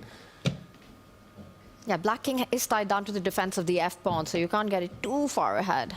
And now Fabi just waits. Yeah, it's funny what Fabi's done, because we always advise don't defend passively, but he's put his knight on the most passive square imaginable on the edge of the board. He's put his king passive to defend that piece, but in conjunction with each other, they don't allow any checks. They guard their pawns. They shelter everything. And the pawns guard each other as well. So everything in control so far. Now Fabi's just shuffling with the king. No way to kick that rook out of the 7th rank to make progress. For Vincent, offers a trade. Fabi declines. Are we going to see a repetition? Yeah, shuffling of pieces, moving towards repetition, but both players building up small time banks. Fabiano's done a better job of that here down the stretch. Who's going to be the happier of the two if this does indeed end in a repetition and a draw? Oh, Fabi's so much happier. Surely. So much happier. Still holds an advantage in the overall scoreline. Yeah, he was struggling the whole game. Despite being up a pawn, there was so much pressure on Fabi. And he has created. An incredible defense in this endgame, down in exchange. Yeah, perfect fortress. He can move his rook around anywhere. And the king and knight defend everything together. Now, the black king is obviously cut off on the 7th rank currently, but is that another option for Vincent to try and look for a way to guide that king, create a pathway for the king to come forward and get involved? Yeah, maybe that's the plan long term. If he can somehow set his rooks up, that one of them goes back to the b file and challenges the white rook, either a trade or he frees, liberates his king. The problem is, even if the black king is able to walk off the back rank, it's going to be having to tread a minefield into the center of the board where it might get checked by the knight. I mean, the only target in white's position is the base of the chain on f2. Black's king is going to take an age to get closer to it. He's struggling to find a way to improve this position. You have to get your rook to the 7th rank if you're black to get that in-way for the king. But then you're making it so passive, allowing Fabi's knight into the game the moment you leave the 2nd rank and pressure on f2. You just don't have enough time if you're Vincent Keimer. There we go. And that's it. Wow. Fight as he might, try as he may, he cannot undo Fabiano Caruana. Right into the analysis that they go as they talk about the position. Fabiano, I imagine, will be happy to come away with the draw and retain his 1-point lead over Vincent Keimer through 2 of 4 games today. And it's fascinating. Fabiano just told Vincent that he missed a winning move, I think, and Vincent's shaking his head in shock. I'm not sure if that's mind games or just from a pure analysis standpoint, but wow, Vincent probably doesn't want Fabi's words to be true there. And that's twice in a day Vincent has been told that he's missed a chance. First by his dad in game 1 to save it, and now by Fabi, a move that would have pretty much sealed the deal right out of the opening, but Vincent Keimer still trails. Yeah, it could be a tough pill to swallow there, but still 2 more games to go. Still plenty of runway left for him to find flight and take over in the matchup against Fabiano Caruana. We do have 1 board still in play. It's in the lower bracket. Vachier-Lagrave versus Arjun Erigaisi. Okay, and only Arjun can win. We should start by saying how strong the knights are. 2 knights are better than a rook here, but not easy to create a pass pawn, and also minimal material. If all of the pawns disappear, all 4 of them, the white and black pawns, even if white loses the rook, it's a draw. 2 knights alone cannot deliver checkmate, which is the most frustrating thing I ever found in my youth. But yeah, this one, I think he's going to play on forever, Arjun. But it's not going to be enough. It looks like these 2 will go to tie breaks with a draw. Well, it is a best of 4, so they still have 2 more games to go. 2 knights trying to checkmate a king is one of those things where even if you're told you want to try it out when you're a kid and make sure that's true, you just don't buy it, you just don't believe it. But it's true. Technically, that would be a draw. What Arjun's hoping for is some blunder, is a fork somehow. Yeah, at the ripe old age of 34, I still don't want to believe it. And yet I will, because you're telling me to. 2 extra knights does not win you a game. Incredible. If there's a way that Arjun can win a pawn, sacrifice those 2 knights for one of the pawns, that king pawn ending could be winning. But he needs to find a way to first build pressure. Knight on g3, knight on d4, the other knight on d4. Oh, all those dreams shattered in 1 move. Vachier, he wants to just get rid of the pawns, even at the cost of dropping this one on f3. He knows that his rook will be able to give itself up for black's remaining pawn. Are we going to see that happen? The 2 knights and a king versus king. Oh my goodness. Yeah, Vachier saying, get me out of this game. Do it immediately. Attack the pawn. You can give a check. King moves anywhere. The pawn moves forward. The rook gives a check, picks up the pawn. And we're heading there. Yeah, no way to shield that pawn or keep it alive any longer.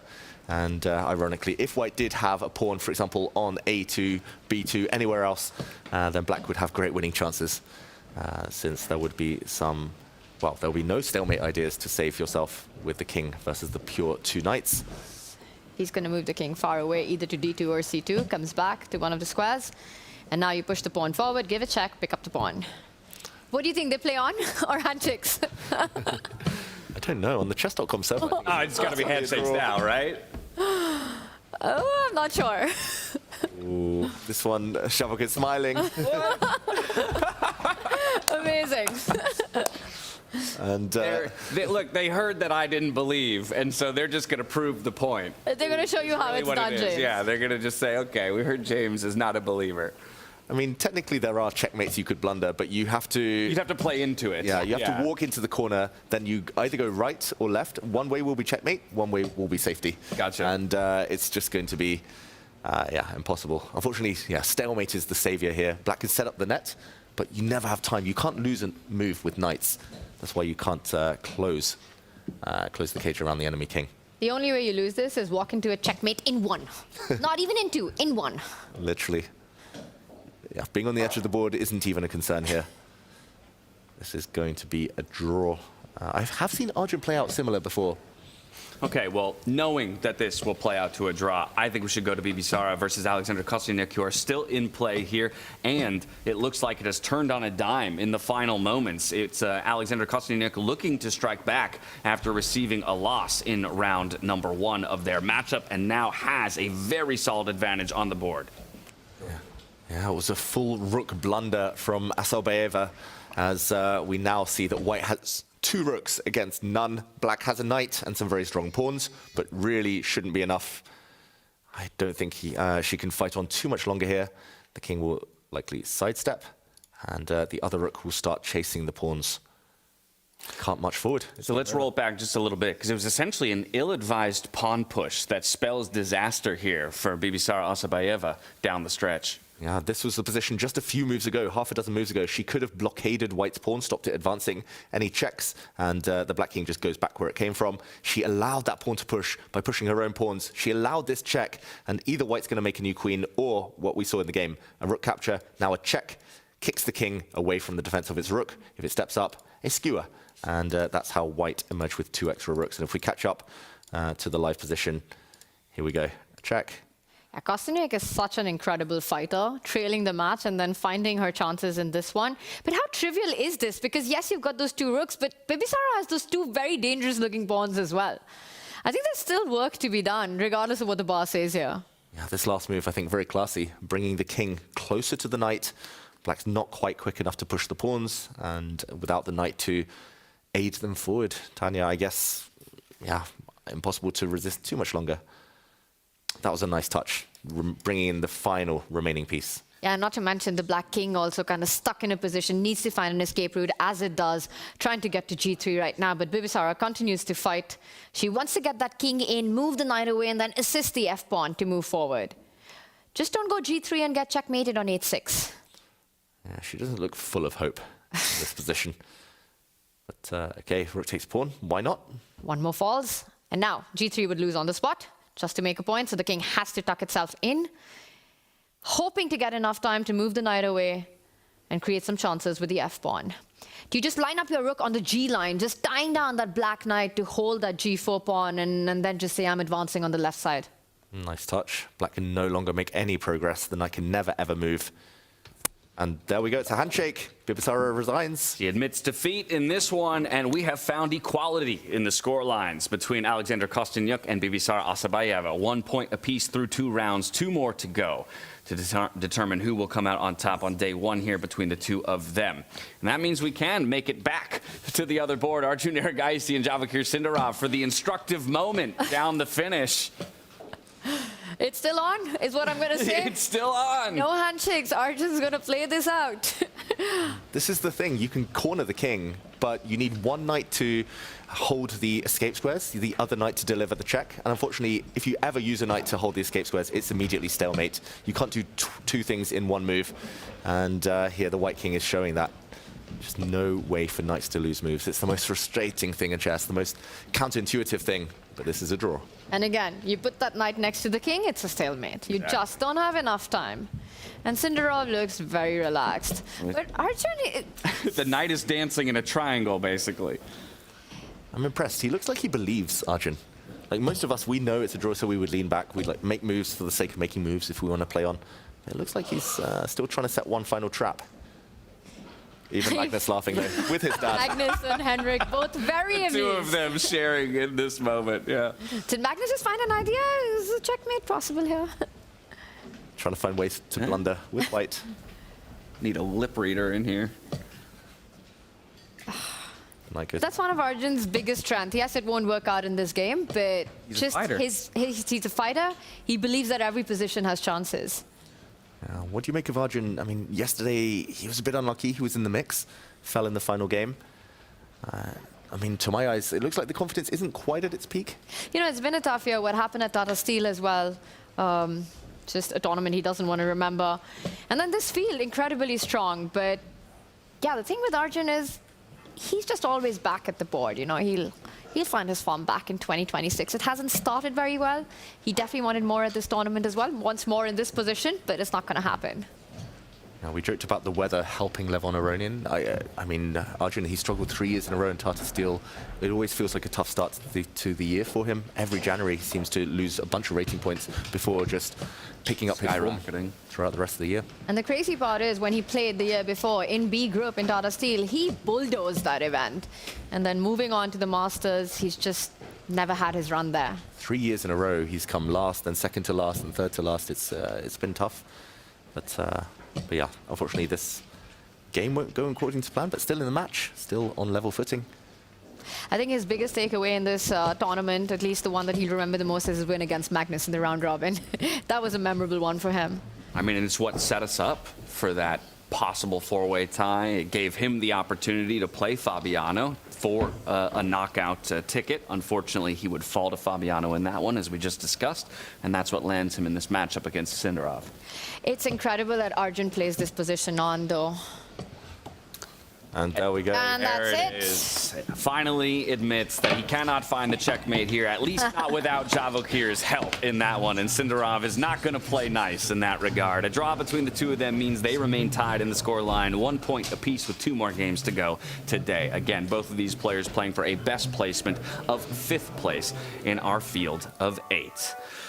But how about that? Our second game of the day, Magnus Carlsen, Nodirbek Satorov, they will remain at 1 point apiece. 2 draws across 2 games. Maybe there was an opportunity for Nodirbek there, but he didn't want to push for it, saying, hey, I'll go into the back half of the day even against the world number 1. When it came to Fabiano Caruana and Vincent Keimer, Fabiano retains his 1 point lead with another missed opportunity here for Vincent Keimer, hoping that that won't live in his brain for too long as he continues to fight back, doing it again from the black side of the board in our 3rd game of the day. In the lower bracket, it was Levon striking back now in his matchup against Hans Niemann. So a win goes Hans one way and a win goes Levon the other way, both from the white side of the board. And then, as we just mentioned, draws across 2 games for Arjun Erigaisi and Vachier Sindarov. For Bibisara Asabayeva and Alexander Kostyuk, they have both traded games, now at 1 point apiece as well. So all tied up across all of our matchups except for that Vincent Keimer and Fabiano Caruana game. I think the question becomes, Tanya, how much can you rely on getting those chances, those winning chances against Fabiano? Did he already see the 2 that he would get today? Can he create more for himself on the back half? This is freestyle chess, more will come. 100%. You know, there are no safety nets here, and I think the drawing of lots, what position gets pulled out, the way Vincent has handled it, even the game that he just had, you know, he managed to create it, and I think a lot lies ahead as well. But Fabi just looks so incredibly strong today, you know. He's barely making any mistakes. He's defending incredibly well. The first game has been, for me, the game of the day so far. I think Vincent will find his chances. For me, the most surprising thing about the final round, the last round, David, was just how easily Nodirbek let Magnus off the hook in that endgame. Yeah, we've seen Magnus before, sometimes on the back foot, sometimes struggling. We rarely see him so low on time. It did feel like that was a time to at least test him. Like, why take a draw when you could have played on another 20 moves? But ultimately, only Nodirbek knows his own energy levels. We have to kind of trust that he knows how to save that energy for a bit later. I still think that that is going to come down to 1 or 2 moves here and there. It's very hard to call. Nodirbek does look in top form. He does. You know, my question here to everyone watching would be, you switch colors. What do you think? Magnus, would he play on, or would he take the decision that Nodirbek did? I think Magnus 100% plays on in that situation. But that's Magnus. Either way, we've crested the halfway point of the day, and we're heading into the back half. Before we do, I'd be remiss not to get some thoughts from Judah Polgar and Peter Lecko, who are standing by. Now, with 2 of our 4 games behind us across all of our pairings, and only one of those pairings having created any separation, how do you feel about the rate of play today? Well, it was quite exciting, a lot of things happening in this round. So first, I think we should touch on Magnus's game, because that was quite amazing that actually Nodirbek had more than 10 minutes when he agreed to a draw, while Magnus had less than half a minute towards the end. And I was also telling Peter, come on, I mean, he should be playing on, and no matter that he doesn't have anything and he's passive and whatever, but you have to play on and on and on and on. So Peter says, no, it's a dead draw. So can you tell a few words about that, Peter? Exactly, yes. I'm very happy to jump in here, because if you look at the position, forget about the extra pawn, because black is completely tied down. That pawn on a7 is not moving anywhere.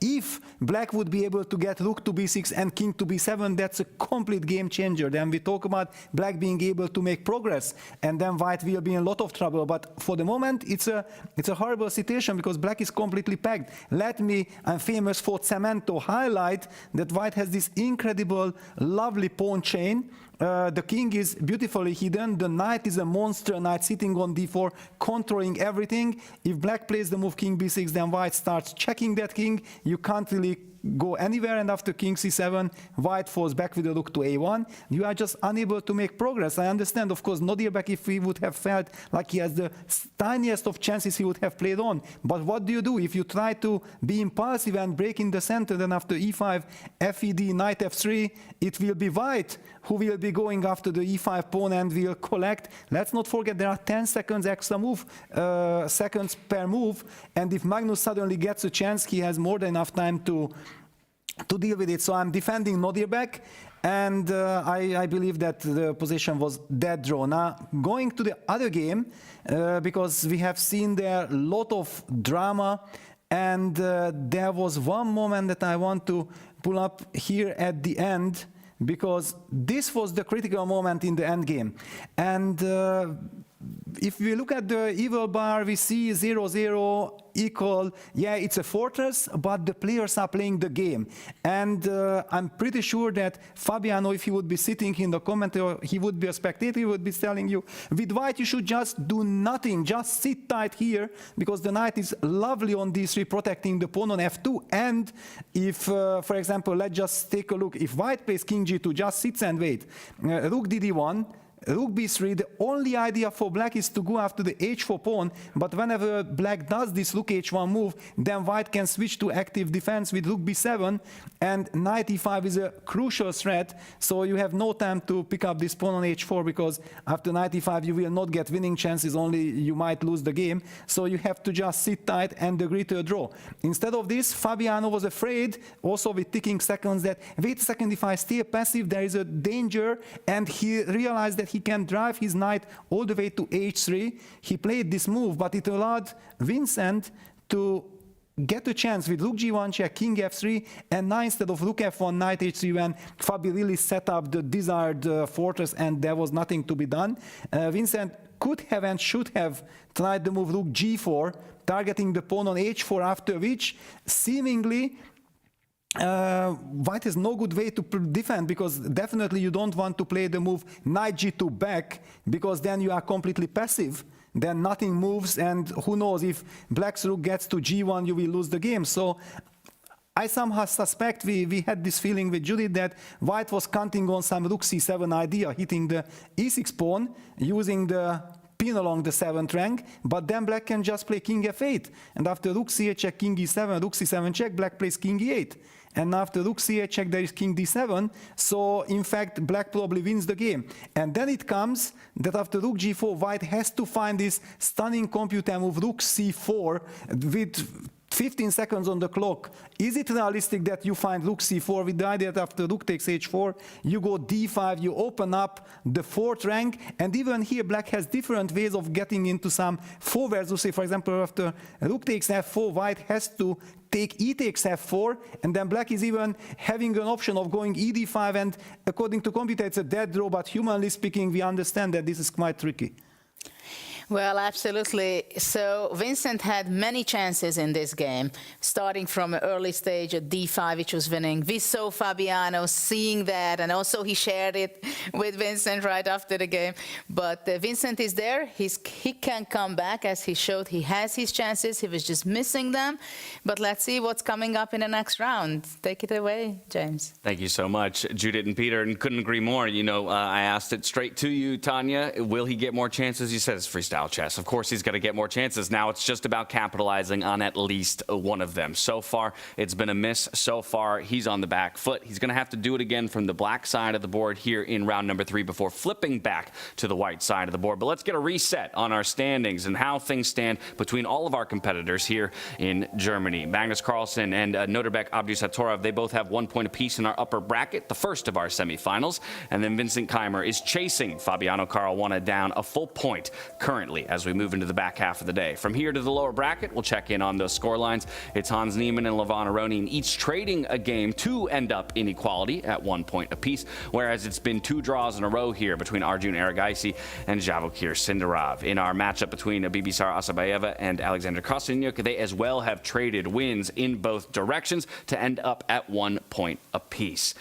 Playing from the same side of the board a second time, it's a bit of a shakeup from at least even our own previous events here in freestyle. So is that even going to matter? Is that an effect at all? At least from a mental standpoint? Yeah, maybe for a small number of players, especially those who struggled in the opening, Fabiano, I think it's going to be a big thing. Psychologically, it should be great having white twice in a row, but he knows he struggled. He knows he's on the brink. He'll want to maybe be a bit more solid. He could actually end the match now with a win. That's a really good point. But I think he would take just a quieter game. That last one, way too dramatic for his liking. Destiny in his own hands there, Fabiano Caruana. I will say I found it interesting that Magnus elected to start on the black side of the board so that he wouldn't have to play black twice in a row when he had side selection yesterday at dinner. We're just about ready to head into round number 3, so that means back into the playing hall we go, where Fiona is standing by on stage for the position lottery for round 3 of the day. Enjoy. The future belongs to those who make it happen. That's why we built Make, a visual-first AI and automation platform for change makers. It's never been quicker to start building, visually and without code, to automate everyday tasks and free your time and energy for bigger, better things. As your ambitions grow, you can accelerate progress with AI agents to create customized and agentic workflows, ones that handle complex, business-critical tasks while keeping you in control. And for leaders scaling business, you can see your entire AI and automation landscape in real time to orchestrate change and show progress in motion. Make automation and AI put to work for business, for teams, for you. Make it happen at make.com. Hello and welcome back. In the semifinals, both games ended in a draw in this round. We also have the women's exhibition match that has concluded for today. It is tied 1-1 with one win each, one for Asabayeva and one for Kostyanyuk. We're ready now for the next round. I'm delighted to be joined on stage by Simon Bélanger, aka Simon Plays Chess. And Simon, you've become famous making videos impersonating players. What's it like seeing them now in real life here in Weissenhaus? Basically, Fiona, my name is not Simon, but my name is Fiona also, so it's kind of crazy, right? But to answer your question, yeah, it's really interesting to see all these players in real life because actually I'm taking a lot of notes and hopefully I go back home being better than before at these impersonations. I love that, Simon. Thank you so much. One more say are you ready, Fiona? I am ready. I'm going to ask you the question back in a second. Simon, are you ready? I am ready.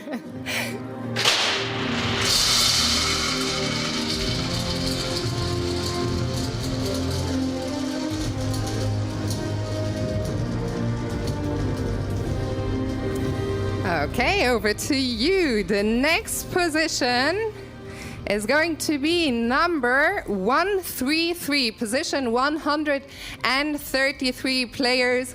Good luck to all the fans. Have fun.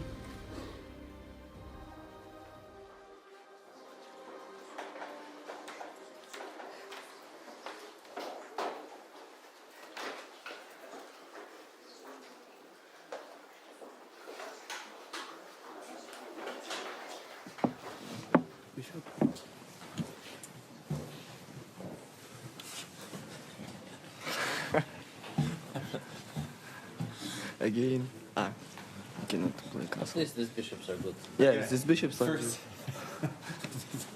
have to before repeat. we give our terrible opinions. Go ahead.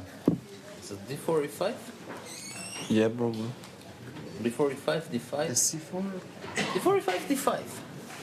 No, C4 they will play. You wanna play this? Yeah, C5. But I wanna. What is I think it's better structure. Play. So you wanna play E5, D5? Yeah? Yes. C6, e4, Take, CD, take, ED, b5. The black is doing well, yeah? Yeah, of course. Wait, E5 we have Queen A5, right? I mean, isn't that a... Wow. I like it. Yeah, let's go. I mean, it's easy to miss this move for sure. It's coming on the other side, right? Queen H5. I mean, okay, White probably has compensation. no, I don't see any compensation. Knight Like, E6, Queen E5, Queen E5, Knight G6, F4. Maybe not, yeah? maybe not. Go on, center. Yeah. So what was your idea? 97. Ah, 97. I remember this happened in Paris. No, but it's too much pieces. I mean, yeah. What is so much pieces? Yeah. Yeah, white should be better. White should be better? Yeah. Think white's better? Maybe not. Because rook a8, queen g3, we'll I have mean, play. our knight is so out now. I mean, also And we still have to play a3? Knight takes E5 here. No. This is terrible. It's terrible. I'm not saying. Maybe. What about if you take first? You take C5? Queen e5? I mean, then take. Ah, Forcing queen okay, so here, we take. D.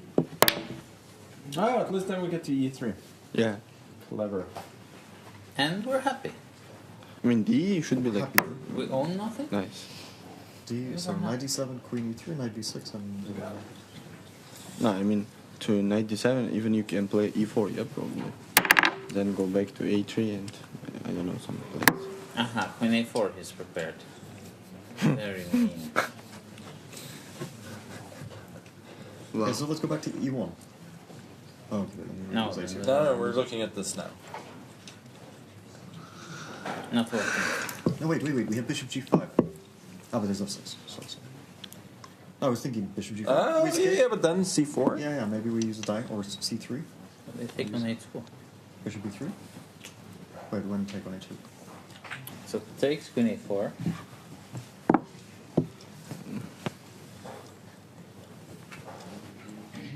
We can probably do this, huh? Yeah, take Queen A2, Rook C1, Queen B2, Knight B3. This is not good for white. I mean, Knight C5, even they have like. Yeah, Bishop G5? I mean, we have so many pieces. I don't know. No, but I understand the piece, but. No, wait. No, but you know, it's like. No, show me. Okay, so let's.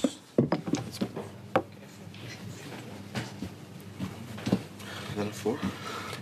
92. Or we can go b5 take and then d5 and f5. It's fine, so. I like this. Oh, it was first move c4. It's not good. This could be also fine. Okay, e4. Have like some D5 move. D5? They take D5? and every stuff. But Queen D5, I don't. Oh, Bishop B6. No, I think like take and. No, but Queen Bishop B6. Ah, Bishop. But. Bishop f6, Queen A5. queen a5, bishop d4.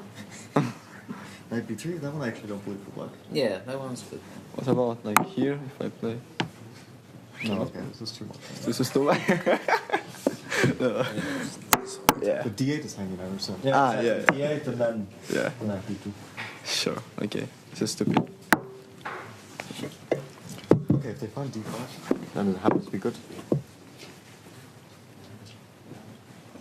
So D4, D5, E4 we're happy with, right? Yeah. Happy enough. Yeah, that looks actually quite... Yeah, if... What about something like D4, D6? I mean, this can't be a disaster for black. Like we finish, yeah, with this. No, I mean, I think this is nonsense, but... I mean, not nonsense, but... No, but this I'm kind of happy with. Which b5, one? b5. Ah, b5, yeah? Yes, and I don't believe like it should be. I mean, what is this C4? Are we good for now? d5, d5? D5? Should be good kings and even knight on G3. Aren't they a bit too fast? Like c6, 93, takes knight b6, or 93? Yeah. But I don't want to put knight to a3. I mean, it's a good for bishop. Yeah, how do we play for c6? c6. Bishop e3? A bit annoying maybe? No. No? No. Knight b6? Yeah, no, it's not. No. Yeah, but Don't mess. Okay. we cannot play something like But c3 knight b3 we can Italian. also do. Knight b3. Yeah, maybe this is correct. Okay, well, yeah, we can play this. I think this one is. Okay, e5 is critical, guys. Yeah. We have to concentrate on queen a5.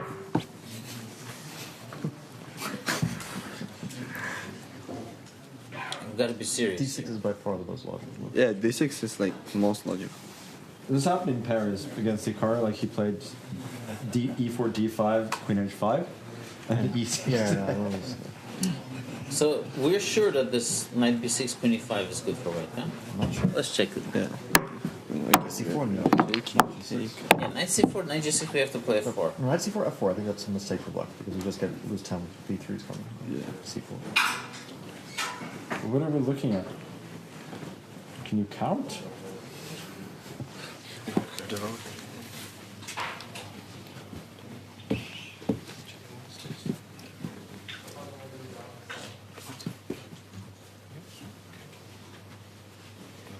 Knight c2. Bishop. Fine. Knight c3 now is too risky. We need to develop. Like, okay, in this position. But we can go take knight b6. We can get that bird. F4. What? Take? No, take. Oh. Not f4.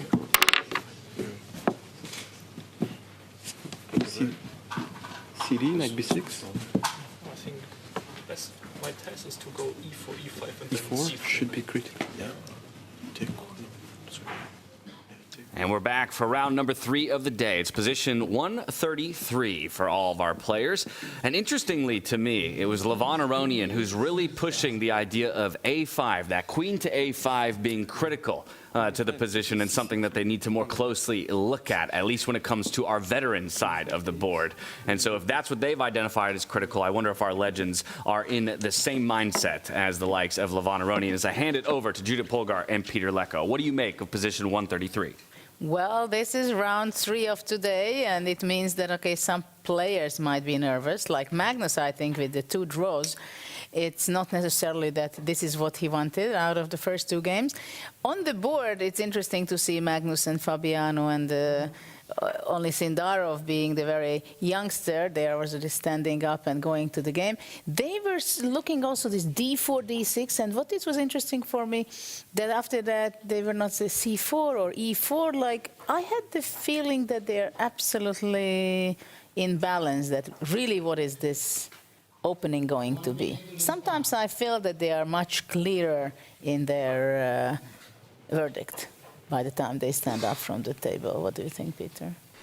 Yeah, well, I have to be honest, I just had a quick sandwich and I missed out on some of the action what the players discussed, and I don't want to make up something that did not happen there between the players in the analysis.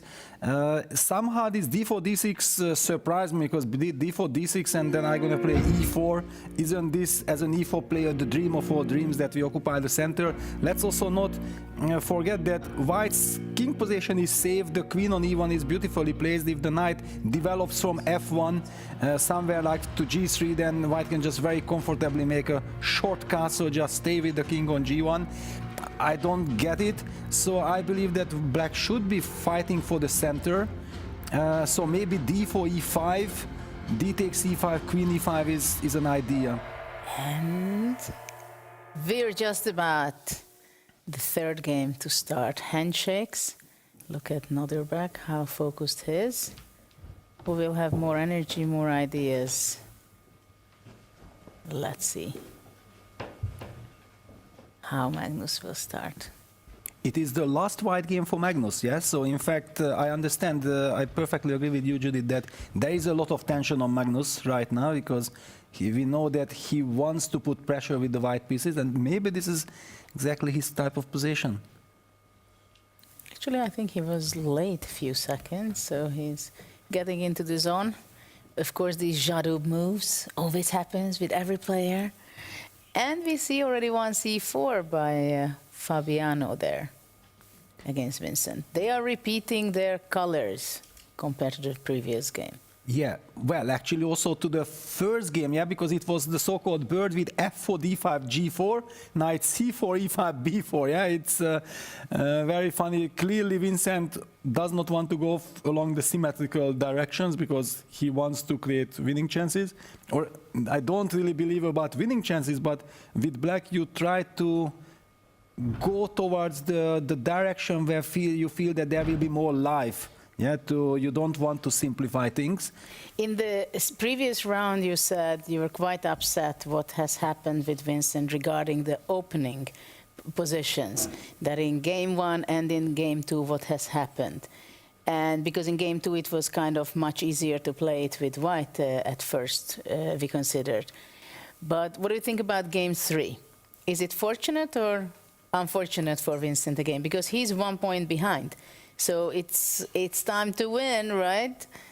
Yeah, on the other hand, there is also this argument that, okay, the first game opening was a total disaster, yeah, because basically he lost the game in the first 5-6 moves. After that, he fought very hard, so at least probably after the end of the game, he felt like, yes, I lost it, but I at least managed to avoid total disaster by getting crushed in 10-15 moves, which is completely embarrassing.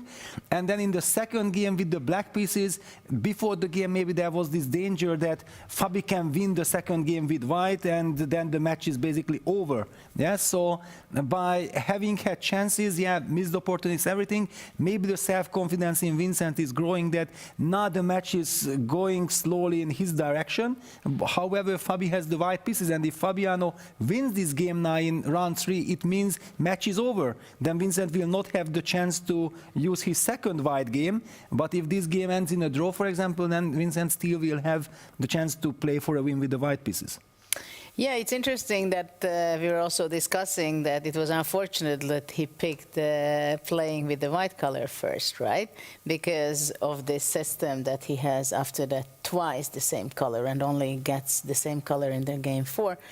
So what do you think about the other game? Because here it's C4, E5, B4, knight G6 on Vincent game, while with Magnus they have a symmetry after E4, E5. What are we going to see there? Because I see so far Nodirbek plays very fast, which is very unusual for Magnus, that his opponents are much faster than him. So this is kind of irritation, I think. Do you think Magnus already a bit nervous? This is not the way he was expecting, that in game 3 this is the match situation? Good question. Maybe, because we know Magnus is Magnus, so probably he might have expected to take control of the match earlier on, but it's also his trademark. In the very first game was also spending quite some time in the beginning phase of the game in order to try to be very precise, and so far normally whenever Magnus spends time he comes up with some deep concepts, but yeah, Nodirbek has to stick to his strategy, yeah, put pressure on Magnus on the clock and try to play good moves quickly.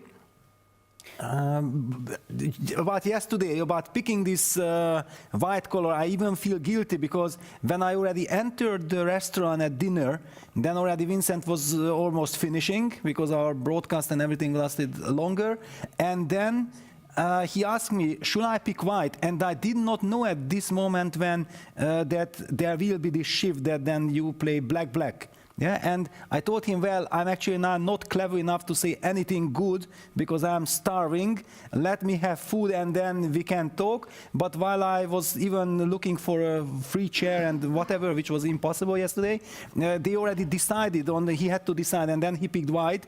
And then later the organizer, Sebastian, came to me and, you think it was the right decision? And not only about picking white, I'm not so happy, but actually it turned out that with teaming up the players, if Vincent would have picked black, he would have been discussing the games, the pre-game preparation with Magnus and with Levon, and instead he's in the young team who clearly lack experience in all these opening discussions.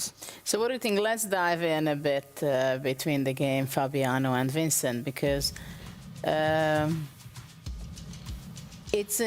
it's very interesting what is the course of the game. Like, is it going to be castle very soon? Now knight b3 on the board? Or he wants to keep his rook on h8 and h5 will come very short? Well, honestly, I'm completely shocked what Fabi is doing, because his king is on g1 and he's just playing on the flank like in this English spirit with c4, b4, knight b3. But wait a second, if black goes d6 and black will start getting active on the king side, I don't know, even some f5. Yeah, for example, okay, d6, and then black goes f5. Whenever white plays d4, black will meet it with e5, e4. This is a dream scenario for black when you are fighting for advantage. I mean, not advantage, but trying to create chances. You get a chance right from the start. It seems like a beautiful position, right? Yes, fantastic. And the knight going to g6, normally the knight is on g8 and it goes to f6, it blocks the f pawn. Yeah, now knight g6, I'm even maybe tempted to just castle and then start pushing f5 and playing your spirit. Judith, you are the one who is killing the opponents. I'm just thinking about this a8 knight. Am I going to bring that ever into the game? Or just like, you know, king's in there, you just forget about the queen side and you just focus on the king side, you close your eyes and you jump off the cliff? Well, it depends on the situation. I was also thinking about the a8 knight. One thing I like that, first of all, I don't think that I need to worry about it because my bishops are actually already in the game. The rook on b8 is also lovely. Besides, I have this strategical idea c6, knight c7, and it also fits into this concept of playing this closed Sicilian type of positions, yeah? It's, I'm completely shocked. And also now the bishop on d1.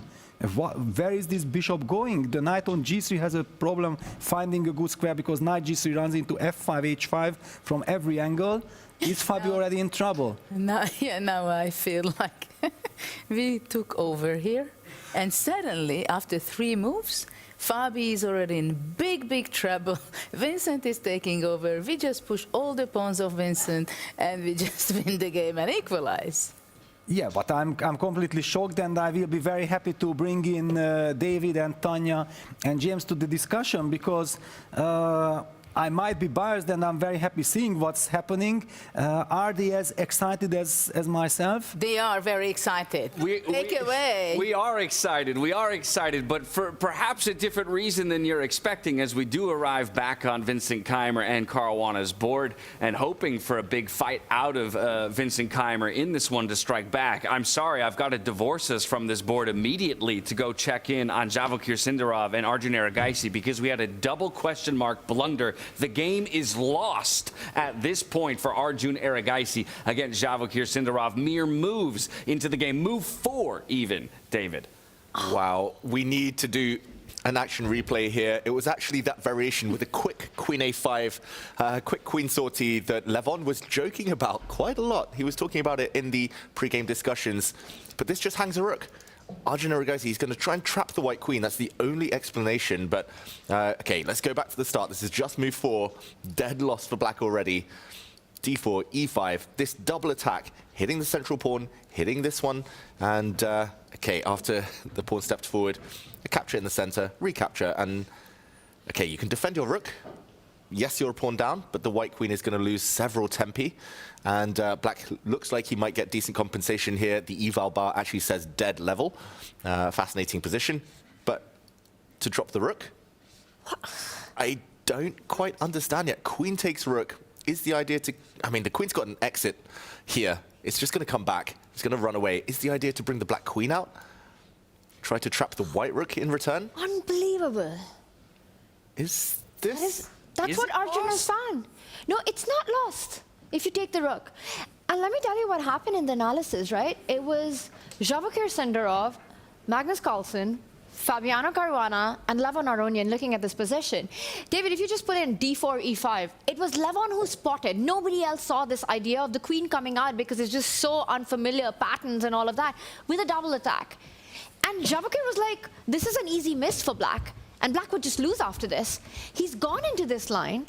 And if you just move ahead with the rook getting trapped, David, I don't think you have the time to pick up the rook. And if you don't pick up the rook, Black is simply attacking the queen next and getting out of the way. Yeah, that would trap the queen. I think we've all been tricked here. We have. Vachier Sindarov has been tricked here. I mean, I think the computer itself was tricked. It, for a moment, thought this game was done and dusted. But in fact, there is a way out of it for our generic guys. I cannot emphasize enough how much Sindarov thought that Levon's idea of queen a5 is just such an easy miss for Black and clearly gives the advantage to White. And it was Magnus who was arguing that after d6, the knight comes out to d7, you give up a pawn, you have enough compensation. And look at, and also, I'm just going to say it, Arjun finding this, giving up the rook and spotting this queen a4 business, it is out of this world. It's something. I guess the question is, did he see it in advance, or was it a reaction? Did he miss the a5 initially and then find the response, though, when needing to? You know, the time that he's taken on the clock, it makes me feel, David, that this wasn't players' analysis before the start of the game. That this doesn't work. Yeah. And I feel like as soon as that initial a5 and the knight jumping out happened, Arjun kind of went into a bit of a despair moment, head in hands. Now he seems to have, pulled himself up and out of that hole.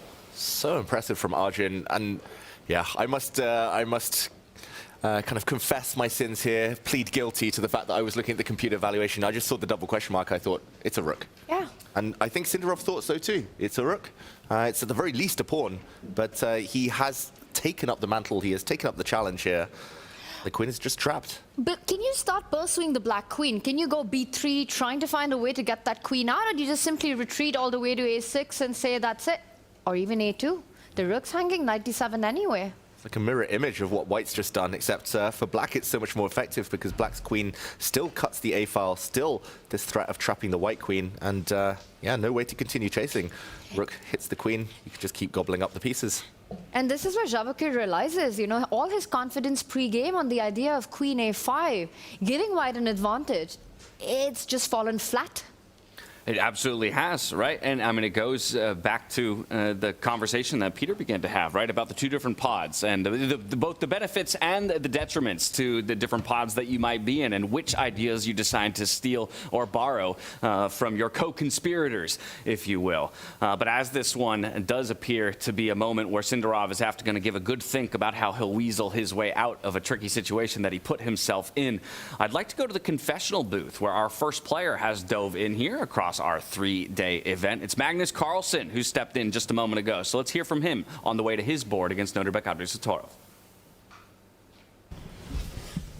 It's funny that there was a conversation after the last game where Aronian was complaining that Fabi and I had dominated too much of the discussion before the game, and we ended up playing this G4H4 stuff, which he thought was nonsense, and lo and behold, it was nonsense.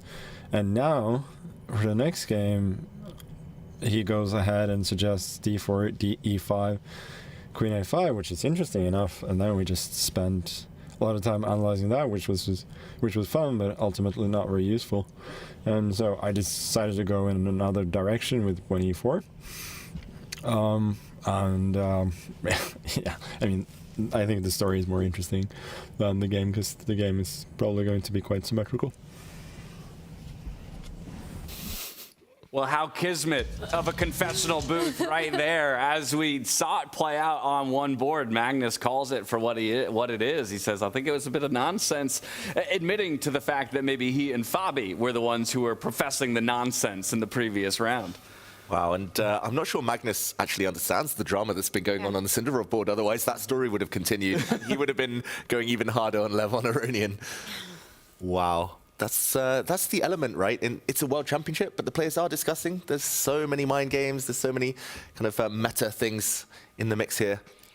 And for anyone who missed the pre-game analysis, you've got to go back on the stream and watch it, because it was so fascinating to see how Magnus really did not believe in the idea of Queen A5 and how much Sindarov believed in it. Mm-hmm.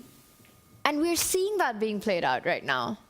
we're seeing it play out. And the other Magnus didn't choose to go for it. Sindarov went for it, and he's shaky right now, you know? He's likely suffering for it in this moment. But another thing at play here is a conversation that our legends were having about the fact that this is Magnus's last game with the white pieces. Again, he chose to start with black so that he would have 2 white games in a row. But now, in a dead even 1-1 scoreline, if you do feel like white is the side you most need to play for your win, then it's a bit of a pressured moment for Magnus to start pressing against Nodirbek. Exactly. In the confessional, he said it might not be the most interesting game. It would likely stay symmetrical, but actually that might suit his style. That might suit his needs for this game. And he's been the first one to break the symmetry. He's occupied the center now, his last move being pawn to d4. And he's asking a big, big question of Nodirbek. Do you react? Do you take this pawn, for example? Do you just defend your pawn?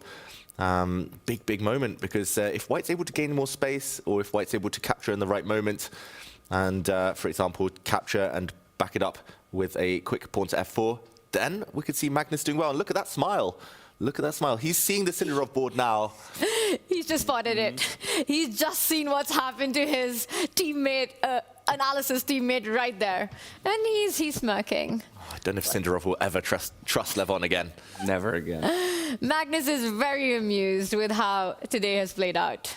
And have no fear, folks at home. I do have an eye on that board. Vachier still thinking about how to get out of the situation that he's put himself in, down to 14.5 minutes on the clock. So maybe when that game develops a bit more, we'll take you back over there to see how it progresses. For now, we'll keep our sights set on the 2 semi-final bouts, determining who will play for the World Championship title tomorrow. Yeah, big moment.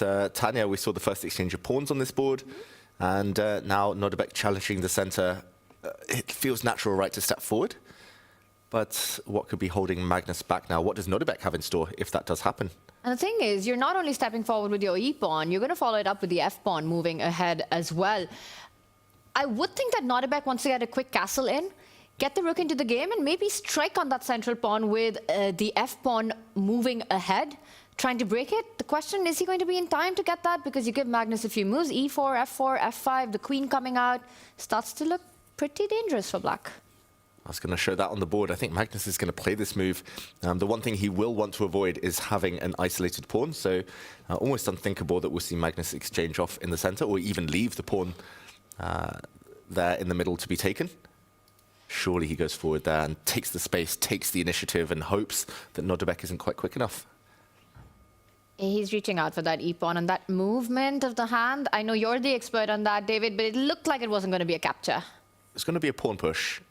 Whether it's e5 or the only other logical move here is f3, maybe. Ooh.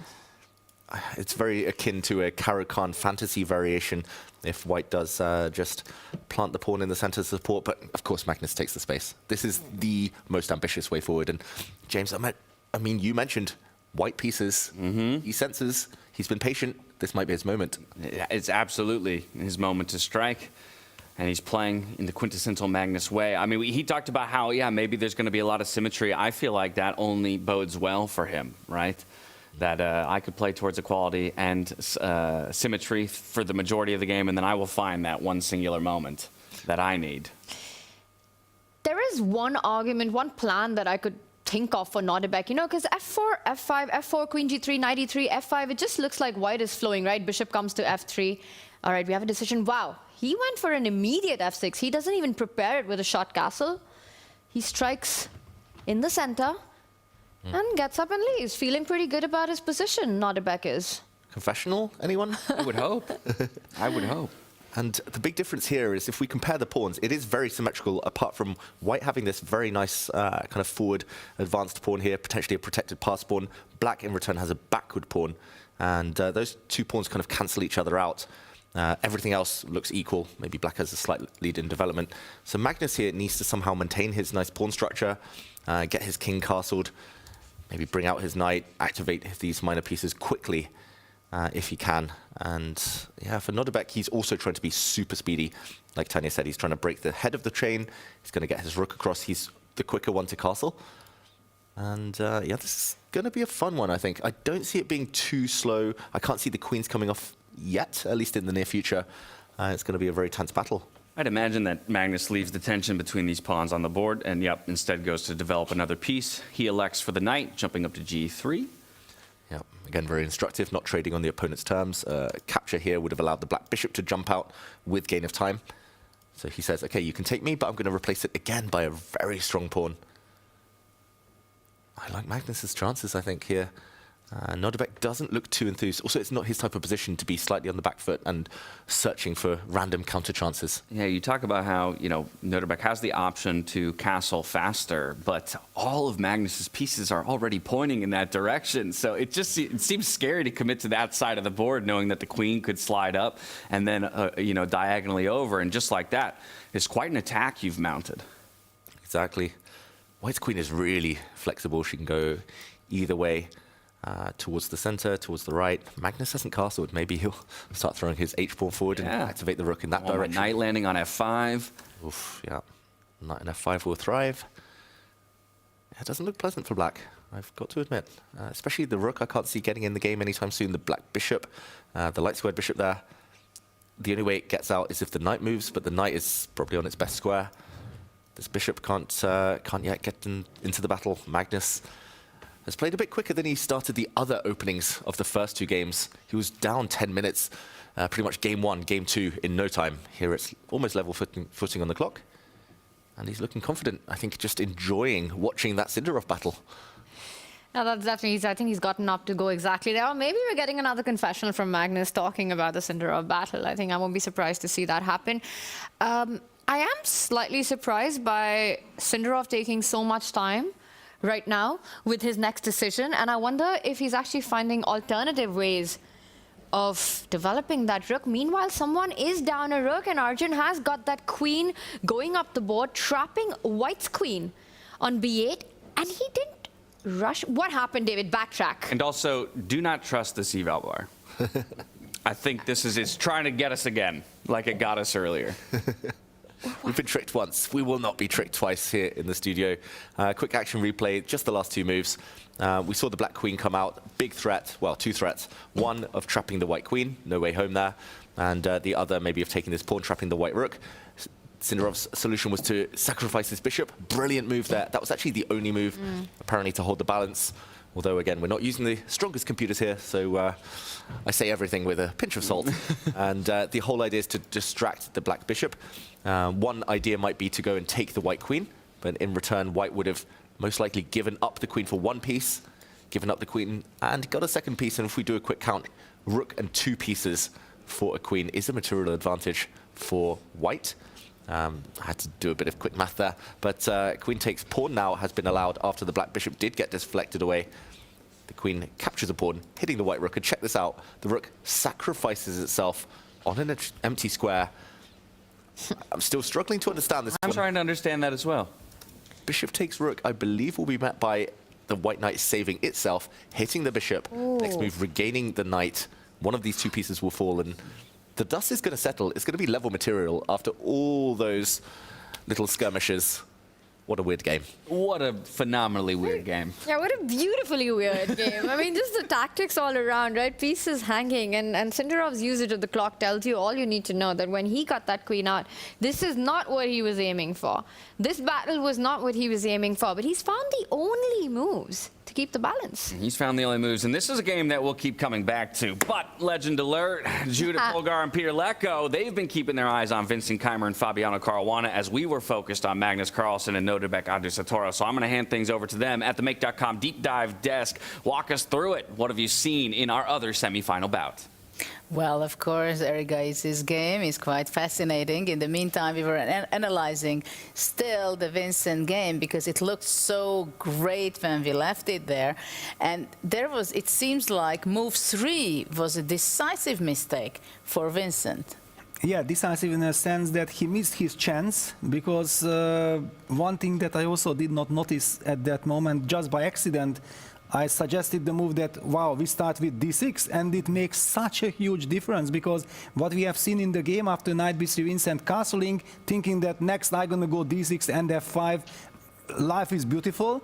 But Fabiano immediately used the chance to play e4, and after d6, he was in time to place his knight on e3. And if we just go back to this moment, and after d6, I was kind of claiming that where is this knight going? Where is this knight heading from f1? Because you certainly don't want to go to g3. You cannot put it on e3 if your pawn is on e2. And this e4, knight e3 setup solved all of White's problems that White had at the beginning. And why it was so important to start with d6? Because if now White plays e4, then Black is in time to play f5, because the bishop is already opened up. Clearly e takes f5, bishop takes f5 is not good for White. And you are not in time to develop the knight to e3. So basically after d6, White was not able to play the move e4. And if he cannot play e4, then he is in some serious trouble, especially practically speaking. Talking about the game, after knight b3 castles, e4, d6, knight e3, now Vincent had to start this maneuver with the knight, c6, bishop c2, knight c7, castles. So both sides have already managed to castle. Kings are in safe situation, knight e6. So we see that this e6 square also for White, the knight on e3, for Black, the knight on e6 are super important. Knight f5, bishop c7, and according to computer, here Fabiano should have already played the move d2, d4 to break, to open up the center, but probably he was not entirely sure, because after some trade on d4, then suddenly somewhere, some tactic, some d6, d5, the queen can come to e5, probably does not work, but that was something that clearly the players were thinking, like, who knows, maybe some d5, queen e5 double attack could happen. It seems not realistic, but it was enough. So Fabi plays the move bishop b2, preparing the move d4, and then the computer screamed out, wait a second, if d4 is White's idea and you have basically now prepared with maximal power, then what about the small little move c6, c5, which destroys White's plan? Thanks to the knight on e6, the pawn on c5 is protected, and then Black might be able to just take over and start squeezing the position. Instead of this, Vincent, maybe because he feels like he missed so many chances, he's trying some attack against White's king, but if White is able to occupy the center with d4, knight gf1, and now we are reaching the current state of affairs, this is the current situation, it does look good for White. Judith, or am I now suddenly pessimistic? You think like Black has chances to create counterplay or attack on the king side? Well, I think, first of all, it is a great opportunity for Vincent in the very beginning. That was a big missed opportunity from the point of view of really playing for a very strong victory in this game. And c5 I liked very much. I think that was 2 moves ago, that was a crucial point, because you play against your opponent's plan, right? And of course, Fabi was just playing eagerly to play d4, open up and have space advantage. And here also we have to point out that the b3 knight is a piece which is not very useful, so it will take quite a lot of time until get to d5, let's say knight c1, knight e2, knight c3, knight d5 or something. So after c5 I would be okay with Black, I would be happy to play, but after what has happened f6, for some reason Vincent wants to be very stable with having the pawns d6, f6 and holding on in the center, but still White has a huge space advantage, so I'm a little bit worried for Black's position for the moment. Yeah, now rook d1, according to computer, I think rook d1 was somehow an unfortunate move, because Black has some knight jump with knight to g5, which confused the computer, but I don't know, from my experience from the Spanish opening or like this, when there is a White knight on f5, and White is always able to also side, but wow, I just highlighted king h1 and computer says king h1, d5 would be kind of a almost winning position for Black. Yeah, so there is a d6, d5 tension hanging in the air, which creates then a lot of complexity to the position. So knight g5, with the idea of d5 and some other moves, creates tension. Well, maybe eventually White has to play d5 at some point. But I think rook d1 was called a mistake or question mark, because maybe there was an easier way for White to play maybe g3, pushing back the knight. Yeah, but right? g3 is something that you are not so happy to play, because you feel like if your opponent just played the move knight g6 to f4, he's provoking you to play g3. Yeah, it's a lot of mind games involved. So Fabi just wanted to bring that rook to d1, maybe is also setting up the idea of retreating that bishop from b2 to c1 because this diagonal will be very important in the long run. In fact, after the move knight g5, computer claims that bishop c1 is like the best move and a lot to play for. Yeah, I think, well, this is what we wanted to say, that there was some opportunities for Vincent. And back to you. Thank you very much, Judith and Peter. Opportunities for Vincent, but still a tricky position. And as they said, plenty of complexity on the board as we check back in with Magnus Carlsen and Nodirbek Abdusattorov, because it's Magnus Carlsen, his last chance with the white pieces here to create some separation between himself and Nodirbek in the overall scoreline before they move into game 4 of the day. And as we arrive at the board, the computer seems to like ever so slightly Magnus's position. But how do we feel about it from the human perspective? Yeah, I think the potential is there for Magnus's position to be very, very good. It's all about the squares here. White has dart squares, black has some squares for his pieces. But Tanya, it could turn. Magnus has given up the bishop pair. What do you make of Nodirbek's counter chances here? I'm not very hopeful about them, simply because of what you pointed out. The beautiful knights that white has, d4 taken, the other knight can jump to c5. There's also the queen coming towards the right side of the board. The light squares, meanwhile, can be challenged by Magnus, right? You could offer a bishop trade. You could, at the right time, push the g-pawn forward and get the flexibility moving. Look at the way the board is divided. 4 versus 2 for Magnus on the right flank with a lot of flexibility. Meanwhile, for Nodirbek, the 4 versus 2 on the other side of the board just seems incredibly clamped down with those 2 knights at the center of the board. I think Nodirbek, to answer your question, will need some Magnus help to be able to equalize this. And Magnus, he's not a very helpful guy. No.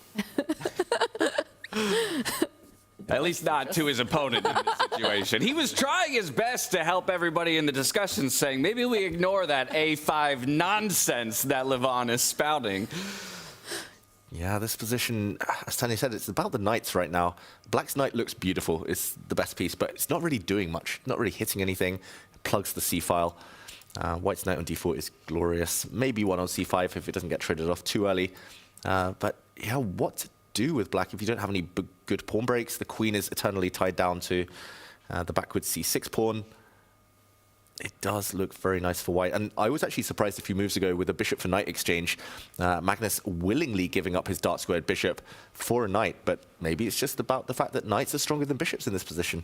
And I do like your bishop trade idea, Tanya. Yeah, exactly. I think the bishop pair can just be so easily neutralized by white that that's going to be out of the picture. And once that's gone, you're really looking at a pawn storm on the right side. You know what? This might be the game where Magnus takes the lead in this match. It's looking like the chances are pretty high. Yeah, and when Magnus did beat Nodirbek, both in Weissenhaus last year and in Paris, it was this type of thing. Magnus, with white, took a space advantage, slowly pushed his pawns forward, got a grip. Last time it was a slightly different pawn structure, but Magnus got an outpost on e4 rather than d4. And Nodirbek just couldn't fight. He just had one good piece, Magnus, and Nodirbek was slowly just ran out of time, ran out of space. And it feels like one of those battles again long term. And compare those 2 knights that white and black have at the center of the board, right? The knight on d4 has a clear target in the position. It's not only going to assist the f-pawn to move forward, but it's really tying down the queen. Meanwhile, the knight on c4, as you pointed out, it's got no assist. It's got no pawns to attack. There's no a5. There's no c5. Where is Nodirbek going to find play? He's falling back on the clock as well. Yeah, this is very worrying, actually, for black. Magnus, this is his best start to a game so far today, both on board and clock.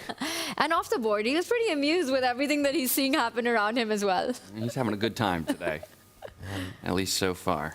No coincidence that players seem to play better when they're happy. Levon at 2 Grand Slams in a row. Magnus here now today so far. And I especially noticed about Magnus, he really enjoys these inside jokes, you know, in his mind when he's playing. You see that mysterious smile, you see that there's something going on, and I think this time we were able to decipher what's amusing Carlsen. Mm-hmm. He is thinking for a long time, though, and it's definitely not over. It's definitely going to be a fight. Black, I guess, is going to at some point try and plant a bishop into the center, trying to activate this bishop onto the diagonal, although it will likely just sit there, not create too many threats, might even get blocked by a white knight. What else? What's Magnus calculating? What's Magnus calculating? And you know, one thing I've noticed about Nodirbek is that when he's playing from a position of strength, you often see him give that stare off to his opponent. He'll look up, he'll look for a few seconds. It's quite intimidating. But when he's feeling the pressure, when he's feeling the tension, you know, he's often in this pose where he is very shaky. He is leaned extremely in. And you can tell that he's not loving his position. The level of confidence in Nodirbek is very clear when he's happy with what he has on the board. And this is not that look. I did hear that yesterday, Nodirbek against Vachier-Lagrave, the table was shaking from both ends, both of them like vibrating back and forth, both of them locked in, their heads almost touching while their legs were going wild. There's a lot of adrenaline pumping in that tournament hall. Feeling the nerves, and for good reason. I mean, you're in the top 4 currently, up against the world #1. And you're 1 round away from playing for a world championship. Oof. If you can undo him. So you start to stack all of that on top of each other, and it's hard to believe you wouldn't be feeling the pressure coming into today. Magnus does finally make a move. It's a slight development of his light squared bishop and looking to offer that trade that Tanya talked about. It just makes a lot of sense. You want to get rid of that light squared bishop. Who do you think wants the world championship more? Is it somebody who has 20 of them under his belt already?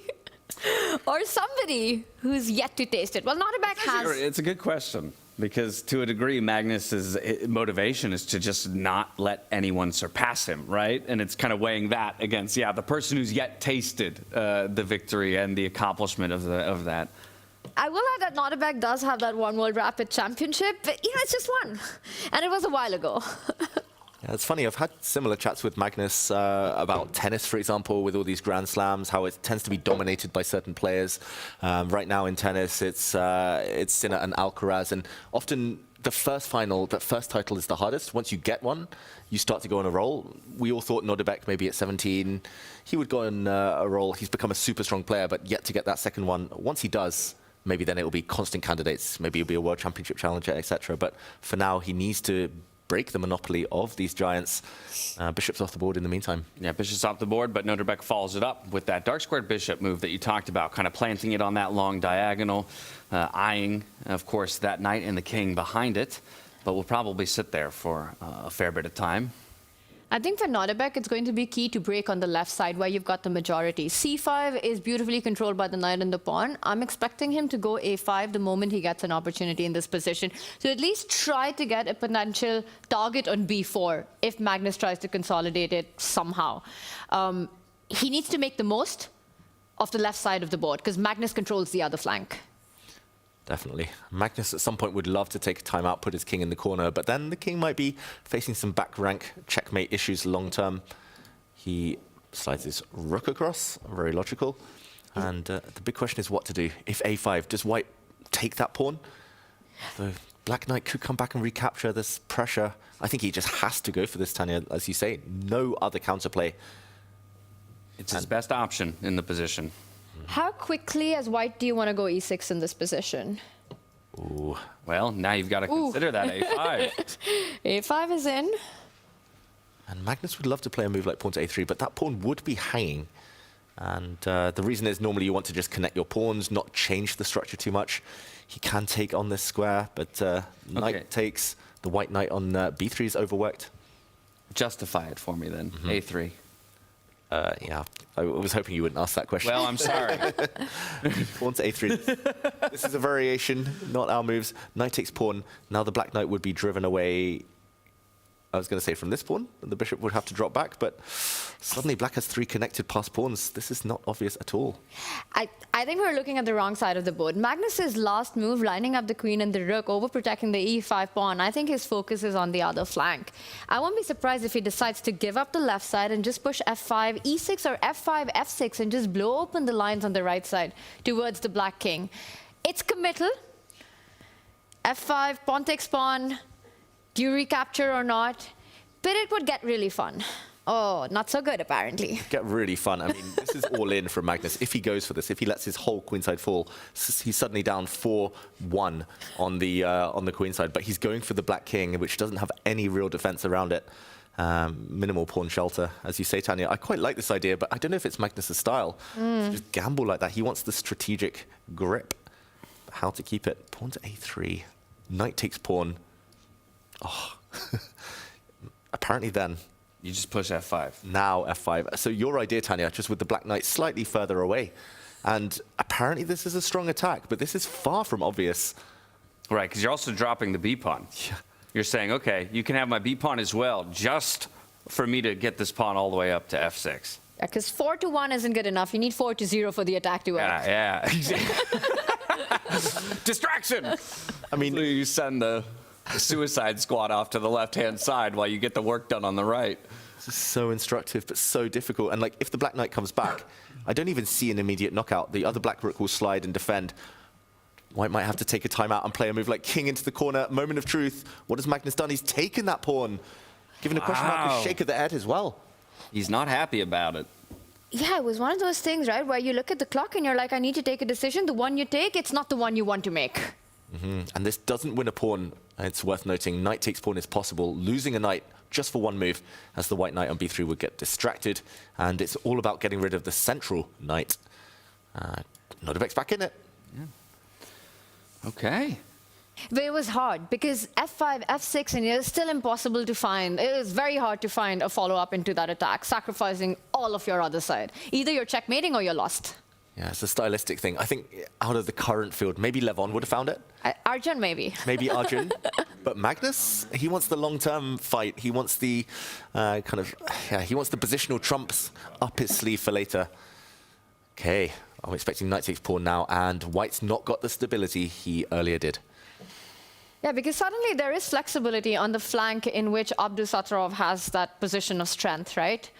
And there is play. C5 can happen at the right time. You're taking the A-pawn away right now. You're dislodging that knight at the center of the board. And Magnus yet to get started with F5. And look at that, the body language switch up right here for Magnus Carlsen. And now a little bit more, despair, I think, creeping into the camera there as he realizes that he's not super happy about the move he's had to most recently make. We're going to take a quick step away from this board over to our Make.com match metrics as we make our way to our other semifinal just to check in on it. Vincent Keimer versus Fabiano Caruana. Checking in with the heart rates. No hearts are exploding or beating out the chest just quite yet, but it's Abdusattorov who's feeling the pressure of the moment alongside Vincent Keimer for both these young guns, staring down the veterans, trying to push their way to a final table. But where are the accuracies at? It looks like there's definitely been a bit of a battle between Fabiano Caruana and Keimer as they dip into the yellow. Everybody else sporting green to their names, up in that 90-plus percentile.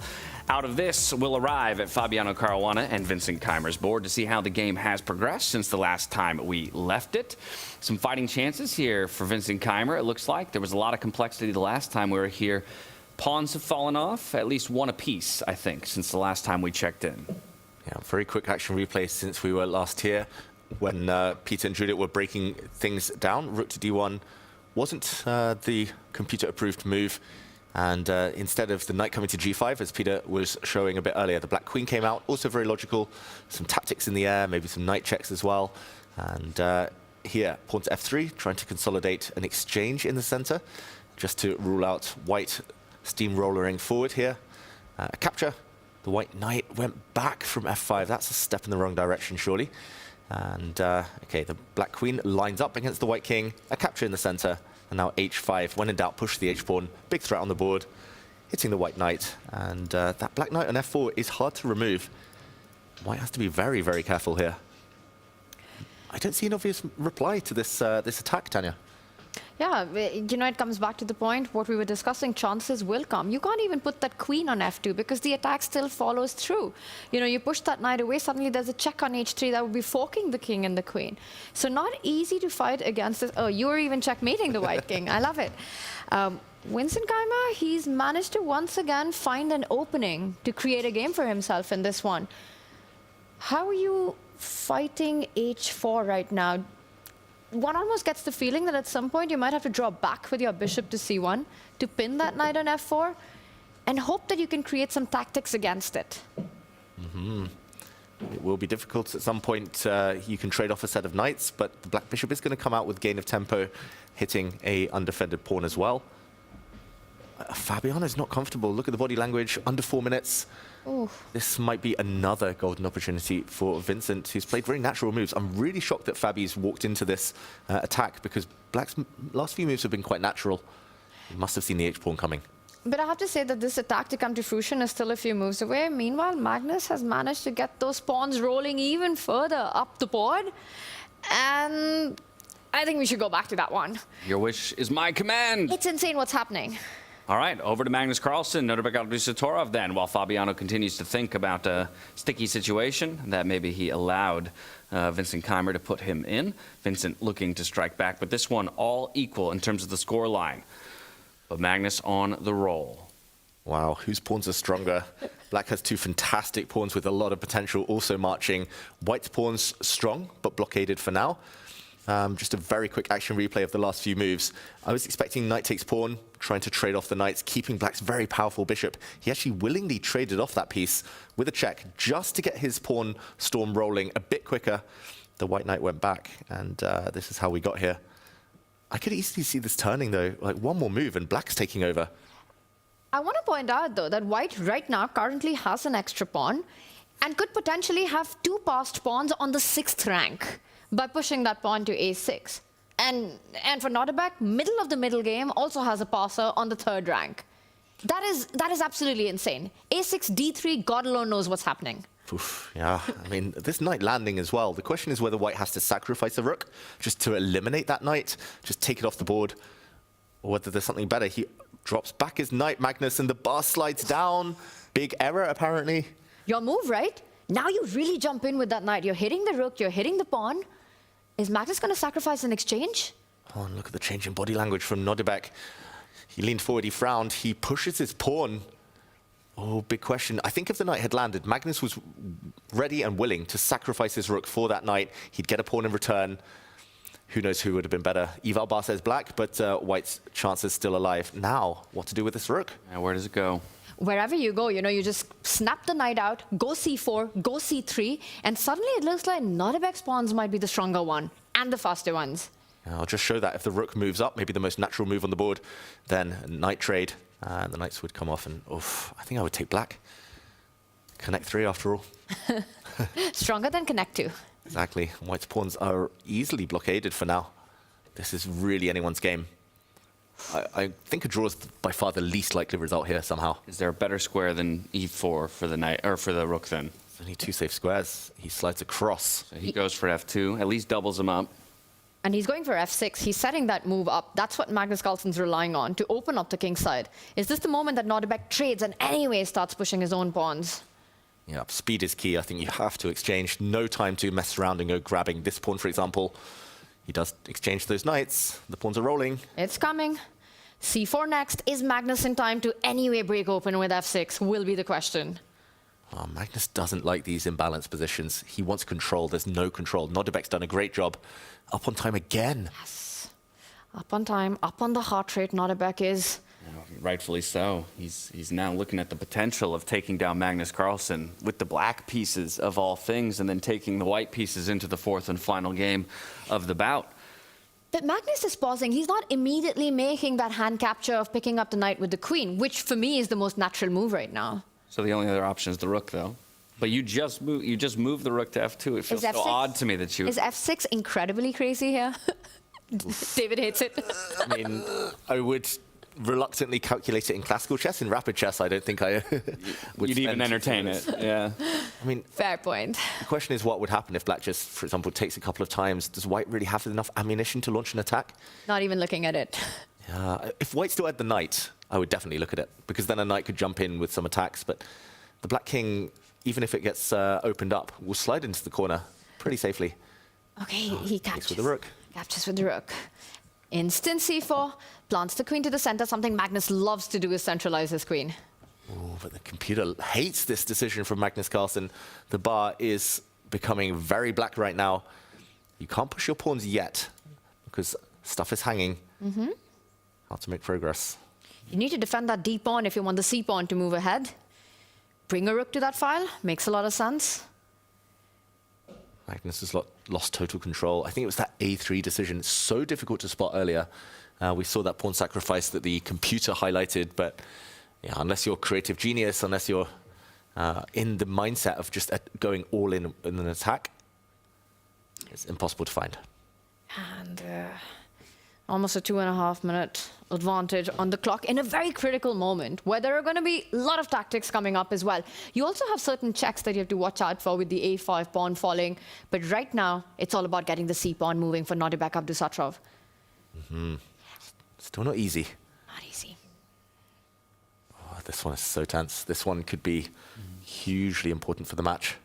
The question will be, if you were to make the most natural move of lining up the rook on the d line, again, if you move the f rook, will Magnus strike with f6, trying to open up the king side? And that's what's going on in Nodirbek's head right now. That's what's on his radar. How much counterplay is Magnus getting with f6? Exactly. He would love to use this rook since it's a bit unemployed right now. It's only really doing a defensive job. He would love to slide it into the center, and Magnus would have to do something immediately. Very impressed by Magnus's poker face, calmly chewing that gum, trying to calculate. Now we've been looking at the rook to defend the d-pawn.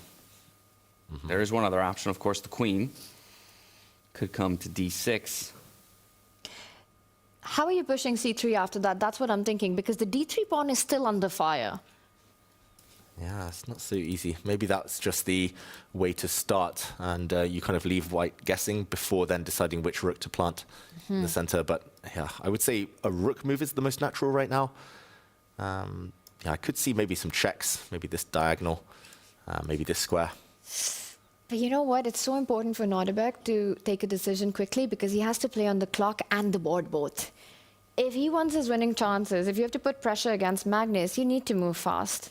Yeah, and with the hand to the lips, feels like he recognizes that. He's going to reach for the rook, and in the end, slide it over to the d file. What do you think? Are we going to have a pawn move? And will it be f6?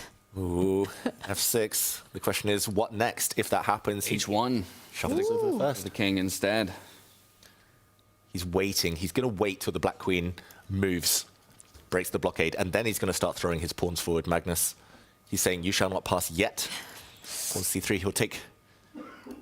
Oh, it's so cagey. This feels like the last few moves before the position explodes even further. And let's not forget that Magnus at any point can start throwing up the a pawn up the board as well. You know, he's got a little resource tucked away on the a file. It's not just the central pawns.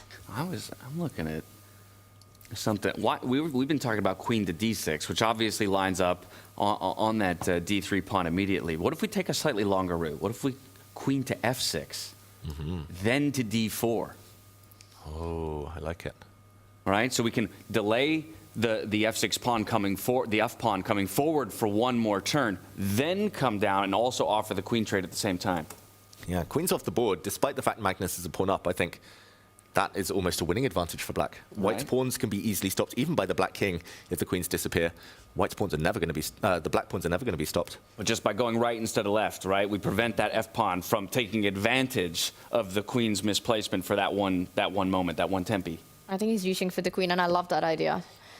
He does instead move the rook. Rook to d6, not on our radar. But I like it, because it also stops a6. It's also putting pressure on the e-pawn.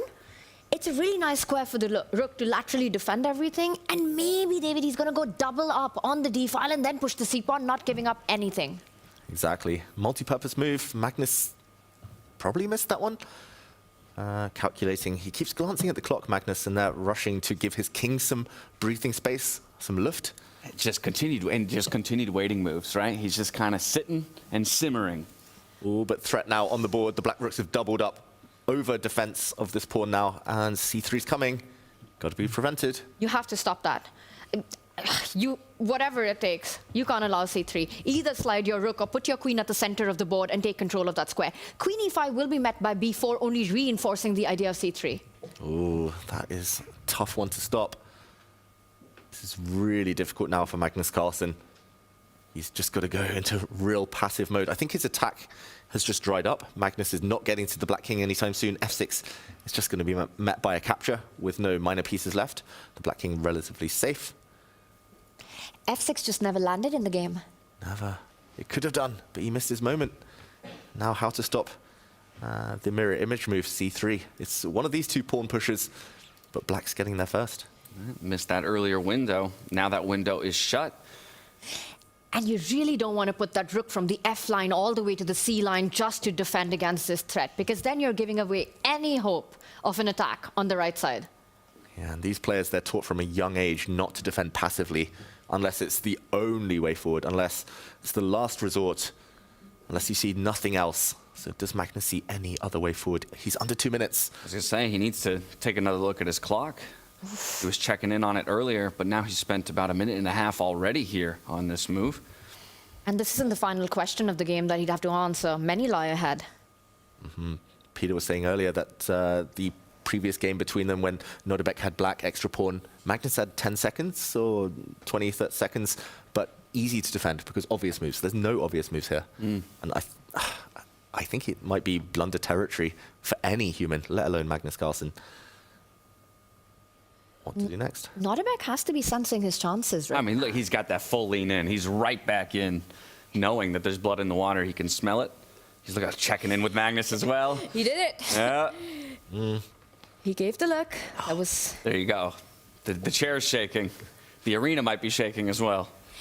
And the thing is, this is the end of the best of 4. You've got only one more game after this. Yeah. Whoever wins this, it's 1 foot into the final. And again, Magnus, you got to take a note from Chrono 24. Keep track of time, my friend. We're coming down the final stretch, under 1 minute, 40 seconds to his name. And like you said, Tanya, it's not going to be the last question he has to answer in this game. Magnus's heartbeat is nearly never over 100 either. So that shows his nerves. That shows how dramatic this is. Under 30 seconds now. He just has to move. Nodirbek's a killer in these positions. And he does it. He goes for that very passive defense. And you know he hated it. He hated it. And Nodirbek was ready with his response. That's big. And that shows you that Nodirbek understands the position he has Magnus in. Wow, this is getting even crazier. Both pawn chains are being broken. White's connect 2, the 2 pass pawns have been hit and will most likely fall apart here and now. But White has hit the base of the black pawn chain, and these black pawns also being broken up. This is good and bad news for Magnus. It's going to make it very forcing, but calculation's so important. And 38 seconds, no room for error now. Ooh, and there's a trade there. He's going to pick up the e-pawn as well. Nodirbek Abdusattorov here. The queen or rook, that's the big question. Can you take with the queen and hope to win that endgame? And he can only thank his stars, Magnus, that he played that little move h3 with no back rank weaknesses just a few moments ago. Yeah, he saw it coming. The white king has breathing space. Taking with the rook is maybe the most ambitious move here, aiming for some checks. But if rooks ever get traded, if the black queen ever moves away, white will also have checks against the bare black king.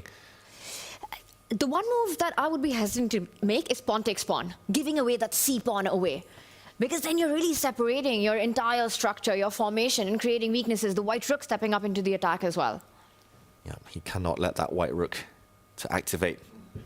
He's calculating now. Nodirbek, I think he might have underestimated this idea of the second white a-pawn challenging the base of the chain. And, ooh, nervy times, getting in those 10,000 steps. Yeah. It's a nervous dance, not a happy dance just yet. Okay, he elects for the rook. So this is going to be 2 passes from Magnus on the A and the B file, and C and D captured by Nodirbek. Rook E1 check coming in as well. Watch out. Calculation is needed. Magnus will need to be 100% confident he can give perpetual check. If Nodirbek comes in, he's going to win a rook. He's going to win one of the 2 white rooks. And Magnus at the end will have to hope that he can continue checking with his queen forever. He will, most likely. I think he's calculated it. Eyebrows lifted there. That was maybe a sign of relief right there. Yeah, he's seen the line through, where he's going to be down a rook, but he keeps checking. Nodirbek's king, or at least wins the rook back with the check. Yeah, dipping under 2 minutes now is Nodirbek. He's trying to find a way to keep the game going. I won't be surprised if Nodirbek takes another route, finds a way to keep the tension on the board, and doesn't liquidate. That's far from risk-free, this position for either side. Now might be a good practical moment to bail out before white's pawns start pushing forward, before this black pawn disappears. So if Nodirbek gives a check, that's essentially a draw offer by him. If he wants to play on, if he's ambitious, he'll find another move. Maybe hit the queen on the 5th rank. Slide that rook 1 step forward, hit the pawns and the queen. Also very logical. Magnus looks like he's checked out. He looks like he's figured out how this game is going to end. Yeah, and the problem with that is that the queen slides back and gives a check. And look at that, he wants more, and it's a blunder. No. Nodirbek going for the win, but he's about to lose. He stopped 1 square short. He should have gone for the check. He wanted more, Nodirbek, and he might get punished. Magnus can now just take that rook off the board. This is still not easy, though. Magnus has only seconds left. Under 30 seconds. It's calculating, making sure that But it's not clear at all how Magnus is even better here. But it's free, right? He has to take this rook. You take it back with the pawn. Exactly. Then you're one square away from promotion. He does it. He's going to show us the way. Magnus Carlsen will, as he usually does. Queen takes rook is one question. If the pawn captures the rook to try and promote next move, Magnus will block. And I think Nodirbek's forgotten here or just underestimated that black cannot bring his rook down to d1 as that square is covered. Magnus is just in time. The black king open as well, vulnerable to checks. Queen takes rook is another question. Queen takes rook, you can't trade the queens. You'd be losing if you're Magnus Carlsen if you get the queens off the board. So Magnus will have to find an attack against the black king with his own queen. Wow, this is such a gamble, though, from Nodirbek. Like, I don't see the reward here. Most likely, minimum, Magnus has a perpetual. Queen takes rook is the answer. Magnus cannot trade queens. That will be lost for Magnus. Where's the square that he goes to? D2 is coming in as well. And Nodirbek had the draw in his hands. He did. He absolutely did. But Magnus has to make a move. Still low on the time here. So Nodirbek has options to keep pressing. He attacks the black rook, and it looks like it's the correct move, the best move in the position. Very accurate from Magnus Carlsen. He keeps his queen on a very nice square here, gaining time, gaining a tempo against this rook. There's also checks if the rook ever disappears. There's checks on the diagonal. And the problem is that you win the c-pawn with a check as well. There's going to be checks when the black king moves. Another pawn will drop. Oh, and Nodirbek, the realization, it's setting in right now. This is not easy. Magnus also has a tempo in some variations by hitting the black queen with his rook. Nodirbek's missed this.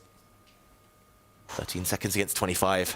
Disaster strikes out of that desire to just go for a little bit more, wanting just a little bit extra, taking a risk, but unfortunately that risk is backfiring. Oh, are they going to repeat? Magnus goes for more. He doesn't repeat the position. He gets a few checks in to gain a few seconds on the clock. He knows, Magnus, that he can bail out now anytime he wants with more checks. But does he need to? If he can find a way in with the rook, that's it. That would be game over. But there's a big checkmate threat right now. He defends it. Saves his rook, keeps it on a safe square, defends the mate. And Magnus has these pawns up his sleeve for later. Not much is going to stop these white pawns. Is black quick enough? Yeah, I don't think so, because you go d2, but d1's defended. But meanwhile, white's just unstoppable on the left flank. How does Magnus always get his queen in the center? And wins the game. Yeah, every queen endgame. He knows. He's looking away. He knows.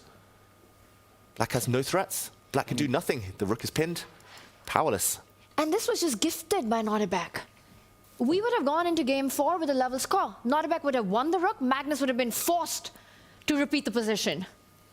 Nodirbek would have had white in the final game on level footing. Now he's going to be down. But he saw it. He saw, you know, in his mind, in his mind's eye, he saw the opportunity to take him down here and now and go into the final game with an advantage. He overreached just a little bit, and he hands it all back. It's literally nothing to do.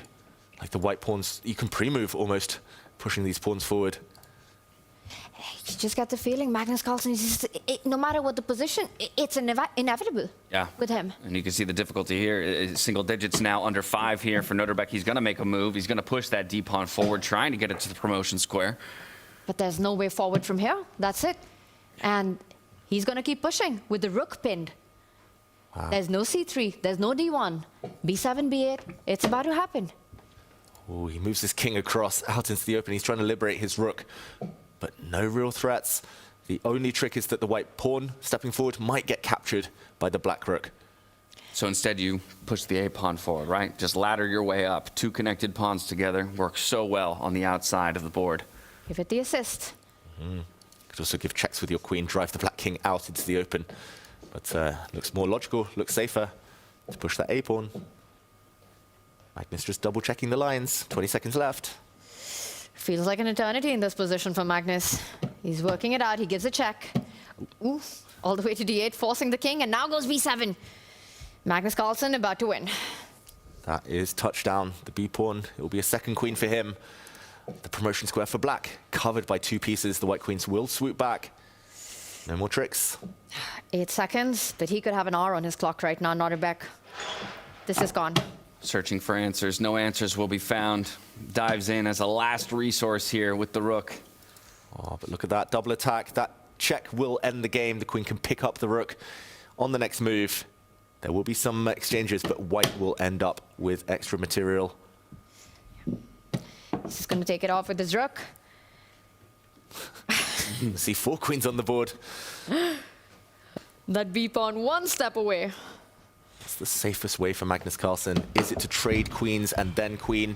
And it's a handshake. Wow, I can't believe it. I'm sure Nodirbek can't believe it. And you saw how quickly he was up and out of his chair at the end of that game, knowing that perhaps he let something go in this third game. Magnus Carlsen, with his final time holding the white pieces in this best of 4, takes it and now stands 1 point ahead of Nodirbek Abdusattorov going into our 4th round of the day. And this just reminds me of what happened at the World Championship in December between these two as well. Nodirbek right now with such a great gameplay, having it all under control.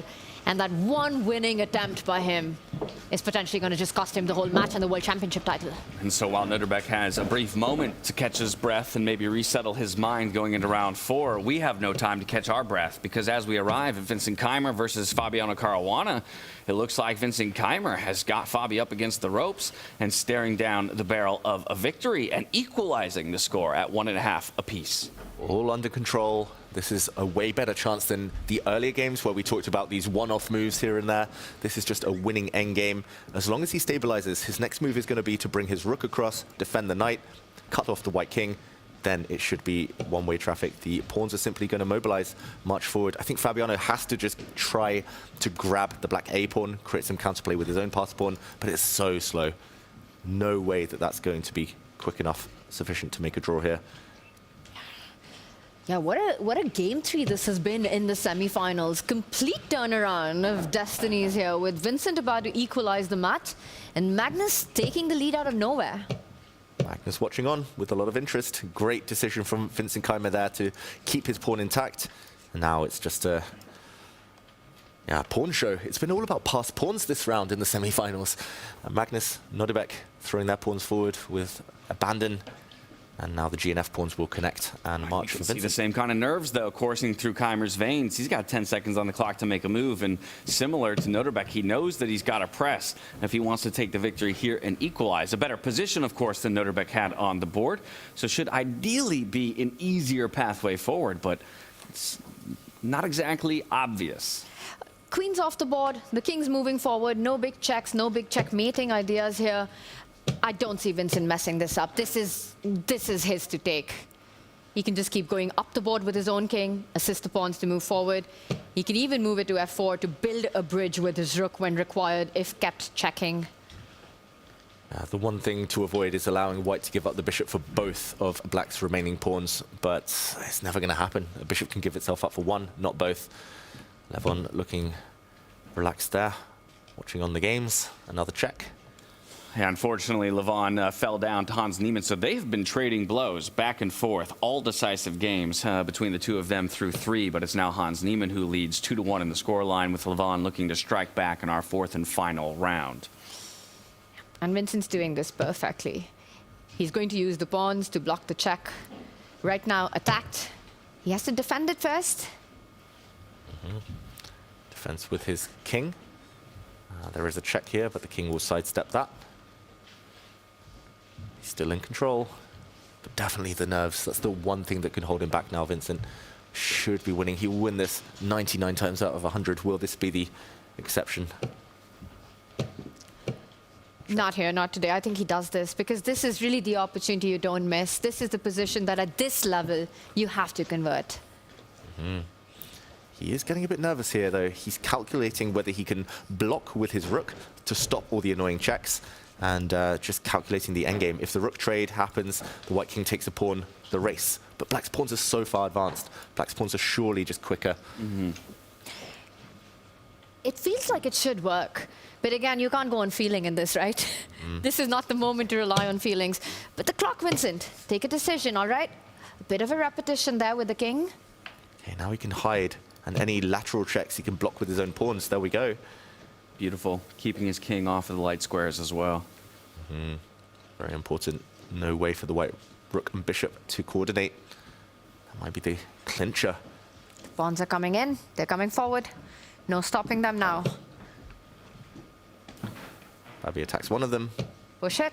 And he goes behind. Get the knight into the game now. That knight isn't doing anything.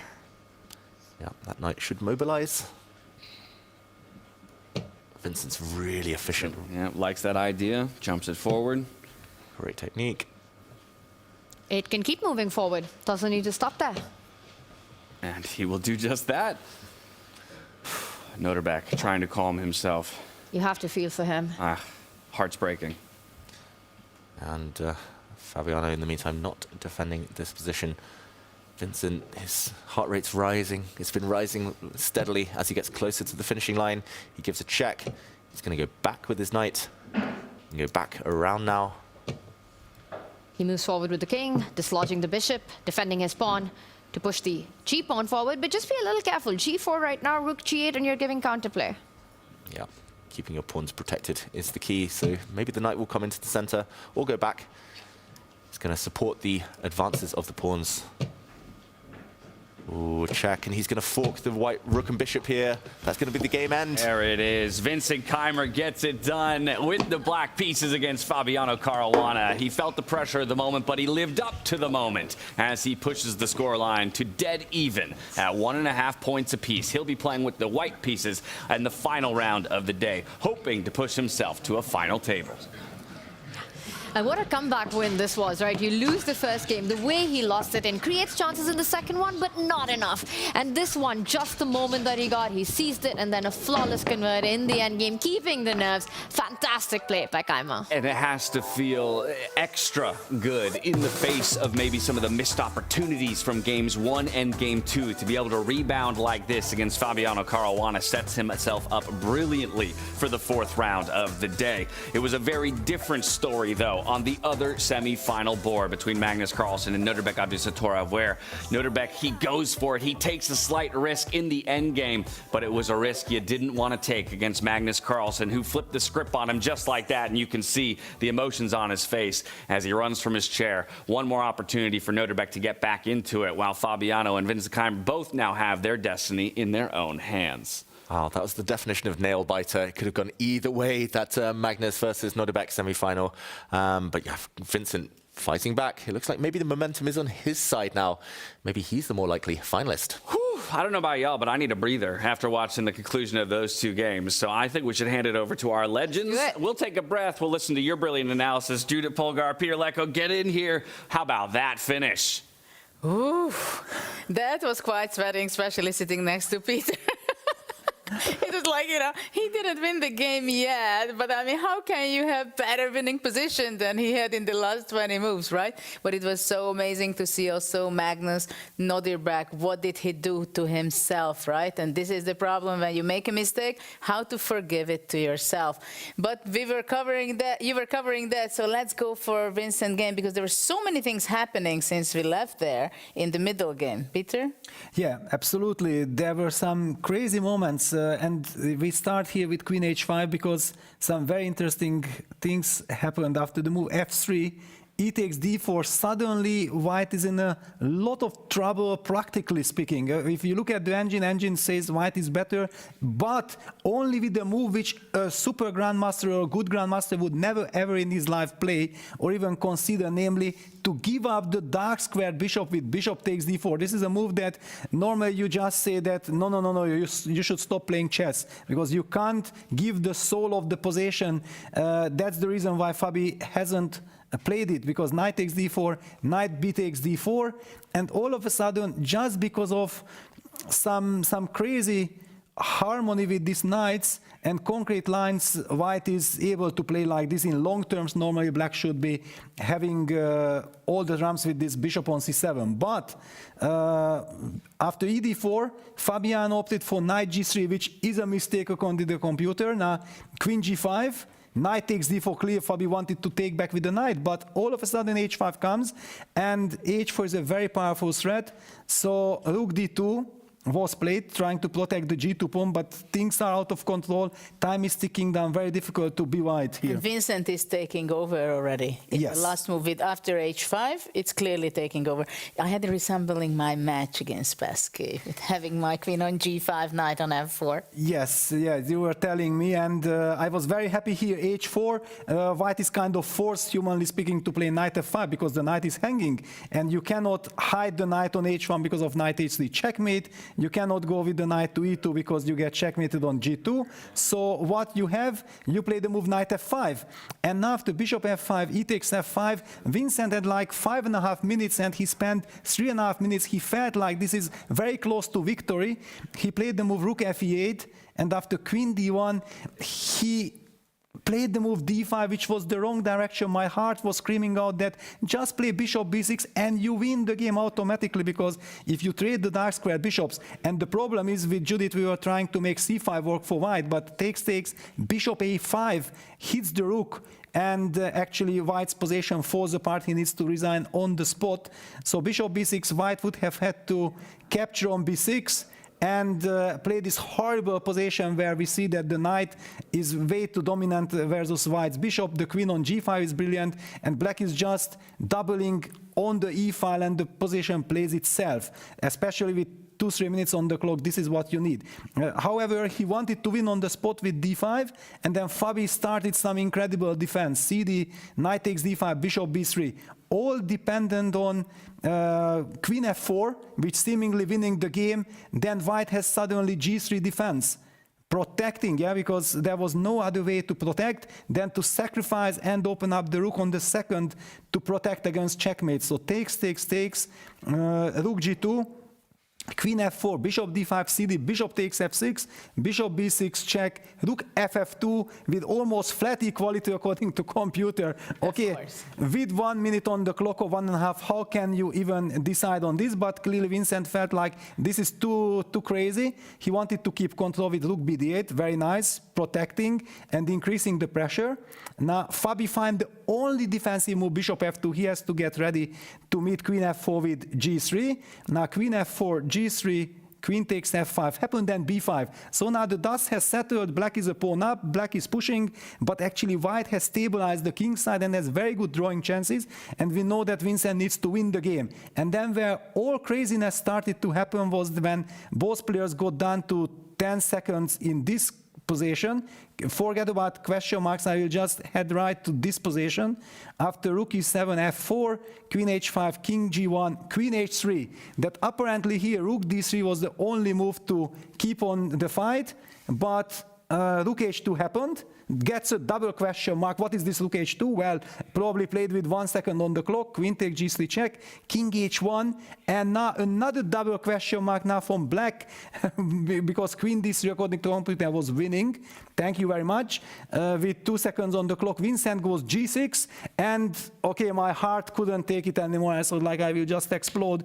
That what is happening here? And then Fabiano missed his chance. He could have just taken on d5.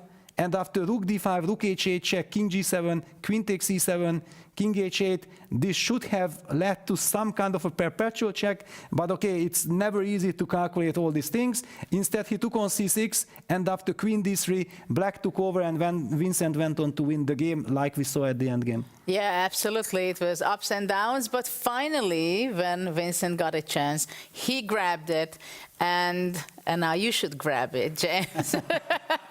And that I will. Fireworks across both of our semifinal boards, and it came to some pretty wild results, which means we should check in with our upper bracket so we know where things stand going into our final round of the day. Magnus Carlsen, because of that risk taken by Nodirbek Abdusattorov, now stands tall, 1 point above his opponent. Abdusattorov will have to strike back with a decisive victory to extend to a tiebreaker and hold on to his finals chances. Of course, we're all tied up in our other semifinal between Vincent Keimer and Fabiano Caruana. But there was one other board that had plenty of fireworks on display, at least through the midpoint of the game. We got distracted, rightfully so, by the semifinals, but I'd be remiss not to go back and walk through that Vachier-Lagrave Arjun Erigaisi game. The Queen A5 as proffered by Levon Aronian that ultimately came back to bite Vachier-Lagrave, who opted for it. Crazy, crazy stuff. A very quick action replay of the early moments. Queen to a5, the double attack,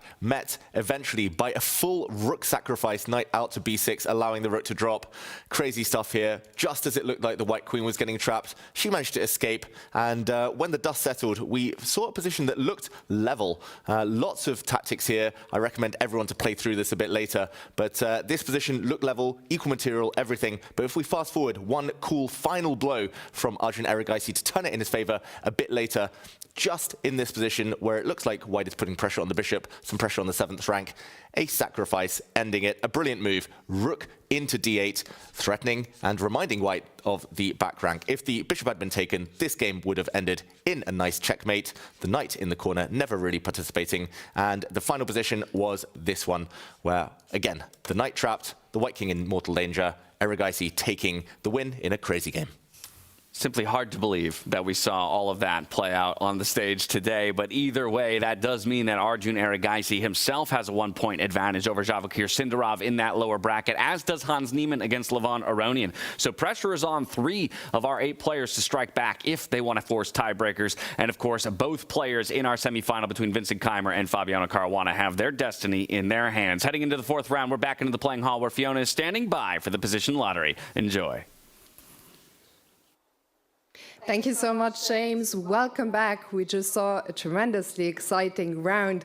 Going into this last game, we have 3 players in a must-win situation: Abdusattorov, Sindarov, and Aronian. If the match ends in a tie 2-2, we will see one Armageddon game. But before we get to that, it's time to draw the final position, and I'm delighted to be joined by Dana Reisnitze, the Deputy Chair of FIDE. And Dana, it's your first visit to Weissenhaus. What have been your impressions today? Indeed. I think that the ambience here is elegant as it fits the elite chess event. The fighting spirit is super high, but what dominates the most, it is the creativity. The players need to think starting from the move 1. And to be honest, my soft is burning following them. So kudos to them for having 3 tough and exciting games today, and fingers crossed for the most dedicated ones to win the 4th one. Absolutely, everything on the line now. And I'm going to move behind the table. Dana, are you ready? I'm ready.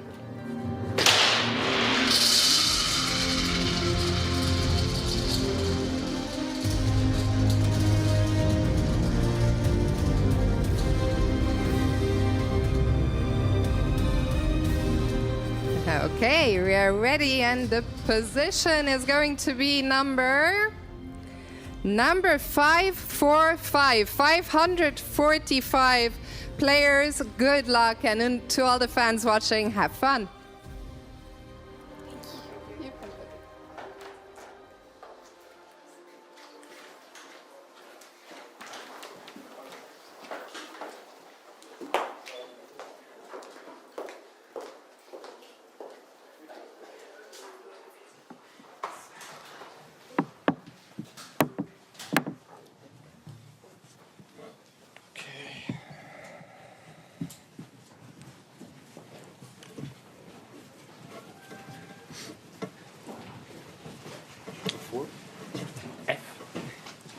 F4. What is so crazy about that? It's a bishop on a. Oh, sorry, I'm a bit blind. Sorry, F3. F3 makes sense. No, equal B6. F3.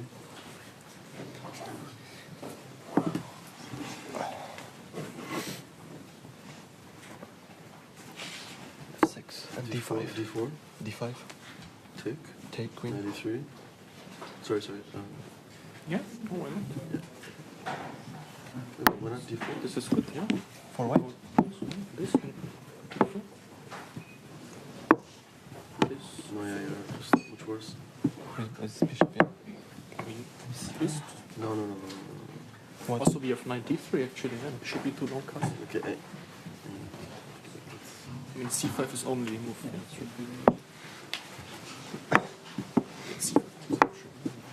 E4 moves.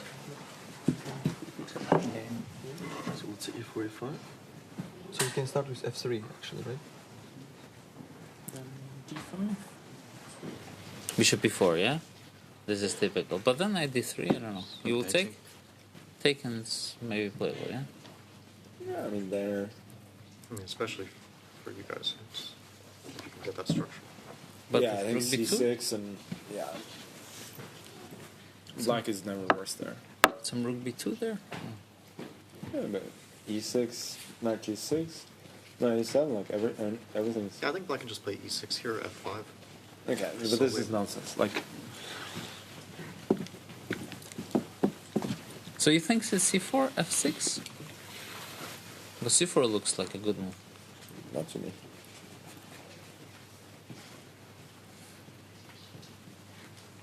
But c4 maybe also b5, c5, b4, yeah? Maybe it's interesting. Yeah, but f6 is always useful. Yeah. And unless you want to play e5, knight g6, keep your bishop open, which is also reasonable. c4, e5. It's nearly always useful. And what if white does this? Okay, b5, we should... b5? b5, f3? Yeah. Raznable. Or even knight g3. Let's try to play with f4 at some point. Well, f3 is natural, yeah? Yeah, f3 is natural. Because... Yeah, b5 is kind of nonsensical, no? Yeah, maybe b6, yeah. And then c5. Yeah, that's b4. e4, e5. e4, e5, yeah?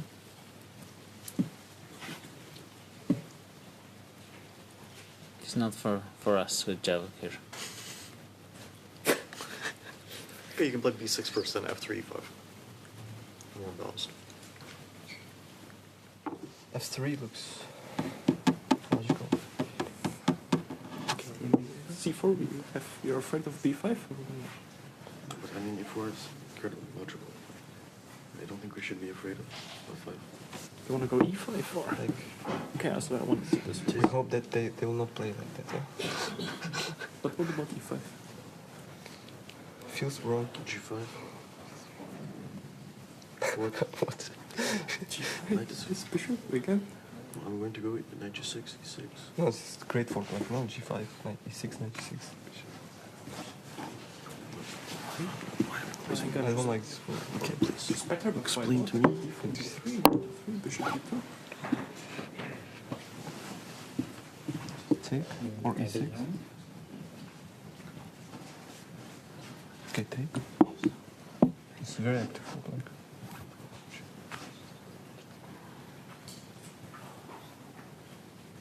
Can you No, just it's straight not worse. I think already. Yeah, I mean, it's very risky. For what? We can find something risk-free. Were you so sure about this e5 position? Yeah. Be good Center, for no? white.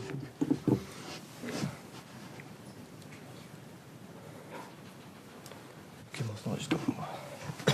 Okay, start with this, yeah? Yes. f3, f3, f6. Okay. Or d5. Depends which side we're on. b5? Yeah, it looks good from black's point of view. So. f6, bishop c7. Yeah, I don't understand. F3. But in that case, we shouldn't be going for this with the other side. No. Can't be good for both sides. So what is c4 in that case? Are we actually playing like this? Playing first move c4? Yeah, I don't know. But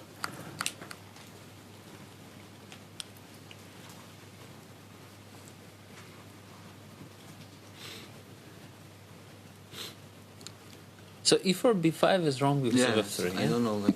I was thinking like... f3 is just unpleasant, yeah? It's weak. You cannot play c5, yeah? Yeah, but you can. Yeah, but I was thinking like into f3 we can put some e5, d6, knight b6. We're heading into our final regulation round of the day, round number 4, and it's position 5-4-5 for all of our players. But interesting things at play here. Magnus in a very different situation to the remaining players in his pod here. Magnus with the lead over Nodirbek, Adusattora, Fabiano in a tie up against Vincent Keimer, while the other two, Levant and Vachier, down a point in their matchups. So considering all these these different circumstances for the players. I'm curious what Judith Polgar and Peter Leko think about the approaches that maybe each of them should take, considering their games demand different things of them. Over to our legends at the Deep Dive desk. Well, of course, Magnus should be extremely happy that he survived it, and not only survived his dangerous position, but actually, thanks to his opponent, he's ahead and lead in the match. So obviously, he needs only a draw. At the same time, we've seen before also in the qualification part that he knows exactly you cannot play for a draw just because you need a draw. You have to play a good game, and once you have the moment where you can decide to simplify the position, then you're going to make that. And of course, he's professional. He will find those moments. At the same time, it's not going to be easy because Nodirbek will not give his life so easily. But what we noticed, it was very interesting, the discussion in the opening, and very exciting because after e4, b6, f3, there is a great highlighting move too. So the two teams were seeing something very different. Peter? Yeah, it's incredible. It's absolutely breaking news, sensation or shock of the tournament. The legends had not found the brilliant move f5, which Nodirbek came up with. That wait a second, e4, b6, f3, which seemed like a very good strategy, and the legends were talking about that. Wait a second, this e4, b5, f3, we just don't like it for black, and all of a sudden this f5 turns the tables, and then Nodirbek said, but maybe they will not find it. But how can you? So probably, and then Hans, Vincent and the team started switching instead of e4 to b3 to very cautious approach, b3, b6, f3, and then they were discussing this kind of play. Yeah? So what a shock moment for the players, and I don't know if we have seen on the screen, if yes, the players don't know, what to do now, what to do. Are we going for e4, f3, hoping they will not find f5, or what's really happening? But once you know that after e4, b6, f3, f5, you're scared, obviously they are not going to be playing. They will come up with something else. But we should not forget that this is game 4, and Nodirbek, of course, he's in the zone. He knows he's in a must-win situation. And I'm very curious what he will be coming up and how he wants to make his life possible to still win the World Championship title and move into the finals. But take it away, James. Thank you so much, Judith and Peter. Nodirbek thinks he's found something. The question is, will it result in a victory for him? Because he thought he found something in the previous game, and it turned out to bite him in return. Players have taken their seats, or at least some of them. Nodirbek already at his board awaiting his opponent Magnus Carlsen to take his seat before they launch into battle. Nodirbek needing a win, and nothing else will do for him. While as in our other semifinal, Fabiano Caruana and Vincent Keimer, for either of them, if they come away with a decisive win, they wrap it up here and now. A draw means they go into a tiebreak scenario. Everything's on the line here as 4 players are about to battle it out for their shot at a final table in the 2026 FIDE Freestyle Chess World Championship. And here we go, clocks begin. How will Nodirbek open the game? Will he refrain from e4? He does. That trick he spotted, he trusted that Magnus would find it over the board. Already some mind games. He placed a very modest looking pawn to b3, opening up a fianchetted bishop. Logical. But Tanya, maybe a first sign that he just wants a longer game, doesn't want to allow Magnus any instant solutions. Very smart by him, right? And also given Magnus's history, how much he likes to sacrifice pawns, get his queen into the game. I think he just chose the odds that Magnus will spot that pawn sacrifice, and that's not what he wants. I will say, though, that the starting position that we have, it feels like it could transpose into a standard 5-1-8 pretty quickly. The king is in the center. You know, you get the queen and the knight out of the way. You push the e-pawn, put the knight behind it, get the queen to that f2 square, castle quickly. And we could be in very familiar territory with very standard chess patterns. How quickly do you think we'll see those ideas, or do you think this will still have a lot of elements of freestyle? Still some elements, I reckon. If it does become a normal position, it's good news for Magnus. I think out of all of these 4 players, Keimer, Caruana, it's unclear who that would favor. Nodirbek will want to keep it a bit strange, a bit more imbalanced. Magnus starting with an f6 pawn push, opening up his queen. Yeah, Tanya, I think you're right. It's very likely to transpose into normal-looking positions, but will there be some traps along the way? And it's got to be, I mean, both these players, right, for Fabi and Nodirbek, such storylines from where they're coming from. both losing their last game, but in such dramatic fashion, especially for Nodirbek, where he pretty much gifted that point, just becoming ambitious at the wrong moment against Magnus. And for Fabi, it has to be said that Vincent just felt like he outplayed him beyond a point. So a little bit feeling a little bit more neutral about that. How quickly can Nodirbek recover from what's just happened? Yeah, I think the big thing I would look at is that, if anything, there has been more swinginess, it feels like, in the Keimer and Caruana matchup, right? At times, a blunder given in each of the games that is taken advantage of by the other, and ultimately has brought us back to equalization. Okay, I see an H-pawn being launched up the board here on the side of Vincent Keimer, so looking at opening an avenue for his rook to come into the game. Perhaps we hop over to that semi-final bout. They usually progress a little bit quicker than Magnus Carlsen and Nodirbek Abdusattorov as well. So we'll check in with that one in just a bit. Yeah, really fascinating stuff. I don't really associate Vincent with those H-pawn pushes, but they're so trendy, so principled in freestyle chess. And yeah, we don't need to backtrack too far. This is just move 2, the last pawn push. H4, opening up the rook, asking Black how he's going to defend against threats potentially on this long square, on this long diagonal. And Fabi taking a leaf out of Magnus's book, ignoring any pawn pushes, just trying to occupy the center. Occupy the center, create a lift for the queen, get the knight out of the way, get castling as quickly as you can. Or will he block the H-pawn from moving forward at some point, Fabiano Caruana, by pushing his own H-pawn ahead right now? F6 on the board. Vincent's got to be so relieved to be back in the match, just at the nick of time. Without a doubt.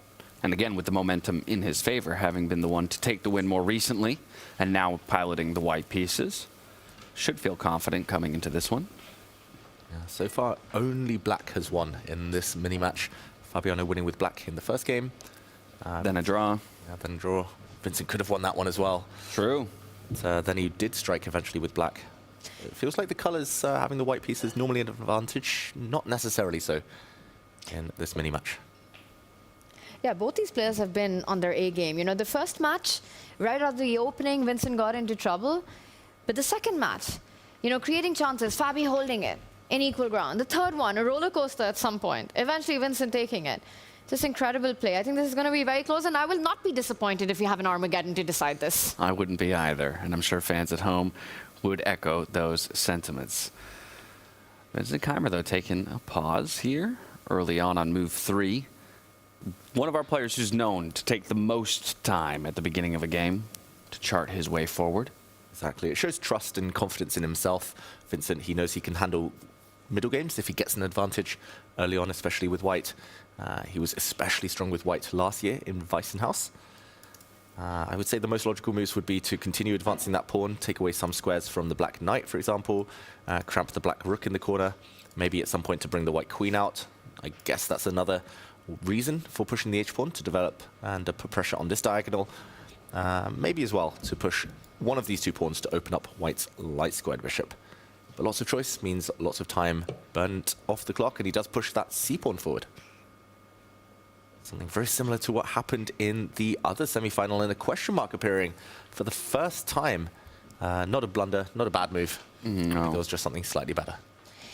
And I've been so focused on getting the king to safety the right side of the board. I wonder if we're actually going to see a completely different plan on either of these semi-finals matchup, where we'll see the c-pawn moving forward first, before the e does, get the bishop on the other diagonal, get the knight out of the way, and then castle on the other side. And white might do it, black might do it, but the more I look at it, feels like the king would be pretty safe on the left flank.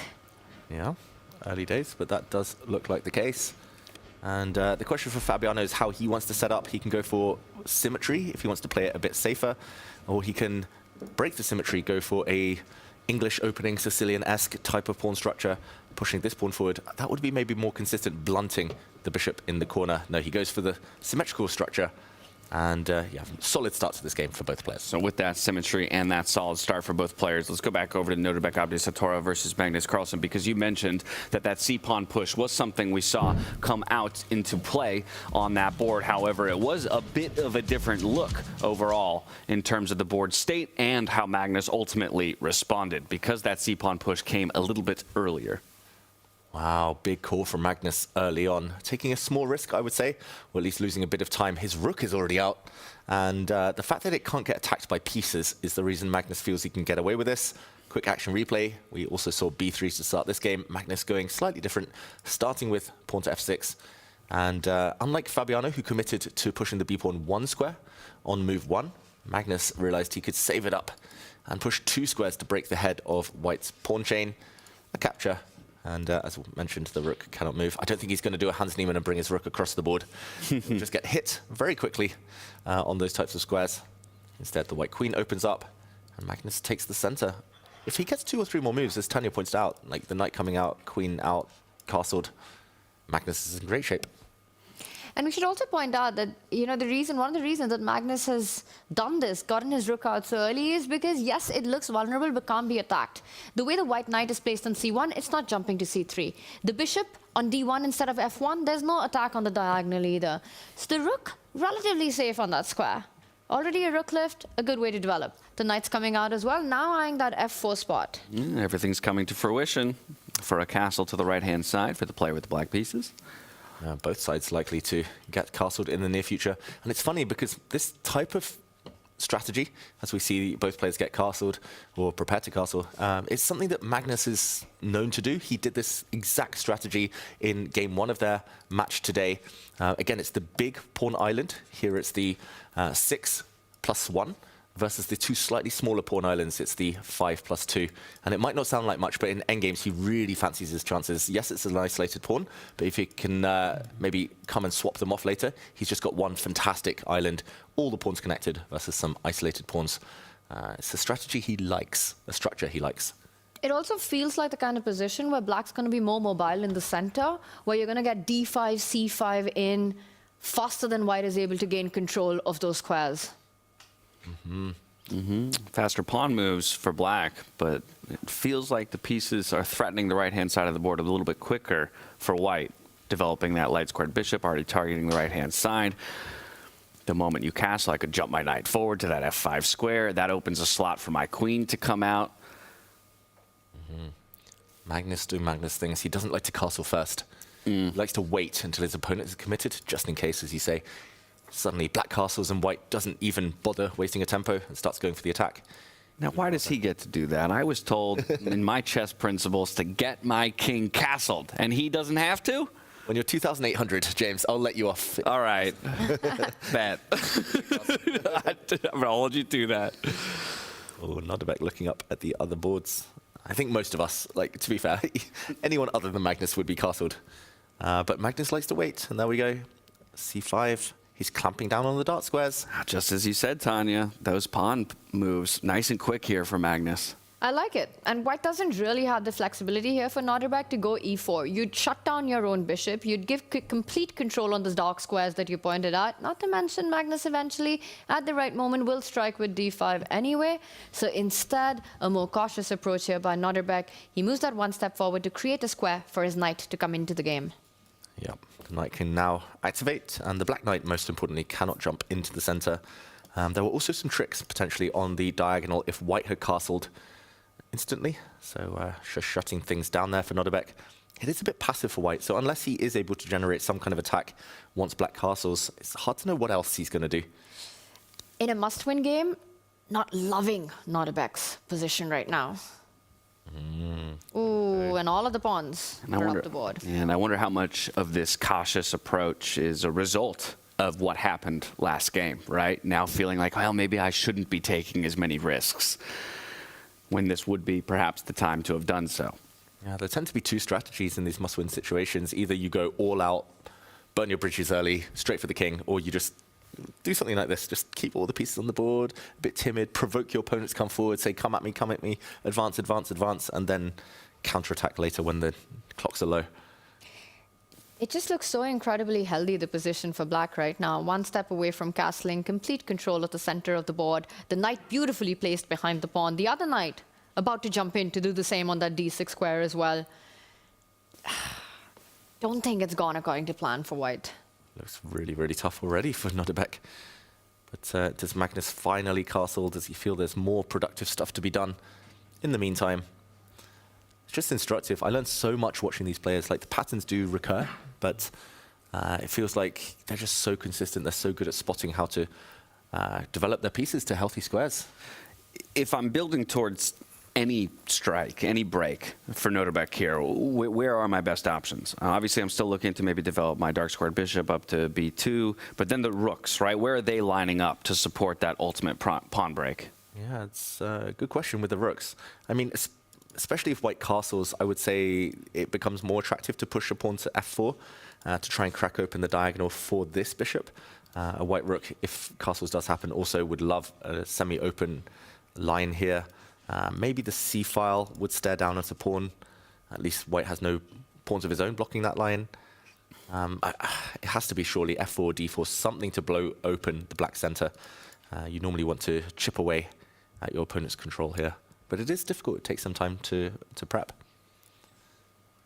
In the meantime, Magnus probably doesn't even need pawn breaks. He's just happy to sit on the position and find good squares for these two pieces especially. Way more space to work with. Mm-hmm. Yeah, this bishop could sit anywhere. The knight does come out, as Tanya mentioned. Very healthy looking move. I think Nodirbek at some point will have to go for that idea. You know, given the mat situation, last final game, you get that f4 going, good or bad. But before that, just make sure your rook is in the game. I like going castle here and then strike in the center. It needs to be done to open up the diagonals. I feel like you almost have to castle now, because if you don't, I'm bringing that dark squared bishop unless I'm missing something all the way over to a5. Okay, would have hit that pawn. It would have dropped off, being undefended in this moment when the castle comes through. But castle preempts that. First castle of this game, as we see just below Abdusatov's camera there. And Magnus, now that he knows his opponent's choice, maybe he'll feel more confident about castling on the same flank. Oh, sorry, I was just going to say knight on d6 also stops that knight f5 idea, which is nice. Would have been otherwise a nice attacking chance for white. It's just a beautifully harmonious development for black is what it is. And usually once you're done with that, once he gets the castle in, I wonder if he's going to look at further pawn advances, right? That bishop on a1 that could get really active after a move like f4. We might see Magnus strike further in the center with the d pawn moving forward, opening up his own bishop at the corner of the board. For example, if f4 now, I'd be looking at d4 as a potential reply. Makes a lot of sense. Taking away squares from the white knight, which wouldn't be able to jump after d4. Also, that bishop in the corner would be growling, scowling, angry. And right on cue, Magnus Carlsen falls a castle with a castle. I know which way you're going. And as you mentioned, he's willing to commit at this point to the same side of the board. So patient. Like, I wonder whether the top players look at each other and be like, okay, I know that's his pattern, that's his preference. Can I use that to my advantage? Sometimes it feels like they just play the best moves. They just look for the best moves. But you can use these small psychological tricks.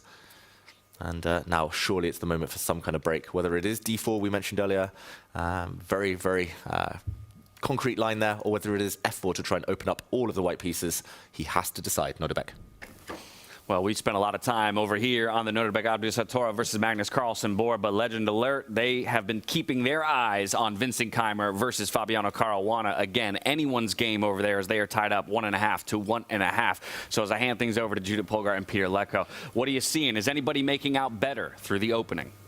Well, it is very exciting because it was such an incredible bounce back by Vincent, so he equaled the match, and then he's playing with the white pieces again. And it was great optimistic energy here. Next to me, Peter, of course, yeah, okay, great. And then we saw all these analysis before the game, e4, b6, f3, f5, and then something very much went wrong with Vincent.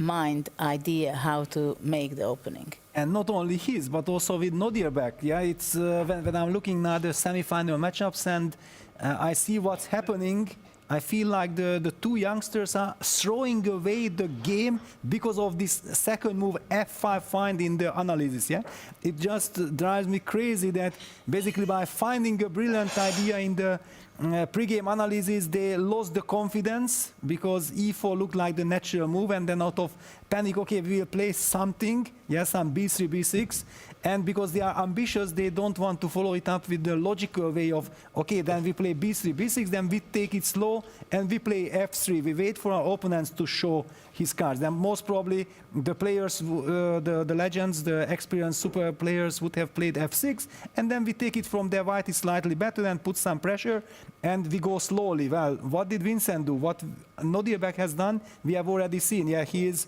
fighting for his life, but actually he needs to win. And in Vincent's game, h4 is an emotional move that, yes, I know this idea that we look on h1, h4 makes sense, but exactly in this position, it's somehow not a mistake objectively speaking. Computer says it's a normal move, but in a game 4 situation when you are already extremely tired, this is way too much of a difficult decision because you don't have a next couple of moves that comes automatically to you. So what happens? Fabio, of course, brilliant. He feels, he senses that, wait a second, all I need to do is making good moves and my chance might come. From human perspective, if you already pushed the h4, we were always showing that the idea is to keep on progressing that pawn, but if you keep on progressing the pawn here, then black just laughs and tells you, I'm playing according to the general classical principle rules of chess. I'm gonna react to a flank attack with a nice central. And block the bishop on a1. Block the bishop, the knight is heading to e6, black goes d5, and what is your pawn doing on h5? Absolutely nothing. So the computer actually says that the reason why h4 was not a mistake, that here there are some ideas, like you can still play f4, and then we looked at each other with Judith, f4 with just playing h4, I mean, you're never gonna do that. Judith, please tell your opinion. Well, this is not what you teach to your student to play f4 after h4, right? It's if you have your idea after h4, you want to make a progress, right? So f4, this is the big problem, that objectively f4 seems to be the smart move, and also in a later stage against e5. But Yes. it's a so unhuman move. You cannot make a move like that. Exactly, and the other computer idea, the smart idea is that, okay, no problem, you could have also played e3 in this position, and then we thought like, okay, so what? I'm gonna play e5, then computer says, okay, if you play e5, I can do everything, but I can even do knight d3, we decided to go f4, and it's a nice position for white. I mean, this is just impossible, and especially game 4, so much at stake, getting a position where you can rely on your hand, on your feeling that everything is normal, and it's all gone. Vincent finally after f6 played c4, and Fabi just with very simple moves, c5, e3, bishop c7, d3, d5, took over. And in my mind, Vincent is fighting for his life. If I would have the chance, I would run to the playing hall, stop the clock, say draw, and play the playoff. But we don't have this luxury, yeah, because, okay, my heart cannot really take it. I'm just going crazy that how unlucky you had to be that Nodirbek is such a genius spotting f5, otherwise life would have been fantastic. Well, it can still be fantastic from your perspective as well. Still, yeah, we've seen bishop h5, g6, bishop f3, knight d7. It doesn't look so bad actually right now. Well, but look at the knight on c1, the knight on f1, the queen on g1. I can highlight so many things, and what I don't like in white's position, while for black, everything is harmonious, everything is there, which means that probably Vincent is burning time, Fabi is way up on the clock, will just stabilize and most probably win the game without any effort. Okay, I say he's not going to lose the game. Okay. Okay. High five. Okay. So now I would do anything. I would do anything for that, but I'm very pessimistic. High fives over there on our Legends Deep Dive desk. While we return to our desk over here, we're going to be keying back into Magnus Carlsen versus Nodirbek Satorov. I do think the time element that Peter mentioned is important, though, for Vincent Keimer, because he is in a 5 or 9 minute deficit currently, only 11 minutes left to work with to Fabiano's 21. Over here, clock situation a lot more equal. But as you can see, it looks like Nodirbek finally is looking for a way to kind of open the position up. He goes for that B pawn push up to b4, creating some tension, a potential pawn break here, and to begin to disrupt the center of Magnus's board. Yeah, I like the idea. It is given a question mark, so probably for concrete reasons, move by move, it doesn't quite work. Just a very quick update that F4 did happen, breaking the connect 3 here in the center, but Magnus, of course, says, okay, I can go one better, connect all the pawns, everything's covered, and this type of, queenless middle game, this would very much be under control for black. I think this type of position, very hard to imagine defeating Magnus Carlsen with the bishop trapped in the corner here. So b4, a good practical try. But now the question is, what happens if black starts taking everything off the board? I'm not sure whether you start by taking this pawn, and then finally grab the pawn that's offered itself up. Another question is, what happens if that pawn simply disappears immediately? Something to do with this diagonal is Nodirbek's plan. But Tanya, I can't quite see it working yet. And I think the reason you feel that way is because black also has a bishop which is ready to jump to d5 at the right moment to defend against that diagonal. This is Nodirbek's move given the mat situation. He needs to break open, he needs to find his chances, and how much can you sit in the passivity of the third rank. He goes b4. The most critical move has to be just pawn takes pawn here. That has to be what is going on in anyone's mind looking at this position. Also making sure that bishop b3 can be met by that bishop d5 at the right moment. Magnus, though, taking his time right now, hasn't made his decision just yet, and this would just block any attack on that diagonal. So what does Nodirbek have in mind? It is potentially a trade at the center of the board if Magnus's choice was to take the pawn, and I hope you don't ask me which pawn I'm talking about when I say a central trade, because there are two and I have no idea which one I want to go for. Well, you stole my question from me. I was going to say, I think when you see 3 pairs of pawns staring at each other in the center of the board, that's a horrifying sight for somebody like me. I can't even begin to imagine how you calculate the different variations of trades. Yeah, normally in classical chess, with an hour and a half on your clock, I would say, okay, start with one, come to a conclusion, start with another, maybe start with the most forcing one, so it's kind of quicker to come to the end of the line. In rapid chess, you kind of just have to guess. Oh, trust that intuition. As Tanya says, the most ambitious, the first one he probably would calculate is taking this pawn, because if it works, black's just a pawn up, or with a big positional advantage, outside pass pawn potential. Maybe the safer ones would be to trade off everything, but there we go. Magnus does play the critical move.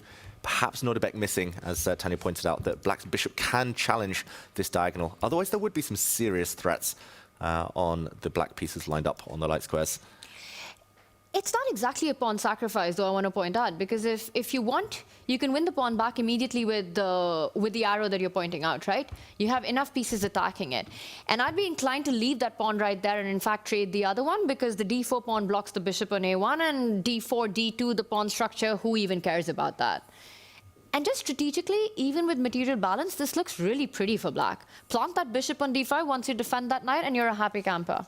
Yep, I almost hung my knight there. Thank you for saving me, Tanya. But as you say, once the black bishop enters the center, I mean, these 2 pawns, you kind of want them, at least one of them off the board. Maybe the d4 pawn, just to clear space for your pieces. Long-term, black is just winning every endgame.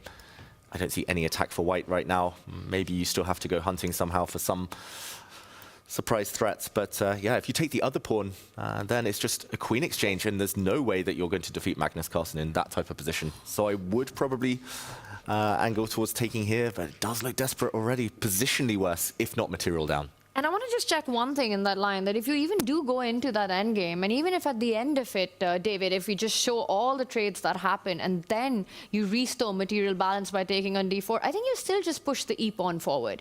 You just simply don't grab that back. Mm-hmm. I agree. Like, very best you're equal here with white. Even if you win the e4 pawn long term, how are you ever going to win this endgame with black's 2 connected pawns on the queen side? It looks desperate for Nodirbek, who's gambling almost at this point. He's now a pawn down, so the stakes are higher than ever. He played b4, but he doesn't have a backup. I want to go back to James' point, you know, about what happened in that last game and how much that has to do with the decisions that he's just taken. It's so difficult to find that balance. How much risk is too much risk when you have 1 game left and you need to win at all costs? Yeah, and the interesting thing is, in that last game, he did not have to take the risk, right? Here, he does have to. So now it's about, he knows at some point he's going to have to take a risk. So it's about, when do you want to pull that trigger? He made the choice. He elected to pull the trigger when he did. It might have been at the wrong moment. We'll have to wait for that to be proven over the board here, as now Nodirbek has quite a bit of thinking to do about how he wants to trade into the center of the board. Now, if that e-pawn trades off of the d-pawn, we originally were looking at lines, right, that took the queen off the board. So bishop coming out to b6. Ooh, okay, so in this position? Yeah, it takes bishop to b6. Ooh, that's a nice one. Now I take with my f-pawn, take back, queens are staring at each other. But unfortunately, if you're telling me Nodirbek, it feels like you have to go take the queen, trade with the check, but Nodirbek doesn't want this, you're saying? Doesn't want queens off. I think there's no circumstances here, unless he's up in material. If it's level, you can't get the queens off if he wants to win, but I love your The move, queen's though. pinned now, essentially. Exactly. You can keep the queens on the board by just moving out the way, attacking this black queen, but once she shifts anywhere, maybe even blocks with the knight, this is going to be an eternal pin. The two black bishops with the power on these diagonals, I do fear that you're playing for a loss here more than playing for a win. I mean, also queen to b7, this would threaten a nasty checkmate. Well, this looks... Right? Now all of a sudden you're going back saying, no, trade the queens, trade the queens. Exactly. Get them off, force a draw, but that's not enough. Yeah, unfortunate. This is looking incredibly strong after the bishop move. I just want to point out that Magnus actually handled the opening to perfection. You know, finding that right moment to strike with his b-pawn, taking complete control of the center, getting his castling in, putting the knights behind. It was sort of like freestyle theory book. Yeah. You know, knight behind the pawn, get the coordination, king safety, everything just had a flow. And very much in the way that Peter was talking about, Fabiano was able to navigate the early game against Vincent Keimer, right? You know, with that more tempered approach and noticing, okay, maybe a little bit of a risk taken with the H-pawn going forward. I know that didn't happen on this board, but similarly saying, okay, I can take this more cautious, stable approach to build up and coordinate all my pieces. And that coordination is now paying dividends here as we're starting to see the tension break in the middle of the board. I have a question. Is this a new thing or what's going on here? I haven't seen Magnus chewing a gum as much as I've seen him do that today in tournaments. First time I ever saw it. Gum theory? Is that we're now on gum theory, huh? It's the gum gambit. Started last weekend. Gambit? The gum Started at the Speed Chess Championship, where the tournament was sponsored by a gum brand, and ever since Magnus has just been chewing away. It's got caffeine in it. It's got, I don't know. I've heard good things, but wow. Magnus, it seems to work. Okay. Here we go. Decision was made. Now He elects for the f-pawn capturing first. Magnus pauses. He could take this pawn, I guess, but the most natural would be to offer that trade of queens. And we were looking at that line, right? And the moment that James pointed out the bishop move, I like that line even more. You take that pawn, get the queens off the board. If you're Magnus, you're up material right now. And whenever Nodirbek captures on d4, put your bishop on that beautiful diagonal. Yeah, just wonderful coordination from the black pieces. It does feel like I've watched Nodirbek a lot over the last year or so. Anytime he's in a must-win situation against Magnus, it's happened a few times, but he goes hard quite early. He kind of burns his bridges. Like here, b4, it's no way back. Maybe there was no way already because Magnus, with that measured kind of classical play, occupied the center, had already controlled things. But it seems like, yeah, he doesn't play these long games, try to hope that the nerves and the clock comes into effect. He goes all in. And I think what happened in the last game as well, you know, it's the fire, the ambition of youth. And then we saw him leave the table immediately, stand up and walk off. And you could see the rage in him, of course, directed towards himself with what he had done. And then I don't know if he's calmed down completely because the way the game has gone, this one has, just feels a bit too rash. Yeah. Or if in some senses it was an overcorrection. Right? Because again, at the beginning, it's almost like he waited too long to take the risk, then realized, uh-oh, I've given away too much, and now I need to lash out, right? It could be any of those things. I like that theory. I've been there myself as a player. Often I feel I'm being too patient, and it doesn't work out. So I want to be a bit more direct. That doesn't work out either. And then it's like, where do you go? But of course, there's no right or wrong. Maybe it wouldn't work out anyway against Magnus, a longer game, endgame. But here we go, queens staring against each other as we predicted, and no real way to dodge. The only way to remove the queen now from that exchange is to go back home. That does look like an ugly square, counterproductive, if anything. Basically losing time at that point.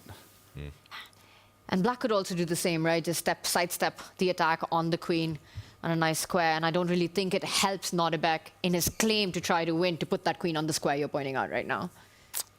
Yeah, it's just a practical decision now. Queens on or off. Against anyone else, I would say, okay, just keep going. Just queens off. You still have some chances later, but against Magnus, we know how that ends. I'm just wondering if Nodirbek could take a leaf out of James' book and plant his own bishop on b3. and try to make something of that diagonal right now. But then again, this concept of bishop d5, just blocking things, just making sure that there's no counterplay there. A great idea, I think, for black.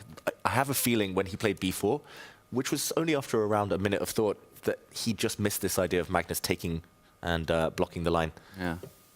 And that bishop, obviously, we're not seeing it, but bishop d5 idea, right? It's enabled by that rook that found its way onto that square so early on into the game. Exactly, it's crazy. Like when Magnus does it, it looks so harmonious. It comes with a bigger plan. When others try it, the rook gets trapped early and they lose. He was like, don't try this at home. Starts getting chased around the board. Ooh. He actually blocks the hit on his queen Magnus. I totally forgot about that one. We were so kind of tired and seduced by the idea of the bishop coming the other way. But then this begs the question to be asked, that now perhaps pawn takes pawn is more attractive for white. You don't have the pin anymore. Yeah, but black just recaptures, and how to continue? Yeah, you can't recapture again because that comes with a check at the end of everything. Yeah, just to show, it looks like white can get away with some kind of pin on the f-file, but unfortunately it comes with a check, as Tanya mentions, and that's just a piece that would have fallen off. And pawn takes pawn, I mean, these are the most passive pieces ever. White has one good knight, maybe semi-open rook, but the rest of the army just, it's no surprise here that the tactics work out in black's favor. Yeah. Black's piece is just far more centralized, every piece playing a role. Do we have enough pieces controlling the e4 square that instead of capturing, we can try to push and just lock it all back up? Yeah, we do. We do have enough defenders of this square. The problem is that that pawn sacrifice means that with the block structure, just playing down a pawn, it's going to be long-term suffering. He does grab. Okay, he grabs it. What's the follow-up is the big question for Nodirbek. Just the way Magnus has been, you know, the moves he's played, b5, getting the rook into the game. Beautiful play so far. The gambit that we've been calling it. Looking chill on camera. You know, the heart rate monitor saying he's pretty heartless right now. And check on him. The moves expressing that as well. Pawn takes pawn, he slows down. Does he see an alternative to the natural grab? Yeah, I mean, the move you want to play is to take with the pawn here. Taking with the knight, probably also fine. But it does slightly expose you more on this diagonal, although the black bishop can still jump out to d5 and block.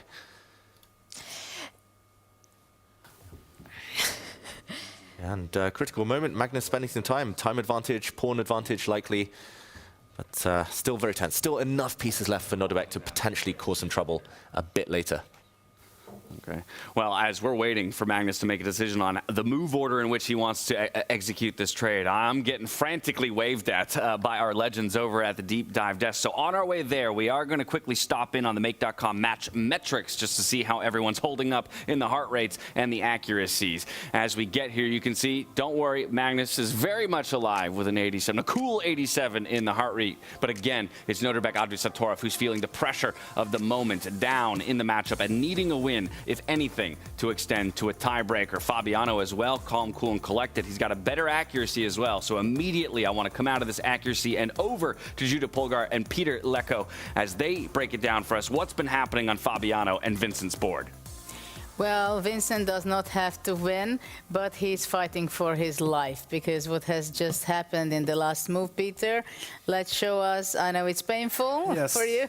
Yes, actually, it's a beautiful move. The reason why I was waving that this was the position and I felt like we need to go full screen immediately because there is a devastating blow here, winning move for black, and it's a complete knockout punch on move 12, and Fabiano has played it knight b6 to c4, a stunning move with all the pins in the position. The rook on b8 is pinning the rook on b1, but it's all connected with the white king still in the center being pinned by this monster bishop on a5. So if white takes b takes c4, then black just takes rook takes b1, and it is game over because you are unable to recapture because of bishop takes d2. And I kind of sensed it. I already knew it that it's a total disaster. Yeah, that's why I got so emotional there already on move 7 or 6, even because I knew that it's all over. You cannot play like this, and Fabi will punish you. And yeah, knight c4 happened. It's on the board. I want to see exactly how Vincent is coping with the situation, because actually there is just almost no way to continue the game. Yeah, you have to find the magic to be able to continue a losing position. But how do you find this losing position that you can continue? Judith, help me out, because I'm and yeah, before played it was the only move.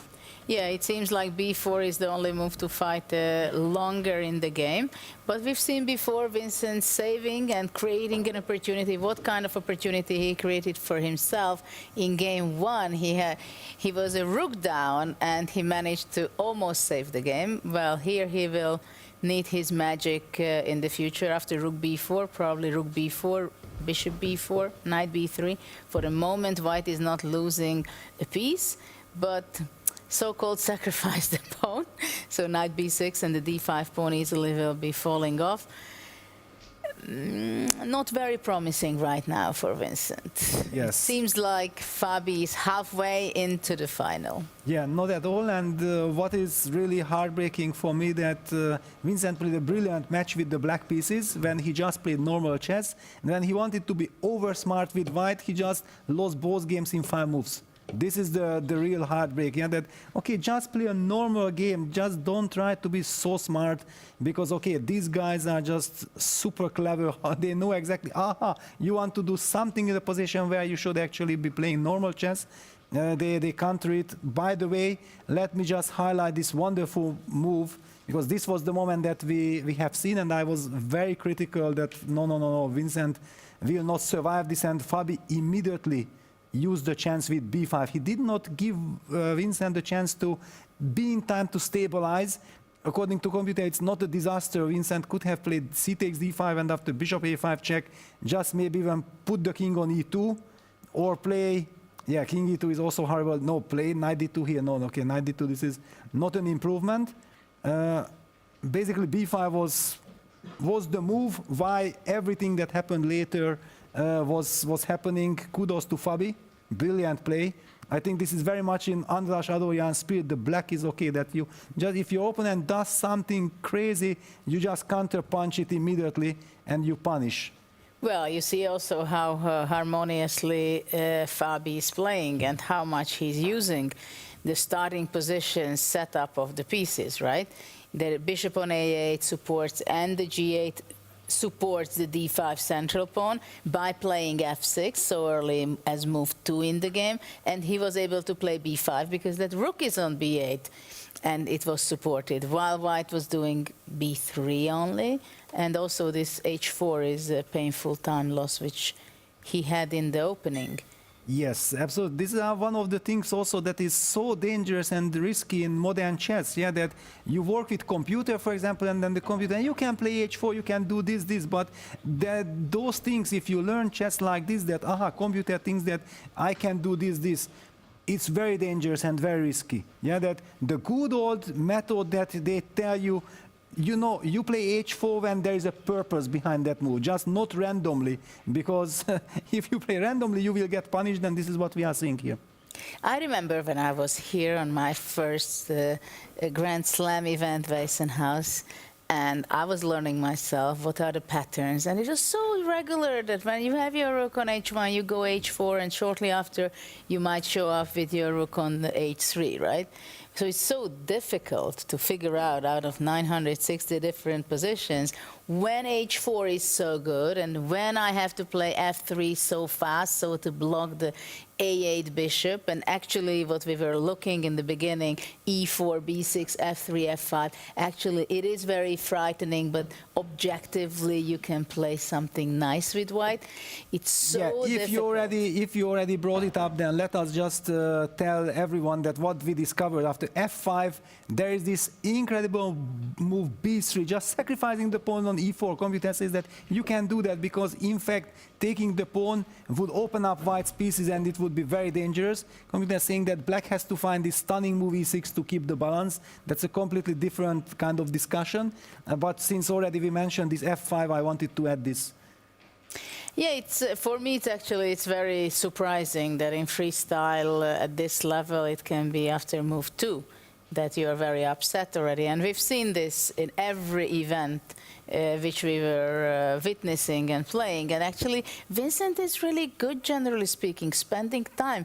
I remember when in the first move, sometimes he was spending like 10, 15, whatever amount of 21, minutes. Yes, against Fabi last year. On the first move, right? So he feels the nuances of freestyle and he understands it, that it has such a consequences for the rest of the game.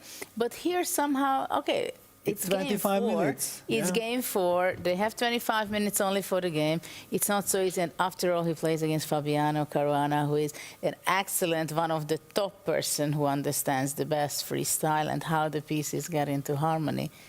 Yeah, I also feel like that, okay, we have talked enough about this position. There's also not much to talk about. Fabi is having a winning position. He just have to control the nerves. Vincent will be hoping to put up as much resistance as possible. I think we can move on to the other game. Well, actually, yeah, there are some things happening in the other game, so we toss it back to James and David and Tanya, because though I'm very curious how you will figure out that Nodirbek will bounce back in this position. Well, thank you very much, Judith and Peter. And yeah, maybe from a bad situation to a slightly less bad situation here for Nodirbek. So maybe a breath of life and an opportunity while still fighting an uphill battle here against Magnus Carlsen. A reminder, he needs the win to extend to the tiebreaker. Nothing else will do. Yeah, slightly better in terms of the fact that he was almost dead lost. And he's at least alive now in this game. But pieces are disappearing from the board. Magnus is guiding it closer to a position he knows there's zero risk. Just a very quick action replay to show how we got here. We did see pawns being exchanged in the center of the board. Bishop to b3 along this diagonal. Magnus happily gives back the pawn, very instructive for everyone at home. Better to not suffer any awkward pins if you can give back material and go to safety. Peter was talking about the h-pawn push, always coming with a purpose. Here, very purposeful. Magnus's h-pawn marching down the board. This knight is almost trapped once he gets hit. d3, given a question mark, but logical, wanting to jump into the center.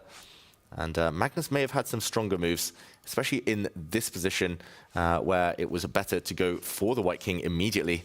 But even here, Tanya, it feels like he's not risking much at the world number 1. It looks pretty nice for him. I mean, especially that h-pawn that can move even further ahead, eyeing the e4 pawn right now. Yes, d4 looks a little weak, but I don't see Nodirbek having enough time with the dynamics of the position, the open lines and the diagonals and the tactics to actually find time to take it if Magnus was to even immediately push h3. I love the point that Peter and Judith made earlier about the understanding of the starting position to see how you can maximize your moves. And I think Fabi and Magnus both did that to perfection. We see the starting the way it was, right? You had the rooks on the B line, and both these players used that to play the move b5, to open it up via that file, to use where the queen and the bishop were already placed at the very beginning with that f-pawn moving forward at the right moment. So that understanding that when it's shuffled up, how do you actually maximize and optimize the starting position of your freestyle chess pieces really seems to be a skill that the best have at another level. And they're the best of the best for a reason. Exactly that, right? Not just for their understanding of the game of chess, but also for their ability to perform in the most crucial moments, which we do see time and time again from the likes of a Fabiano Caruana or a Magnus Carlsen in particular. Yeah, that's where experience really pays off, knowing pawn structures, recognizing patterns, and knowing when to go through the different gears, when to play just classical chess, when to forget about the h-pawn pushes, when to forget about the weird, wonderful maneuvers and just stay kind of keeping things simple. Magnus has been spending a long time on this specific move, around 5 minutes now, 5+ minutes. I wonder whether he goes for this pawn. If the two pawns in the center disappear, E, D, it's almost definitely a draw. But h3, Tanya, I don't know why he's resisting. It feels like these are the top two candidate moves in the position, right? You either first line up the queen, hit the pawn, and also threaten h3. Threat is stronger than execution and all that jazz. Or you go for the direct line. I don't think there's a massive difference. Both look equally strong to me. I don't think there's an immediate repetition in the position. So Magnus is 5 minutes down on the clock. I think he's reaching for his queen. And he does it, queen g6, and immediately Nodirbek used that time to pin that black knight. Response with queen to b3. Uses the time to pin the knight. The computer doesn't love it. but he's at least also going to use his clock edge at this point. That's maybe one thing he can fall back on here. Big question. I mean, he's stopping h3 for now, but firstly, what happens if black takes the pawn in the center? Can you go knight f4 is the big question there. Using that pin. This is the idea. Knight f4 is the threat, or kind of threat at least, trying to break through. And if not, then the other question is, what if Magnus just moves out the way somewhere? And I hate to ping-pong us too much, but I want to make sure that we catch the end of the Vincent Keimer and Fabiano Caruana game if that is the way that it is going to go. And as we head there, I can let everybody know that our lower bracket bouts have completed. It was a draw between Hans Niemann and Levon Aronian, but that draw means that Hans has enough points, 2.5 to 1.5, to push himself through to the 5th place match tomorrow. We also have a result on our other board between Arjun Erigaisi and Vachier-Lagrave. It's Arjun Erigaisi taking the win with the white pieces. All he needed was a draw. He does one better. 3 points to 1. He will be playing Hans in that 5th place match tomorrow. We arrive at this board with time ticking down here for Vincent Keimer, though, in what looks like a nearly dead lost position. He will try to keep it alive in this moment, but Fabiano, plenty of time on his clock to work with here and navigate to a win. Oh, I see Peter sweating. It is a difficult position. This check looks very, very scary in the near future. The white king just not able to slink away here to safety. Pawn down as well. That just compounds things. Unfortunately for Vincent, it looks difficult, and that clock situation isn't going to help matters at all. Black can castle still at some point if he wants to. Bring the rook into the game. I don't really see what white's next move is either. Tanya, it feels like it might be almost done now on his last legs. Fabi has the extra material and all the compensation in the position. He has the king safety to target. That king on e2 absolutely stuck there. The extra pawn that you pointed out. I really like the idea of just playing simple here. Just go short castle, finish development, then get the bishop to b7, plant it on a6. Yeah, big threats against the white king. The reason he moved his rook up, though, is to defend the knight, meaning the king is free to start running away out of the center. The white rook also defends a loose pawn. If white gets a few more moves, if the knight lands on c4, the king gets away, then maybe it's a fight. But it's a big ask, especially with 20 seconds on the clock, making 3 moves for free. Arjun needing some help opening a bottle there? Or I think it's his, yeah, he's fitting his Chrono 24 wristwatch there, as all of our players have been sporting those watches all weekend long. You can see both Vincent and Fabiano Caruana. And they look very cool. They look very I've seen them here. Oh my goodness. I'd like one of those. Anyone's listening. It helped Arjun today, that's for sure. Keeping track of time, playing fast and strong. That's a very good point. And time is a factor here, too. I mean, 22 seconds, but that's the thing. The problems are on the board, not the clock. Okay, Fabi looking for a killer plan. He knows if he can get the job done in the next 3-4 moves, then... Which is interesting that he's taking this time because of what Tanya was talking about. It does feel like there's a couple fairly obvious or easy moves to make that just generally improve and hold on to your advantage. And you could be tossing the ball back into Vincent's court. You could keep the pressure on in that moment. I think from a human perspective, the move that you want to make is give a check right now. You know, checks, captures, threats. I know that's basic, but it kind of asks these questions to the white king. Because if you plant the knight on c4 to block the check, there might be further tactics with black giving counter checks on c3. It gets pretty wild. But instead, Fabi, he goes another route. He brings the rook out, but with a king step. Wow, slightly closer to the center, just in case it goes to an endgame. The king better placed than it would have been if it had castled. That is, a difficult move, I think, for most of us. But the whole idea, castles or not, is to bring the rook to the center. Now watch out, this knight is very loose. There's going to be sacrifice ideas. Knight takes pawn, come with a check. Vincent's got under 10 seconds to deal with all of these problems. He seems paralyzed in this moment. Checking in with the clock, he sees 2 seconds. He's got to make a move, and he will make it just in time. It's just a king slide. King's on the run to safety. Then maybe he can find a way to get back into this. Oh, look at the body language. He's looking away. He looks distraught, Vincent. He does. Fabiano Caruana is about to go through to the finals. Yeah, the first move you calculate here is knight takes pawn. Whether it works or not, you look at it. It would be backed up by a queen check. He plays it. He's worked out it does indeed win more material. These have to be the last few moves of Vincent's journey in this World Championship title. And beautiful tactics there. You take that rook, queen takes pawn coming in. A look to the heavens, back to the board, searching for answers. None will be found. this is over. It's going to be a 2, maybe 3 pawn deficit for Vincent Keimer, and he offers his hand. That's enough. It's enough for him to know there will be no more magic found in Weisenhaus for Vincent Keimer. For Fabiano Caruana, he's the first ticket booked to the final table, and he is looking to do what he's not done yet on the freestyle stage. Take the top spot and name himself world champion. Wow, fantastic play from Fabiano. It was such a close match. Vincent had his chances. We'll get a proper debrief on that one later, but Fabiano is the man of this moment. Absolutely the man of the moment, but there's 2 more men locked in a battle, and that would be Nodirbek Abdusatorov and Magnus Carlsen. And how about this? Look at the time left for Magnus Carlsen. Yes, he's had an advantageous position. Yes, we still have the belief at times that Magnus will pull it through, but it's not looking so easy all of a sudden with 19 seconds to your name. Definitely not easy. He has just played a brilliant move, however, taking a pawn in the center, hanging his own knight. So Tanya, we have to get to the bottom of this. Why can't Nodirbek grab a free piece? Yeah, it's a big question, and I think it has to do with that knight on d4 and ideas against g2, but look at that. Nodirbek making a counter blunder here with 6 minutes on the clock. Magnus, can you figure it out? 10 seconds. Oh, he takes a knight. That is a check. It will be recaptured.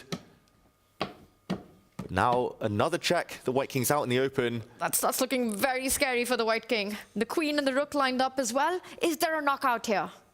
Magnus only needs a draw, but he has a winning move here. Or maybe more than one winning move. Just go check. Rook f4, take the Queen. Oh, check is safe. A knight move. He finds the best move. Whoa. Another double exclam here for Magnus Carlsen. I mean, he comes off the tail end of the double question mark.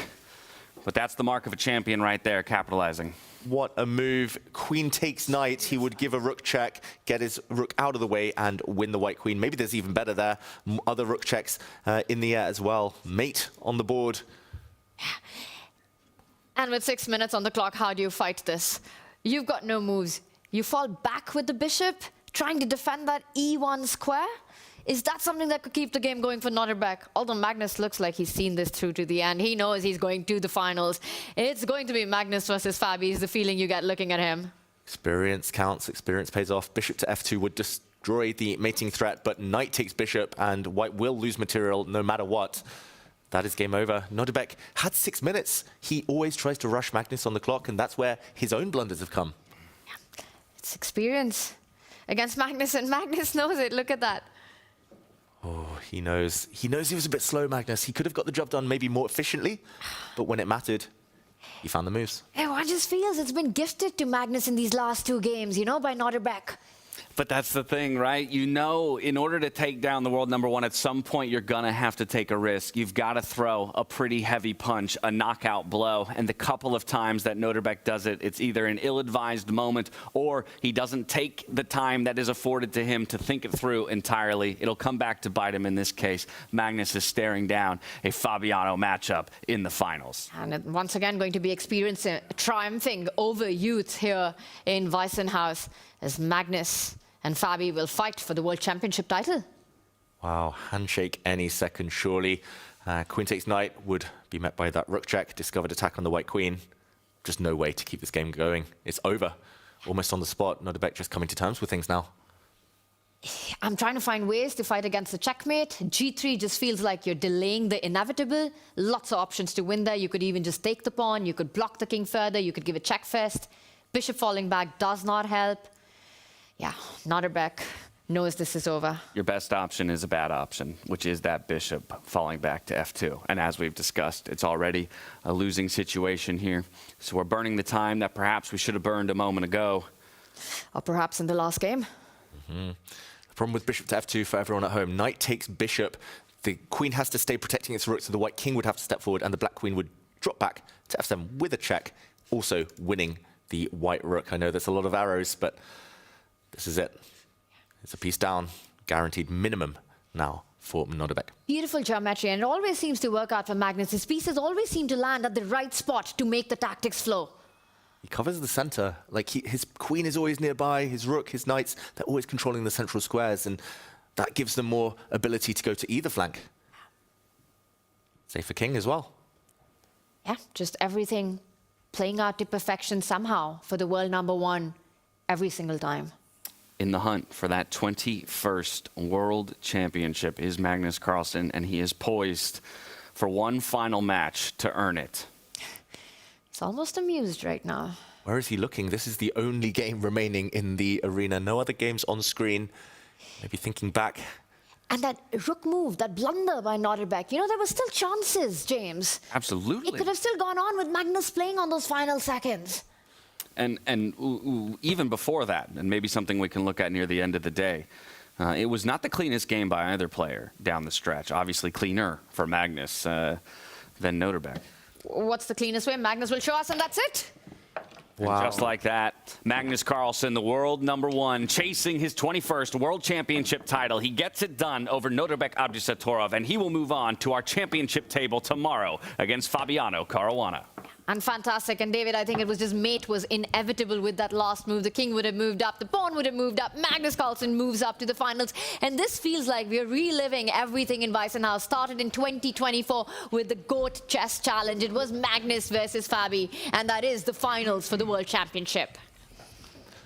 Yeah, mate in 3 on the board to end it, ending in style. Magnus and Fabiano both winning with the black pieces. Yeah, experience. We talked about it. Maybe the fact they were on the same team, they could analyze together, study those openings together, giving them that extra edge. But ultimately, their nerves just stronger than their opponents. The know-how. They've been there. They've done it before. Well, it was a marathon day of chess for all of our players, but this 4th and final round is where it all came down to. As the gong sounded, off they went. Nodirbek Abdusattorov needing a win against Magnus Carlsen. He played tempered in the beginning, perhaps too much so, before taking a risk that would bite him back. In our other semifinal bout, Fabiano Caruana versus Vincent Keimer, they entered all tied up, but in a similar style. Vincent perhaps too tepid initially, and then Fabiano found a way to clamp down and take the victory.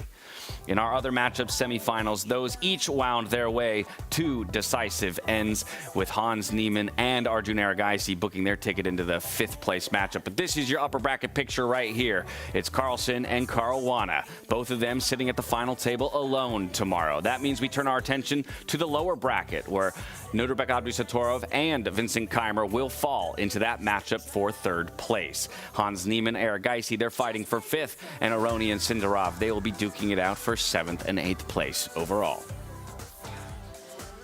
What a day of chess this has been. And I want to also point out that Fabi versus Vincent, I think it's something that you said, David, earlier, that all decisive games, including the last one, came with the black pieces. All the wins that happened.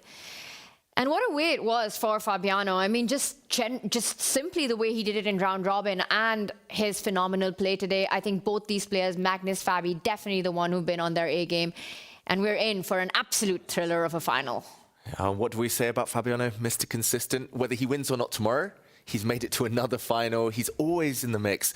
When is his time going to come? Is this finally it? His first ever world title? That's the big thing. We love to call him Mr. Consistency, but I bet you he's got to be so frustrated to be called Mr. Consistency at a certain point. He does want that #1 title. He wants it so bad. And the thing is, I can't imagine a better way to do it than to take down the world #1 if it's written in the stars for him this time in Weissenhaus. Always so close, yet so far. Is this when he crosses the line? Yeah, you have to imagine that if you are going to pick up a world championship title, there's no one better to do it against, of course, than Magnus Carlsen. But it also is probably nobody harder to do it against than Magnus Carlsen. Yeah, you got to beat the best to be the best. But yeah, it feels like it was fated somehow that if Fabi ever were to win a world title, this might be the opponent he does it against after so many near misses.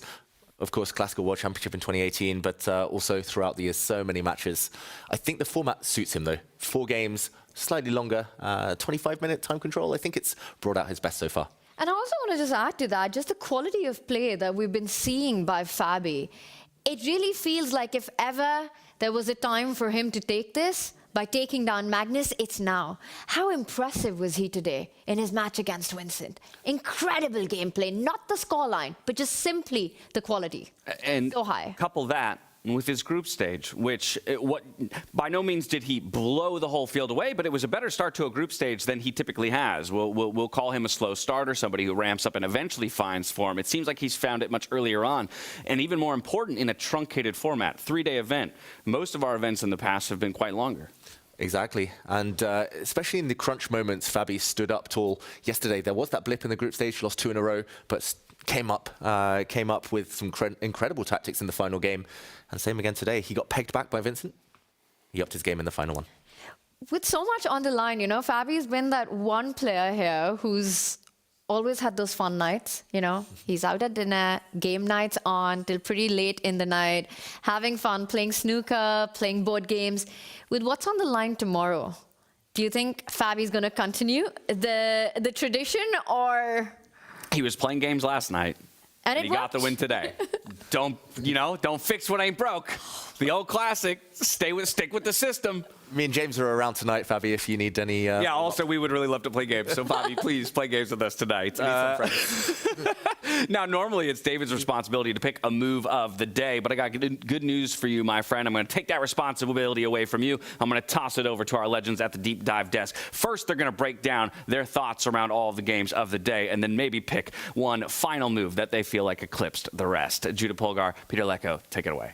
What a day we had. Incredible. First, we want to show you the nice little touch what Magnus played. I think that's the first. And then we can talk about what was actually breaking down all the games just a bit. Yes, I want to highlight this moment, yeah, because we have seen the double exclamation mark by the computer. Magnus had played the rook takes e4 move. We have also seen that he spent quite a lot of time. I believe that it was a conflict of interest, knowing that Magnus actually all what he needed is a draw. He could have played the very tempting move queen takes e4. Thank you very much, I'm sealing the game, sealing match victory, but he said, no, wait a second, guys, the position has so much potential, let me find something brilliant, and he found this rook takes e4.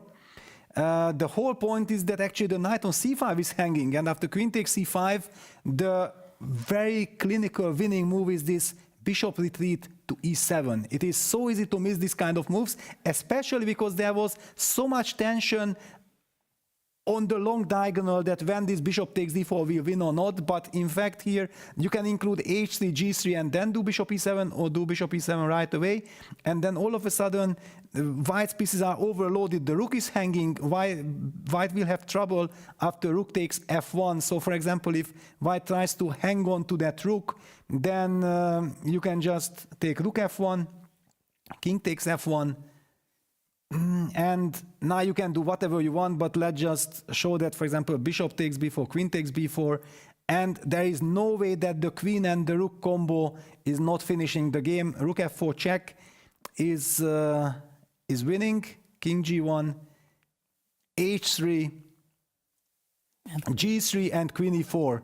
This is like a very picturesque, but okay, there were so many other winning moves. Clearly, Nodirbek did not want this to happen. Let's go until the end. Sorry. Queen d2, queen h1. Okay. There you have it. Yeah, what a stylish way to finish. Checkmate is Judith's territory. Yeah. I'm talking about strategy and everything. Judith spots all these things. Well, maybe instead of queen h1, queen b1 was an easier one, but we should sacrifice it anyway. Certainly, but the point is that, yeah, this bishop e7, the bishop retreats, and then one can feel, the computer tells you that, no, you cannot hang on to the rook, but if you don't, you just lose material, and it's all over. Black is having an exchange up plus the attack. So that was the problem for Nodirbek after rook takes e4. He was in a horrible situation because, okay, how do I fight? Black is winning. I cannot take on c5. The computer says that rook c4 was a blunder because he could have fought on with rook bv1, and then Magnus is just clearly better but not winning on the spot. It does not change anything for the match. Magnus would have been in the finals anyway. And after rook c4, clearly, Magnus was shaking his head because he was so happy. I can imagine that after this very difficult kind of match, yeah, the first two games were very even, then two draws. The third game, it looked very good at the beginning, then things got out of control. He was low on the clock, and Abdusattorov refused the repetition of or the drawish line, trying to play for a win, and got punished. And then finally finishing the match with knight d3. That should be so pleasant. Judith, what are your thoughts? Well, exactly. I mean, this was, well, for Magnus, draw was enough. So we did not choose the move of the day, this one, but we choose something else because, as you pointed out there, I mean, Fabiano is on the roll here, and we decided that actually in this position, the move knight c4 was the move of the day, because he made a great opening also, and finally this was the final touch that said, okay, it should be game over. And this seals him the ticket to the final, yeah, because Magnus, all he needed was a draw. Fabi needed to win, otherwise it's playoff. And yeah, Fabi was incredible, yeah. But knowing Fabi, actually, he will be critical of himself that, yes, I played 2 brilliant games with black, but what did I do with white? Yeah, and tomorrow against Magnus Carlsen, clearly he will have to work on this, because you can't just rely on the black color against Magnus. Yeah, well, we had an amazing day, and it was so interesting to see 4 games in the semi-final. And in the third game, Abdusattorov basically made a mistake. He's too young probably. He smelled that maybe I can win, but he was not able to do it. He pushed it too hard, he lost the game, and basically after that game it was almost a mission impossible for a comeback. And for Vincent, of course, he was struggling, it was so difficult, but he bounced back, he equalized the match, but somehow for the final game he fell apart. And the two experienced player won now, and the youngsters are going to be playing for the third place. This is what I felt like. The young players, the youngsters always made the mistakes when they got too excited. Yeah, that they felt like Vincent also probably bouncing back with black, coming after this very difficult first round defeat with white. He felt like, okay, now I have to win the match. And these are the things that you shouldn't be thinking, because you have to kind of acknowledge that you have already played 3 crazy games. Yeah, so you have to be very pragmatic that in which state of mind I am right now, how much energy, how much mental reserves do I have. And we have seen that Fabi and Magnus, they were not doing anything crazy, just the most sensible, logical moves, so that we will not have any problems. Our hand can make the moves, and if our opponents make mistake, then we are ready to punch on that. They were ready to take their chances. The word is yours, James. Thank you so much, Judith and Peter. A painful lesson, perhaps, for Nodirbek to have learned there, but a lesson nonetheless against Magnus Carlsen. Experience reigns supreme here on our semi-final day as he and Fabiano now turn their attention towards each other. Let's just talk a little bit about this final table that we now have sitting in front of us. Magnus, the world #1. Fabiano, the guy who has touched pretty much every other position in freestyle chess. 2nd, 3rd, 5th, 3rd overall in the Grand Slam standings last year, but he has yet to get that #1 spot. I think it's a beautiful final. And when I look at these two players, Magnus Carlsen and Fabiano Caruana, I truly feel like they are the 2 most complete chess players of this generation. They've already had a clash for the Classical World Championship title, and now they're going to fight for the stage of absolute chaos of the Freestyle Chess World Championship. The way the 2 of them have played, Magnus topping the round robin, the battles that Fabi had in the round robin, coming out on top with that masterful win against Arjun Aragaisi at the end, the performance, the gameplay he had against Vincent. I think he's got exceptional form in this tournament, and we're in for an absolute thriller tomorrow. I couldn't agree more with that. I'm going to get your thoughts in just a moment, but not before we hear from Magnus Carlsen, the man himself, as he books his ticket to the final table and a possible 21st World Championship to add to the trophy case. Take a look. It felt like a really high-quality match today. How did you feel personally?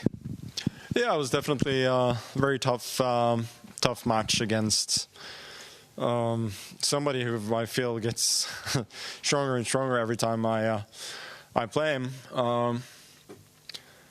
I thought, yeah, the first games were relatively high quality. First 2 games were relatively high quality draws, and of course, third game kind of determines a lot. I think, playing a very good game up to some point, then I lost control. He did extremely well, which he does. Like, he calculates and he's tough, but that was also his undoing at some point, because I was fighting, getting down on time, but not like immediately collapsing. And I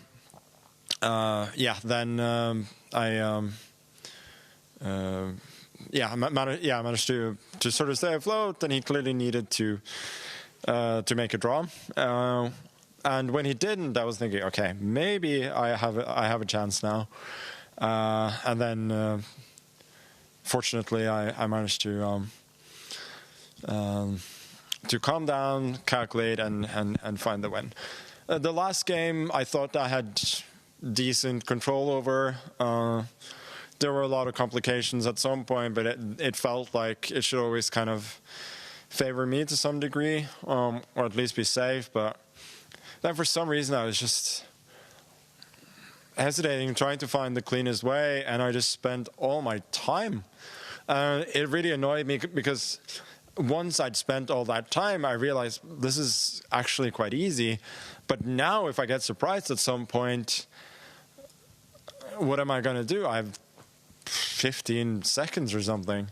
Fortunately, there were no more surprises, and he kind of lost on the next move.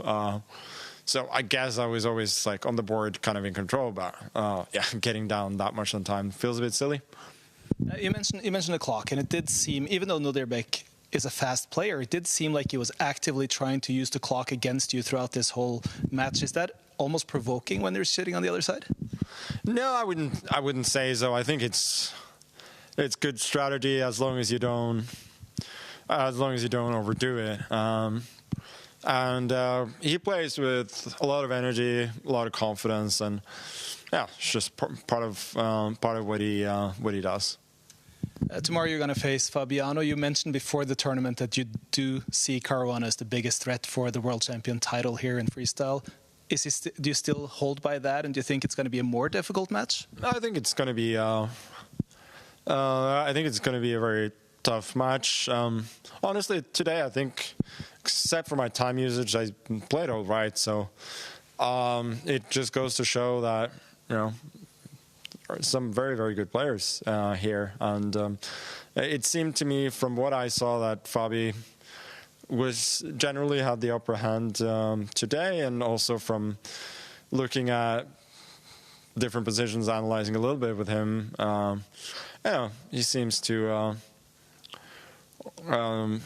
have a decent enough grasp on what's going on. So I'm just glad to be in the final, and obviously playing Fabiano is always fun. It looks like a dream final. We look forward to it. Thank you, Magnus. Thank you. Tremendous respect shown by Magnus Carlsen to both his opponent today and the opponent that he stares down tomorrow in Nodirbek Adrisatorov and Fabiano Caruana, respectively. I turn to you, though. He seems pretty confident in his level of play. The most criticism he had for himself was perhaps his own clock management and eliminating opportunities if his opponent found something interesting for him to ultimately wrestle it back. It didn't come to that today. That's right. We have, over the course of time, seen Magnus grind out wins even when he's not at his best. I would say he brought a fantastic level today, very high, but it was slightly surprising to see him every single game, all of the four, down to his last minute, while Nodirbek still has had plenty of time. I think tomorrow he's going to be fancying his chances.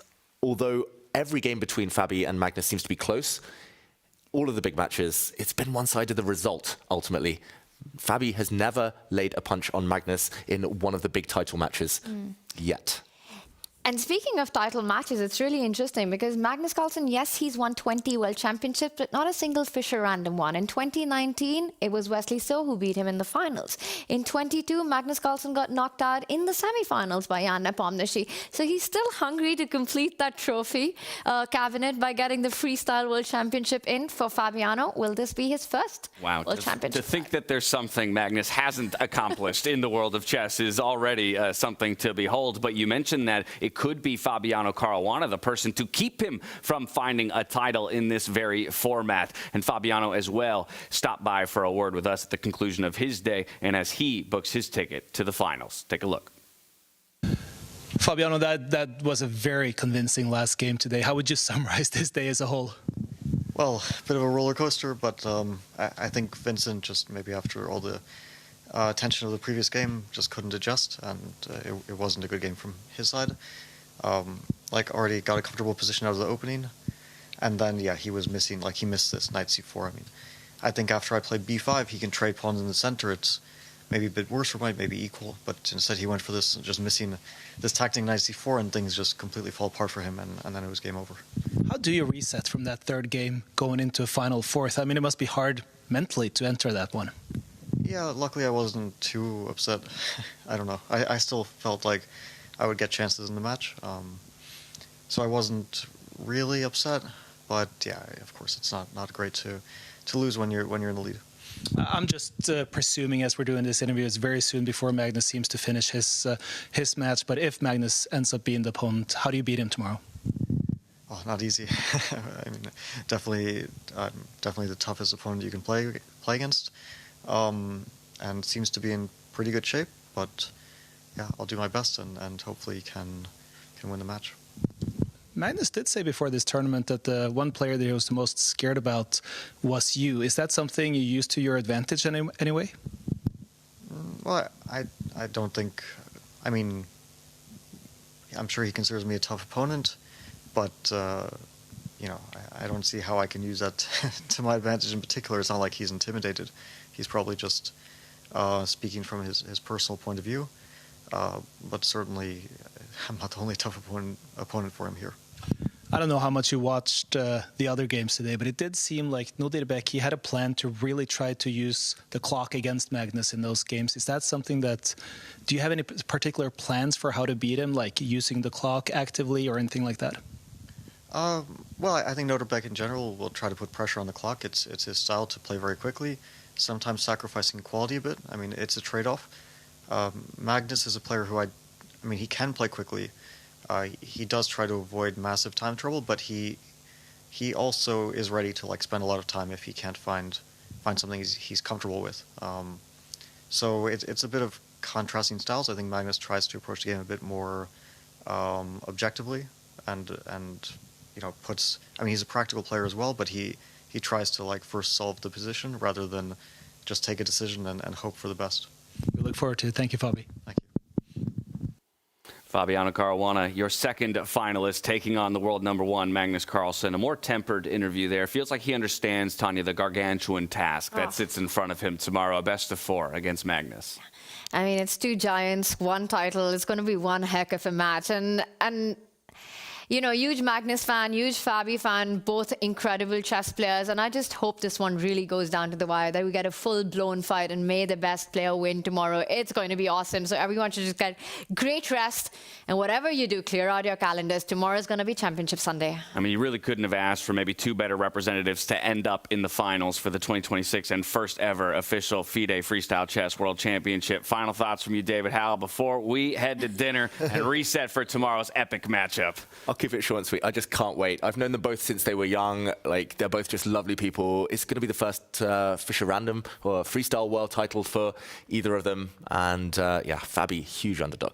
But we like underdogs here, don't we? So bring it on. It's going to be fun to watch. An underdog story is a good story. It is. You can make it happen. That's going to be it for us, though, here in the studio. We appreciate you all hanging out with us today on our semifinals, and we hope you'll join us tomorrow for the thrilling conclusion to the 2026 FIDE Freestyle Chess World Championship. Magnus Carlsen, Fabiano Caruana, those are your 2 who are doing battle tomorrow on the final table. We'll catch you here, same time, same place. And until then, stay healthy, stay safe, and be good to each other. Good night. This world is so big around the corner. So many possibilities. No dream can be too big. 'Cause this is the start of something new. 'Cause now I know this is my time. Time to just be me. Time to go my key. 'Cause this is my time. Time for me to choose what I wanna do with my time. With my time. Life is a blessing, such a gift, and I am so lucky to be here. Live to the fullest, don't resist. No time to waste, so have no fear. So many possibilities. No dream can be too big. 'Cause this is the start of something new. 'Cause now I know this is my time. Time to just be me. Time to go my key. 'Cause this is my time. Time for me to choose what I Are you curious to play freestyle chess but don't know how to? No opening theory, no memorized moves, just pure strategic creativity. But how do you navigate 960 possible starting positions with confidence? That's exactly what I'll teach you in my Freestyle Chess Masterclass. You'll learn how to develop your pieces effectively, recognize key positional patterns, and avoid early disasters. I'll break down some of the best freestyle chess games ever played, featuring Magnus Carlsen, Alireza Firouzja, and Fabiano Caruana. Freestyle chess is still in its early days. This is your chance to get ahead of the competition. Sign up now and let's take your freestyle game to the next level. Join my Freestyle Chess Masterclass today and save 20% only during the Grand Slam. The future belongs to those who make it happen. That's why we built Make, a visual-first AI and automation platform for changemakers. It's never been quicker to start building, visually and without code, to automate everyday tasks and free your time and energy for bigger, better things. As your ambitions grow, you can accelerate progress with AI agents to create customized and agentic workflows, ones that handle complex, business-critical tasks while keeping you in control.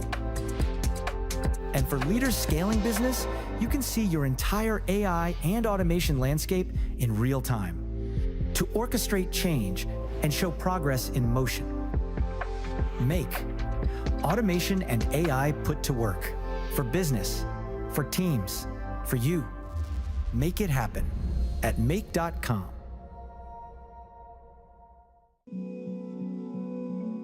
Das Waisenhaus ist eigentlich zu dem geworden, was es ist, weil meine Vision sich weiterentwickelt hat. Inzwischen ist es alles Realität. 75 Hektar, 40 Gebäude. Irgendwie fand ich das doch ganz cool, diese Gelegenheit, also in einer industrialisierten Welt 3 Kilometer eigenen Strand zu haben. Was Hotels ausmacht, sind die Menschen hier drin. Freiheit ist wichtig, dass Gäste machen können und entscheiden können, wie sie ihre Zeit verbringen, um nachhaltige Erlebnisse zu sammeln. Die Natur ist hier einzigartig, mit den Wäldern, mit den Wiesen. Und das ist für mich tatsächlich ein besonderes Erlebnis. Selbst wenn es schlechtes Wetter ist, bekommt alles einen Glanz. Wir werden jetzt die Familien mit ansprechen, wir werden die Golf-Zielgruppe ansprechen, wir werden die Management-Konferenzen haben, wir werden das ganze Longevity-Wellness-Thema machen. Das heißt, auf diesem großen Gelände von 75 Hektar kann man für jeden das spezifisch beste Angebot schaffen. Es gibt einfach nichts Schöneres. Man muss hier wirklich sein, um es zu verstehen.